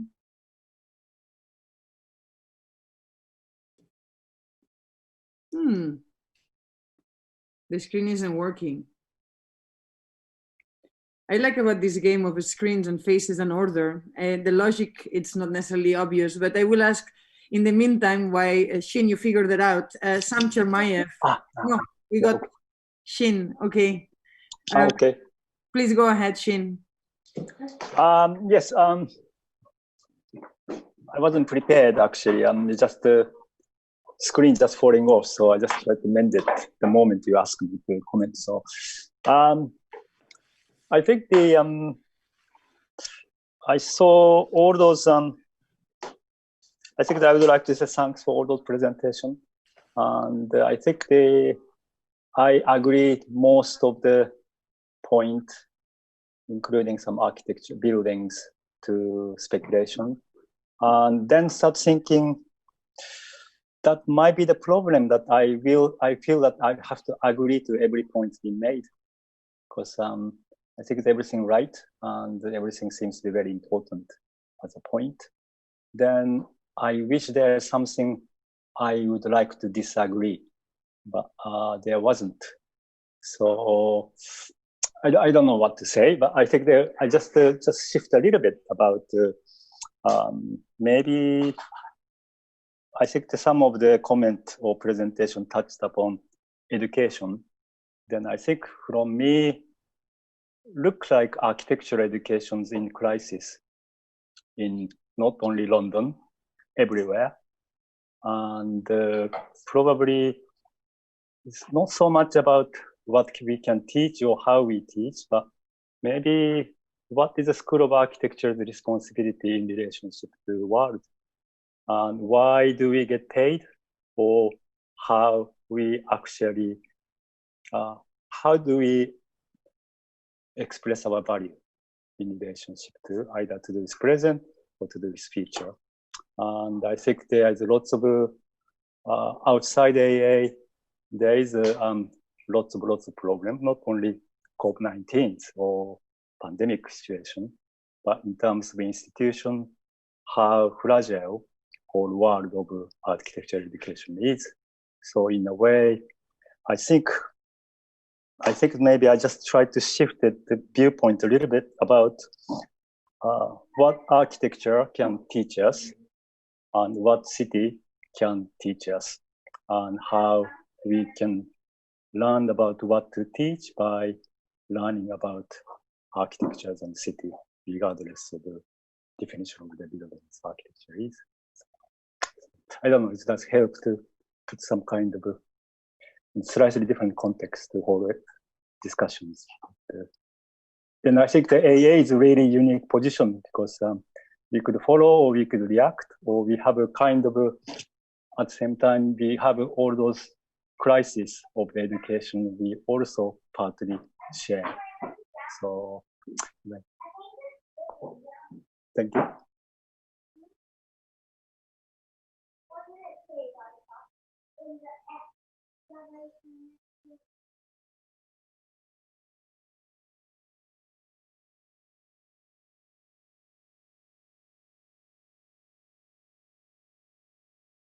It gets muted immediately. I think, thank you, Shin. I think it's very important that we keep on asking those very fundamental questions, and to know what are the questions that in fact we should be asking. And it is true that we do need to maybe sometimes just reduce and to be able to ask one. And maybe we could do that next Saturday in another Zoom or a park, and keep on having that conversation. I would ask Eleanor Dodman, who is also here with us. Eleanor, can you join us? Yes, sorry, can you all hear me? Yes.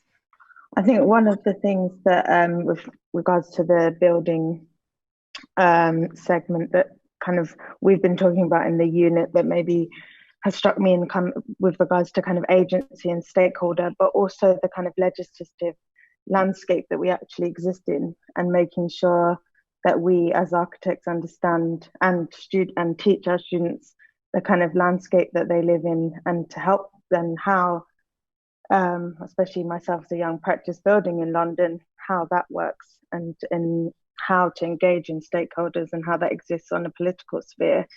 As well, which I think is going to become ever more increasingly important in this, as clients evolve with respect to like local council and things like this during this time of pandemic, and how the public realm is responding to that. Yeah. So we've spent a long time talking about these things, which I think are important with regards to building. Yeah. I mean, I think the way in which your unit has been really looking into the way in which policies and politics really also exactly the form of building, and exactly, and at what point does the architect intervene, and where is their agency and knowledge insert itself within the making of the fabric of the city, and at what time and at what moment. I think is an incredible contribution, I think, to the different units within the school.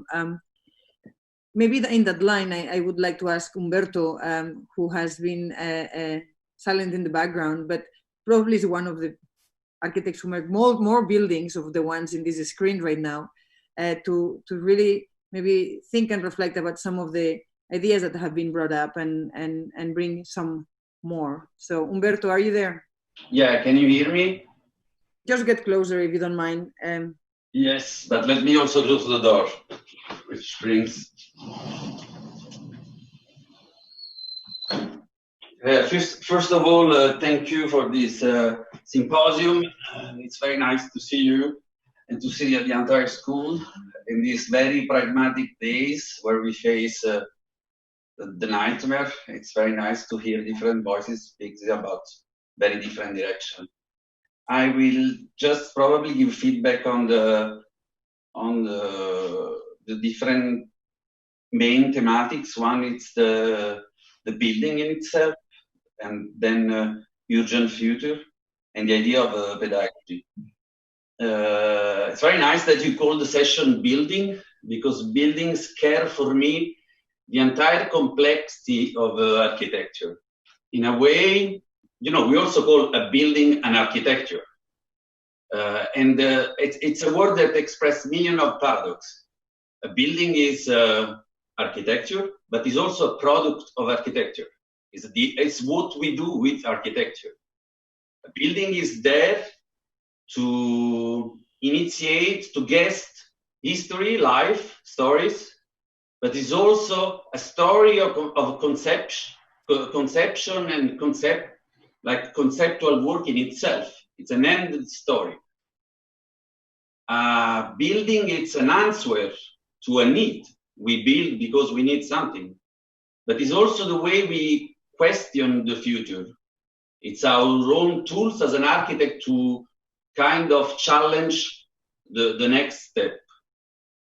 And I mean, what I want to say that the building in itself, as Pier Vittorio already said, is also architecture, but is also drive this entire complexity of a discipline, which is he has been highlighted. No, this question of theory and practice, this question of real world that we change to our world, but in the same time is a loop. So the world change us, so we can change the world.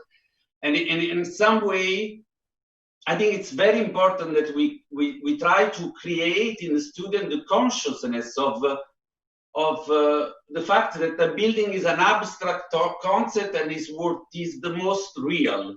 And the building is the instrument we use to analyze and understand the world, but is also the instrument through what we change the world. On urgent future, I mean, it's very fun because, during this day, like all of you have been asked of what's next, what we will do, what we will change in the world. And some way, as an architect, we all have the tools to face crisis. The history between architecture and crisis, it's long as the world it is, no? If you think about the major city, Paris, Naples, so even the modern city is just a product of this kind of battle between the necessity of face an hygienic crisis and then a wish, a desire for a better world. So we can also imagine that we can define architecture as the art of crisis and desire. So as an architect, I think our role is to kind of understand this present crisis, but also take the right distance with them, knowing that we have the instrument to kind of, through this event, understand the world in itself, but work every time with the idea of projection, with the idea of, getting something far and try to project ourselves in that direction. And so if I think, I don't know which is the urgent future, but I've been teaching since 3-4 years now, and for me it's the big question of the pedagogy, which is also highlighted now by this crisis. Now everyone has the solution for the next world, but it's more like try to give instrument to play on these two worlds, the world of crisis and the world of desire, the world of the present, the needs. We have to know how we highlight those crises. The nice things, I mean, even if it's horrible, this pandemic, the nice things is that we face we illustrate the pandemic and that give us the tools to stay home. And I think we should do the same things with the climatic crisis, with the social crisis. I mean, as an architect, we should know how to put word on this necessity, on this changing, on this. And then in the other side is how to produce ambition and wishes and desire to kind of go further and try to, so it's all question of distance. So instead to kind of try to make a new world with a new distance between people, I will take the conceptual distance to the world to try in a certain sense to absorb the maximum, and as an architect to try to change it. So I think the big challenge with pedagogy is that we have to play in these two different territory of research. One is to make the student able to understand what is going on, it's challenge the past and the present with the question of the future. And I really want to do that for the next years. It's this idea of, try to play in two different worlds, which are probably described by academia, a reality, or by, but it's I think it's kind of, it's the moment. It's the moment. I think architecture defined as the art of crisis and desire. It makes the title of a book in some ways. But thank you, Umberto, for those reflections. Stefan, the word crisis in your brief appeared more times than any other word in anyone, more times than the word practice actually in the file. So maybe you want to build a bit on that. Yeah. Thank you for organizing this symposium. It's great to see all these familiar faces after 2 months at my house. No, as you mentioned, so this year, sorry, so we've been focusing specifically on this notion of crisis and the opportunities that arise from crisis. And so we've actually asked the students to actively design and declare crisis in order to create the opportunities to respond to them. And we've actually had the pleasure to think about crisis in the context of the unit with Per Ilner, who's speaking in the beginning of the day. And I'm going to respond to the speculation part because we engage in speculation. But I think I'm going to change the word speculation to proposition, because proposition is somehow a little bit more of a proactive word. And in a sense, everything that we do is speculation until it is played out in the real world where it can be measured and the full consequences of it can be sort of like reflected on. And thinking a little bit about what has happened this year. So out of our students, I think a lot of their projects fall under 3 broad categories. So the first one is our sort of collective responsibility to transition, to decommission, and to detoxify our environments and our fossil fueled economies in relationship to the challenges brought about by climate change. How can we sort of how can we use the infrastructure that allows for resource resilience to create a new political ground? So in our case, there's been a lot of sort of water resilience and hydropolitics projects. And how can we identify, claim, and repurpose either components of existing territorial infrastructure or of territorial policies as a way to share resources more equitably and encourage more equitable participation throughout. So a form of territorial jujitsu, to refer to David's point. But the outcome of these projects, what they have in common is that it's all architecture, where the architectural product and proposal becomes the object that mediates between sort of territory, individuals, or citizens and institutions, right? It becomes the object around which we can discuss these issues and these speculations. And I find myself a little bit, this is kind of a response to what Kate was saying about avoiding being a big fat what if, is sort of the challenge that you find yourself in. And how can you imagine these new relationships from Indy? And so why are these speculations and these very proactive speculations important? Well, I think within our unit, but I think within the rest of the school, the research, the work that the students do is that they produce sort of powerful counter narratives to the prevalent narrative that something like the climate crisis or the pandemic needs to bring about austerity and scarcity, right? And the speculations or the proposals produce a much needed and urgent sort of alternative positive proposals that shows that the challenges and the systemic changes that need to happen in the next 10 to 20 years can be done whilst producing sort of a productive and positive future, right?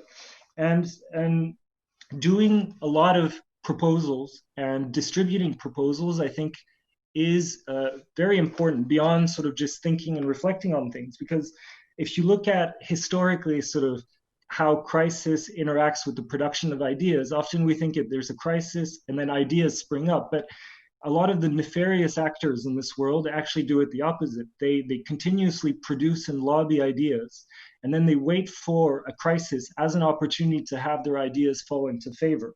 So a good example of that is sort of Milton Friedman, the economist, and his cohorts. If you believe Naomi Klein's sort of shock doctrine, is they put out these ideas, and then when there's a moment, boom, they act on it.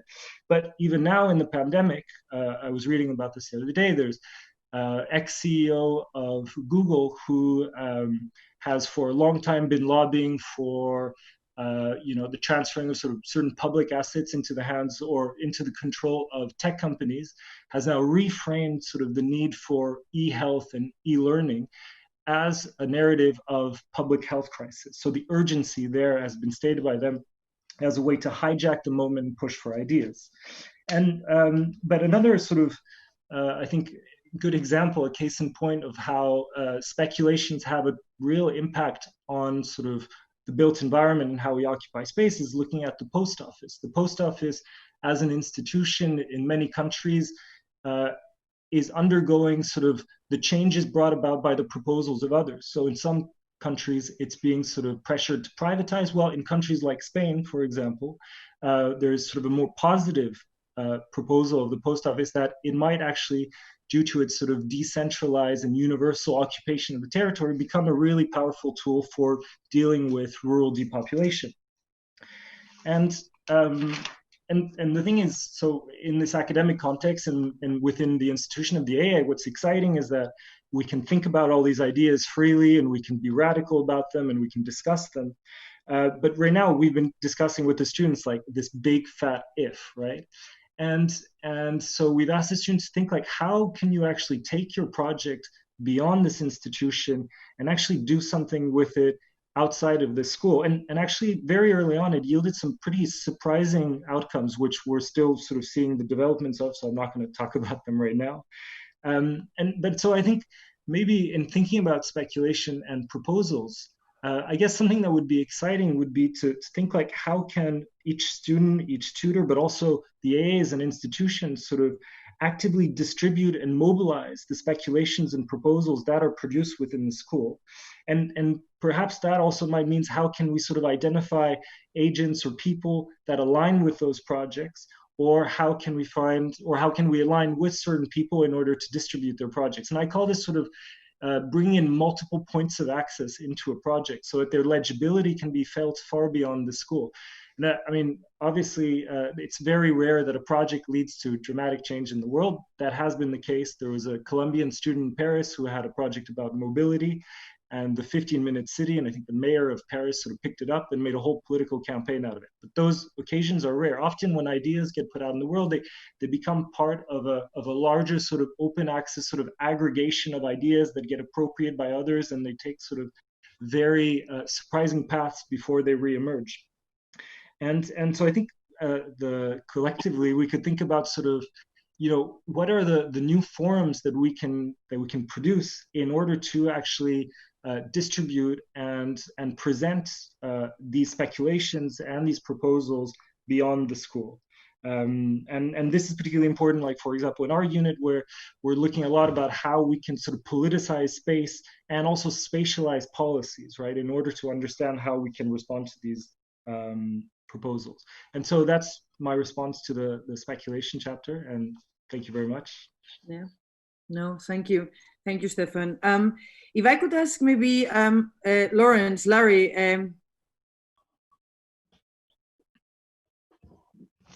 Larry had to leave, unfortunately. Oh, okay, wonderful. Well, what about Theo? Theo Lawrence, are you still here?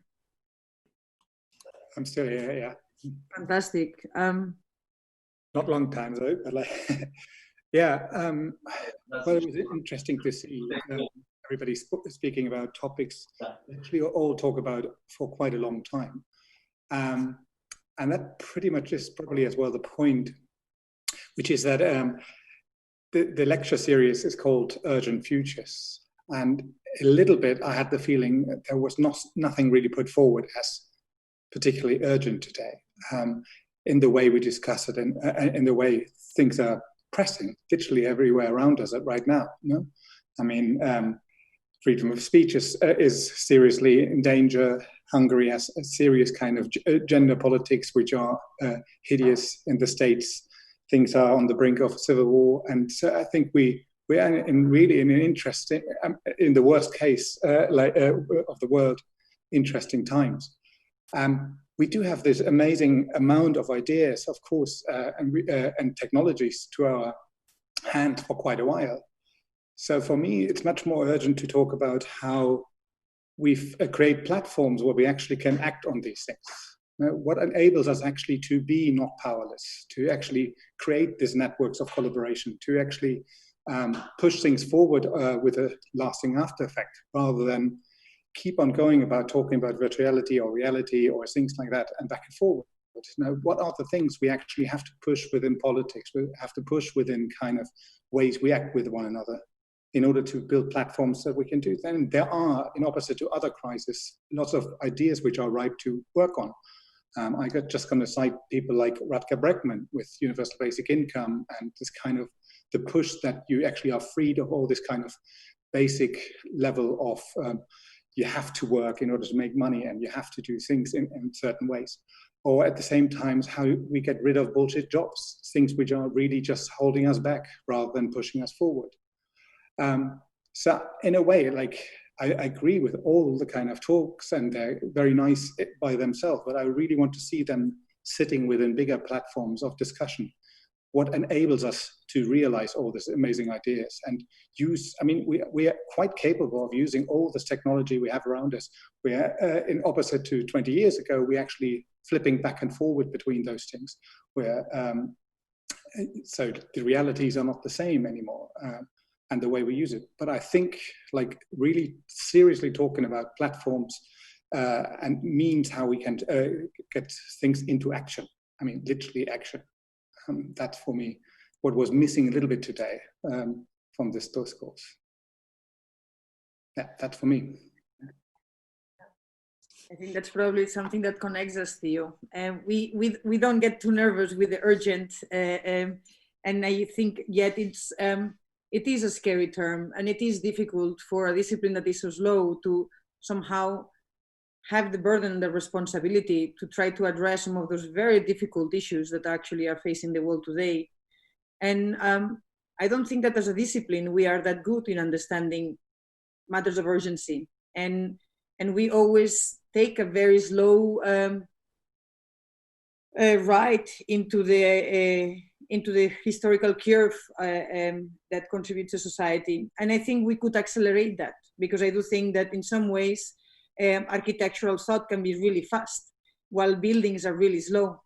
And that's why I think the different speeds between speculation and action and building have their different spaces of action. So that's not necessarily something we talk today, but I do agree, and I actually do think that we did talk a lot about architecture, almost in absence of the current condition in which we find ourselves. Because in fact, I don't think that we are equipped to do so. And as I think as Pierre also said, it's very difficult to historicize, to contextualize, and to position oneself within a genealogy that needs to be created anew. And in one way, I mean, I think architecture and the way we work has a lot to offer for all this. Yeah, of course. What the problem is that we are not very good in providing the base platforms and influencing these platforms of legislation, of all these kind of things, in order to push the ideas proper forward.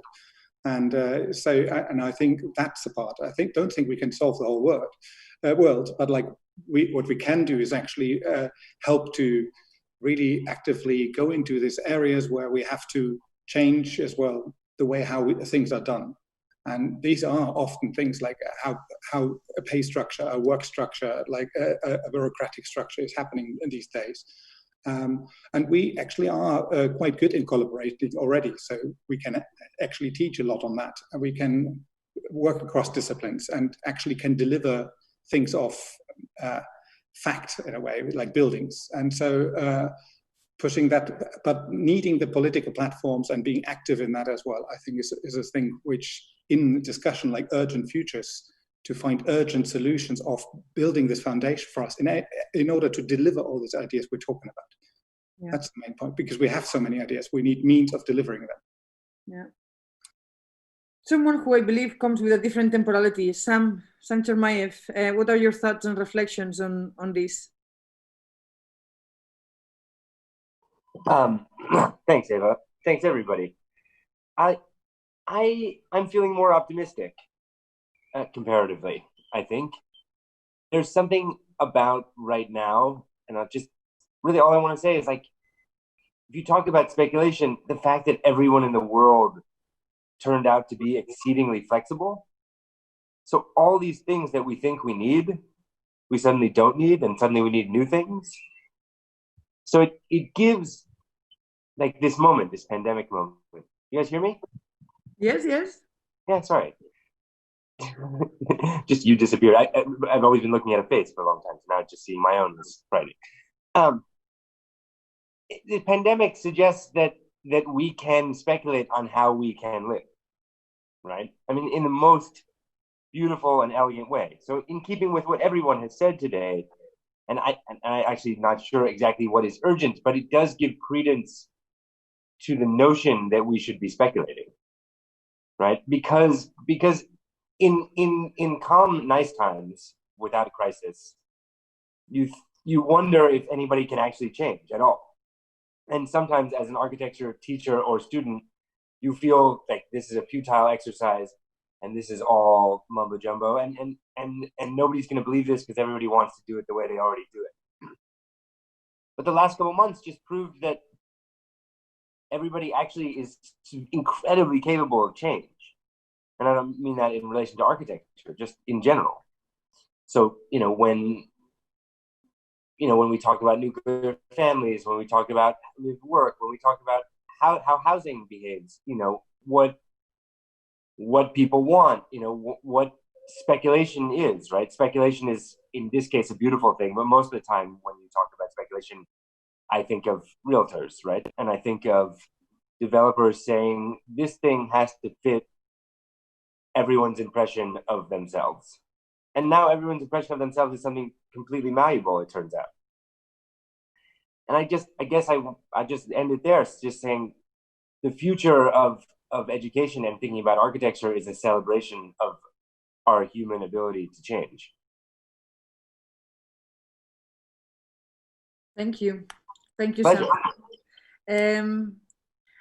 From all the panelists and all the contributors, I think it was nice to finish maybe with Mirage, who in some ways has obviously also taught in first year, who is an architect, but also an artist, who has gone from the building to the speculative, to all the different conversations that we have had today. And maybe Mirage, if we could invite you to give your thoughts about some of these conversations and maybe some forms of closing remarks.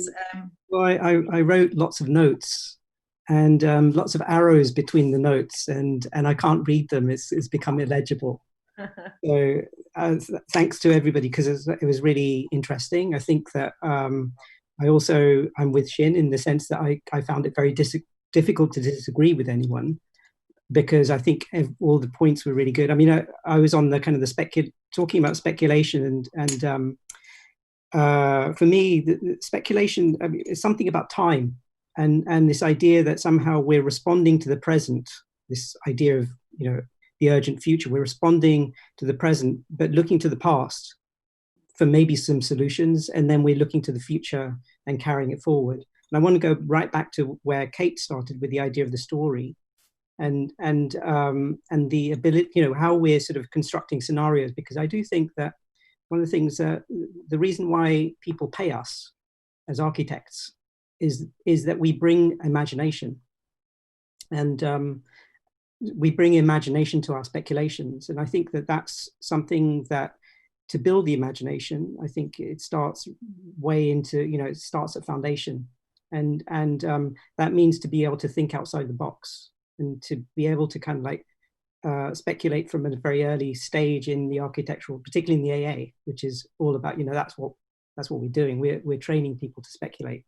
So the question, I think, is what values do those speculations have, and what's the value of that speculation? And I think that for me, that sort of Indy was right, that the value is about human relationships and our relationships to the environment, and of course, our practice has to change in relation to that. If we look at speculations from the past, we can kind of learn from those. It's actually, what did those represent? What were those speculations representing? And I think it's our ability as architects to be able to understand speculation. It's kind of, that's our thing. That's our thing, is to speculate. So I think that And training that requires, I think, as much as anything else, the understanding of building, because that's our medium. So if you're training a composer, hopefully their medium is going to be music. But of course, they can communicate values through the music. And I think that for me is really, really key, that we're sort of training our students to understand materials, relationships of materials, the relationships of those materials, and the kind of the ethics behind all of that. And I think that's probably one of the big problems within architecture, is that somehow within architectural practice, I think the notion of ethics has somehow disappeared. And we see that through the Grenfell Tower. We see it all the time. It's like we've sold our souls in a sense. And I think that's what architects, and I think the AA is doing this. I believe that most, all the units, I would say, are grappling with these very difficult questions of how we respond to these very difficult times. My feeling is that you could respond very, there's the kind of the response to disaster. So it's disaster management. I think architects could be very good at that because we understand materials, we know how to move things around. But I think that there's also a value in what Juliet said earlier on, the 500 years, longevity. That's something I think is really valuable. And I think that because often when you think that far ahead, you kind of ask your question, what is the way of life? What's going to be human in 500 years' time? What do we consider? And I would say that if we, again, go back to history, you could argue that things have got better since the Roman times. And you realize it probably has. There are things that are sort of improving. It's a very gradual process, but I do think there are horrific things happen in the past that still happen now, but it's somehow not embedded within the kind of cultural sort of fabric.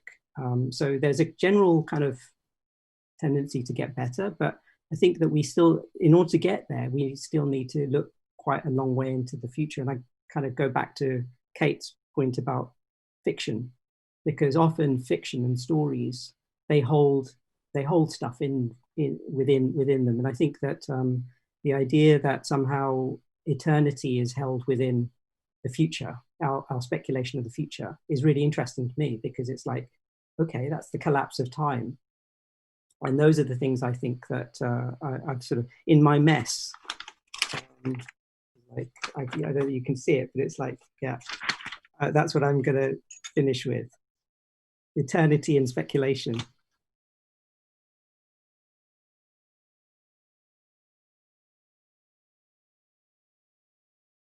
That was great. Thank you, Mirage. Maybe, of course, we have run late. All my optimism of timekeeping and efficiency, we have seen very early on that was not going to actually be accomplished. But if there is anyone that would like to comment or to share or to start some of these conversations and to materialize those arrows that, Mirage, you have drawn into either further conversations or channels that might emerge from here, for me, it has been an incredible afternoon. And I think during these extremely strange times, I think it's good just to hear your colleagues and to hear your friends just talk about what is that everyone is thinking about, how they are reflecting, what are our priorities, and how do we reflect about what is that we do differently today than we did just like maybe a few weeks ago, or maybe just in the same way, and to somehow help each other recalibrate and understand some of those. So it would be great if anyone else wants to just share some ideas or have some questions or comments. So Fathion iLiar.co raised the hand. So please go ahead.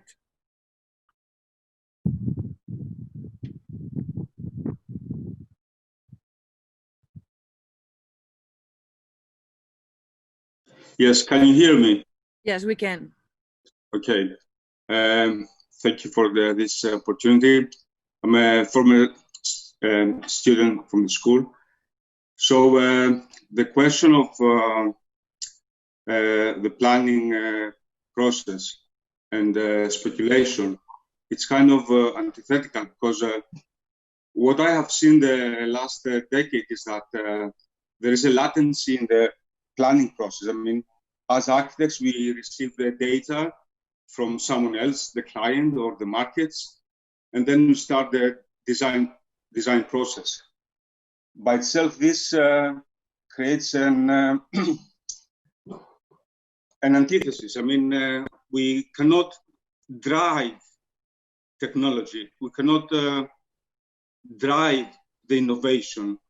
So I think that the main problem we have to address, it's the problem of latency.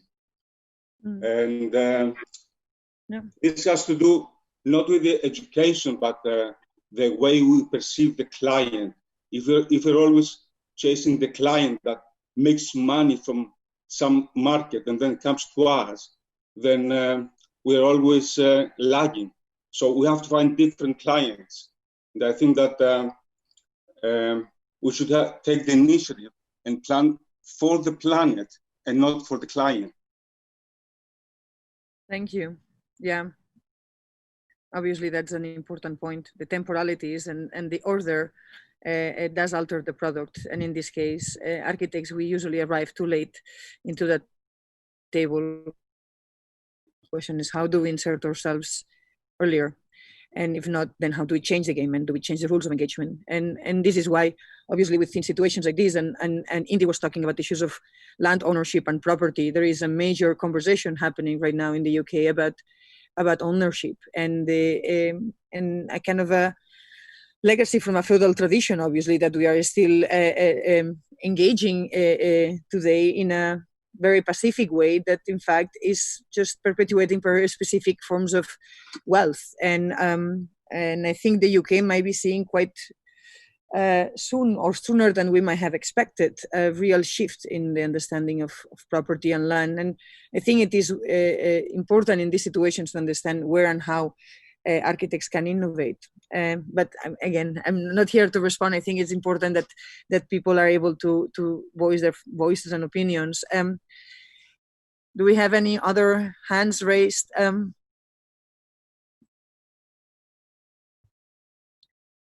For me, always the question after these symposiums, like, what is that we are going to do with this? And do we transcribe, translate? Do we think that actually was it any worthy? I think all of us will always think that we were never prepared enough, that the thoughts were never sophisticated enough, that in fact one could have thought about things differently. But there were a few of the presentations that I was just wondering, it's like, that is a book, that is a text, that is already a manifesto. And I think it would be great for all of us to maybe think collectively, where do we take this conversation next, and how we would like to take some of these important conversations into another platform or forum. I do think that still those conversations are important. I don't think that we have made any answers more clear. I do think that the imaginary conversation that Mike started will continue in our heads for quite some time, and we will keep on bringing new and other characters. And I think it is important, again, that we keep on redefining those ways in which we believe an architect is made. And because we do know that architects are not necessarily born, and the education of an architect is an incredible and a special process at the AA. And I think that has been, I think probably that's the most important message throughout this entire conversation, is to also understand that what the AA has beyond the content and beyond the subjects, it has a way of understanding something that I think Javier said very clearly, that is the one-to-one student, that in fact it is that process of understanding that there is a conversation, and that there is this process of really understanding a subject that is emerging, and that there is a transferring of knowledge, but actually the transferring of knowledge also goes in both directions. And yet what I think is very important for us to ask as an institution is, what are some of those forms of knowing that we don't necessarily might have among us, or that we might have, that we might want to start sharing in a much more accelerated way? Because I do think that we do need to make much more agile architects and citizens, because we do have a society that sometimes is pushing us to, as Theo said, to reflect if the GDP and those curves were curves of happiness, and if the history and the ideas of progress were ones that actually we had to find in the covers of the newspapers. When I do think and I do believe that in fact they are totally somewhere else. So I could not summarize all the incredible contributions that everyone made today. I just want to thank everyone for their time and effort of being here, but I hope that you enjoyed it as much as I did. And I hope that we are all going to the bar and then we actually have a drink. And I wish all of you an incredible set of final juries the next 2 weeks. And you know, we have plenty of things still to celebrate. And I will keep on talking to some of you about some more difficult things that has to do with increasing workload that we all have and all the difficult issues that we need to address as we keep on operating online, making sure that everyone is safe. But we also try to find ways in which we can start seeing each other and maybe with this 2 meter distance that David showed us, start keeping this incredible zoo or this incredible family that the AA is alive. So thank you, everyone. It was wonderful. So, ciao. Thank you. Bye-bye. Thank you. Bye. Bye-bye. Thank you. Bye. Thanks. Bye.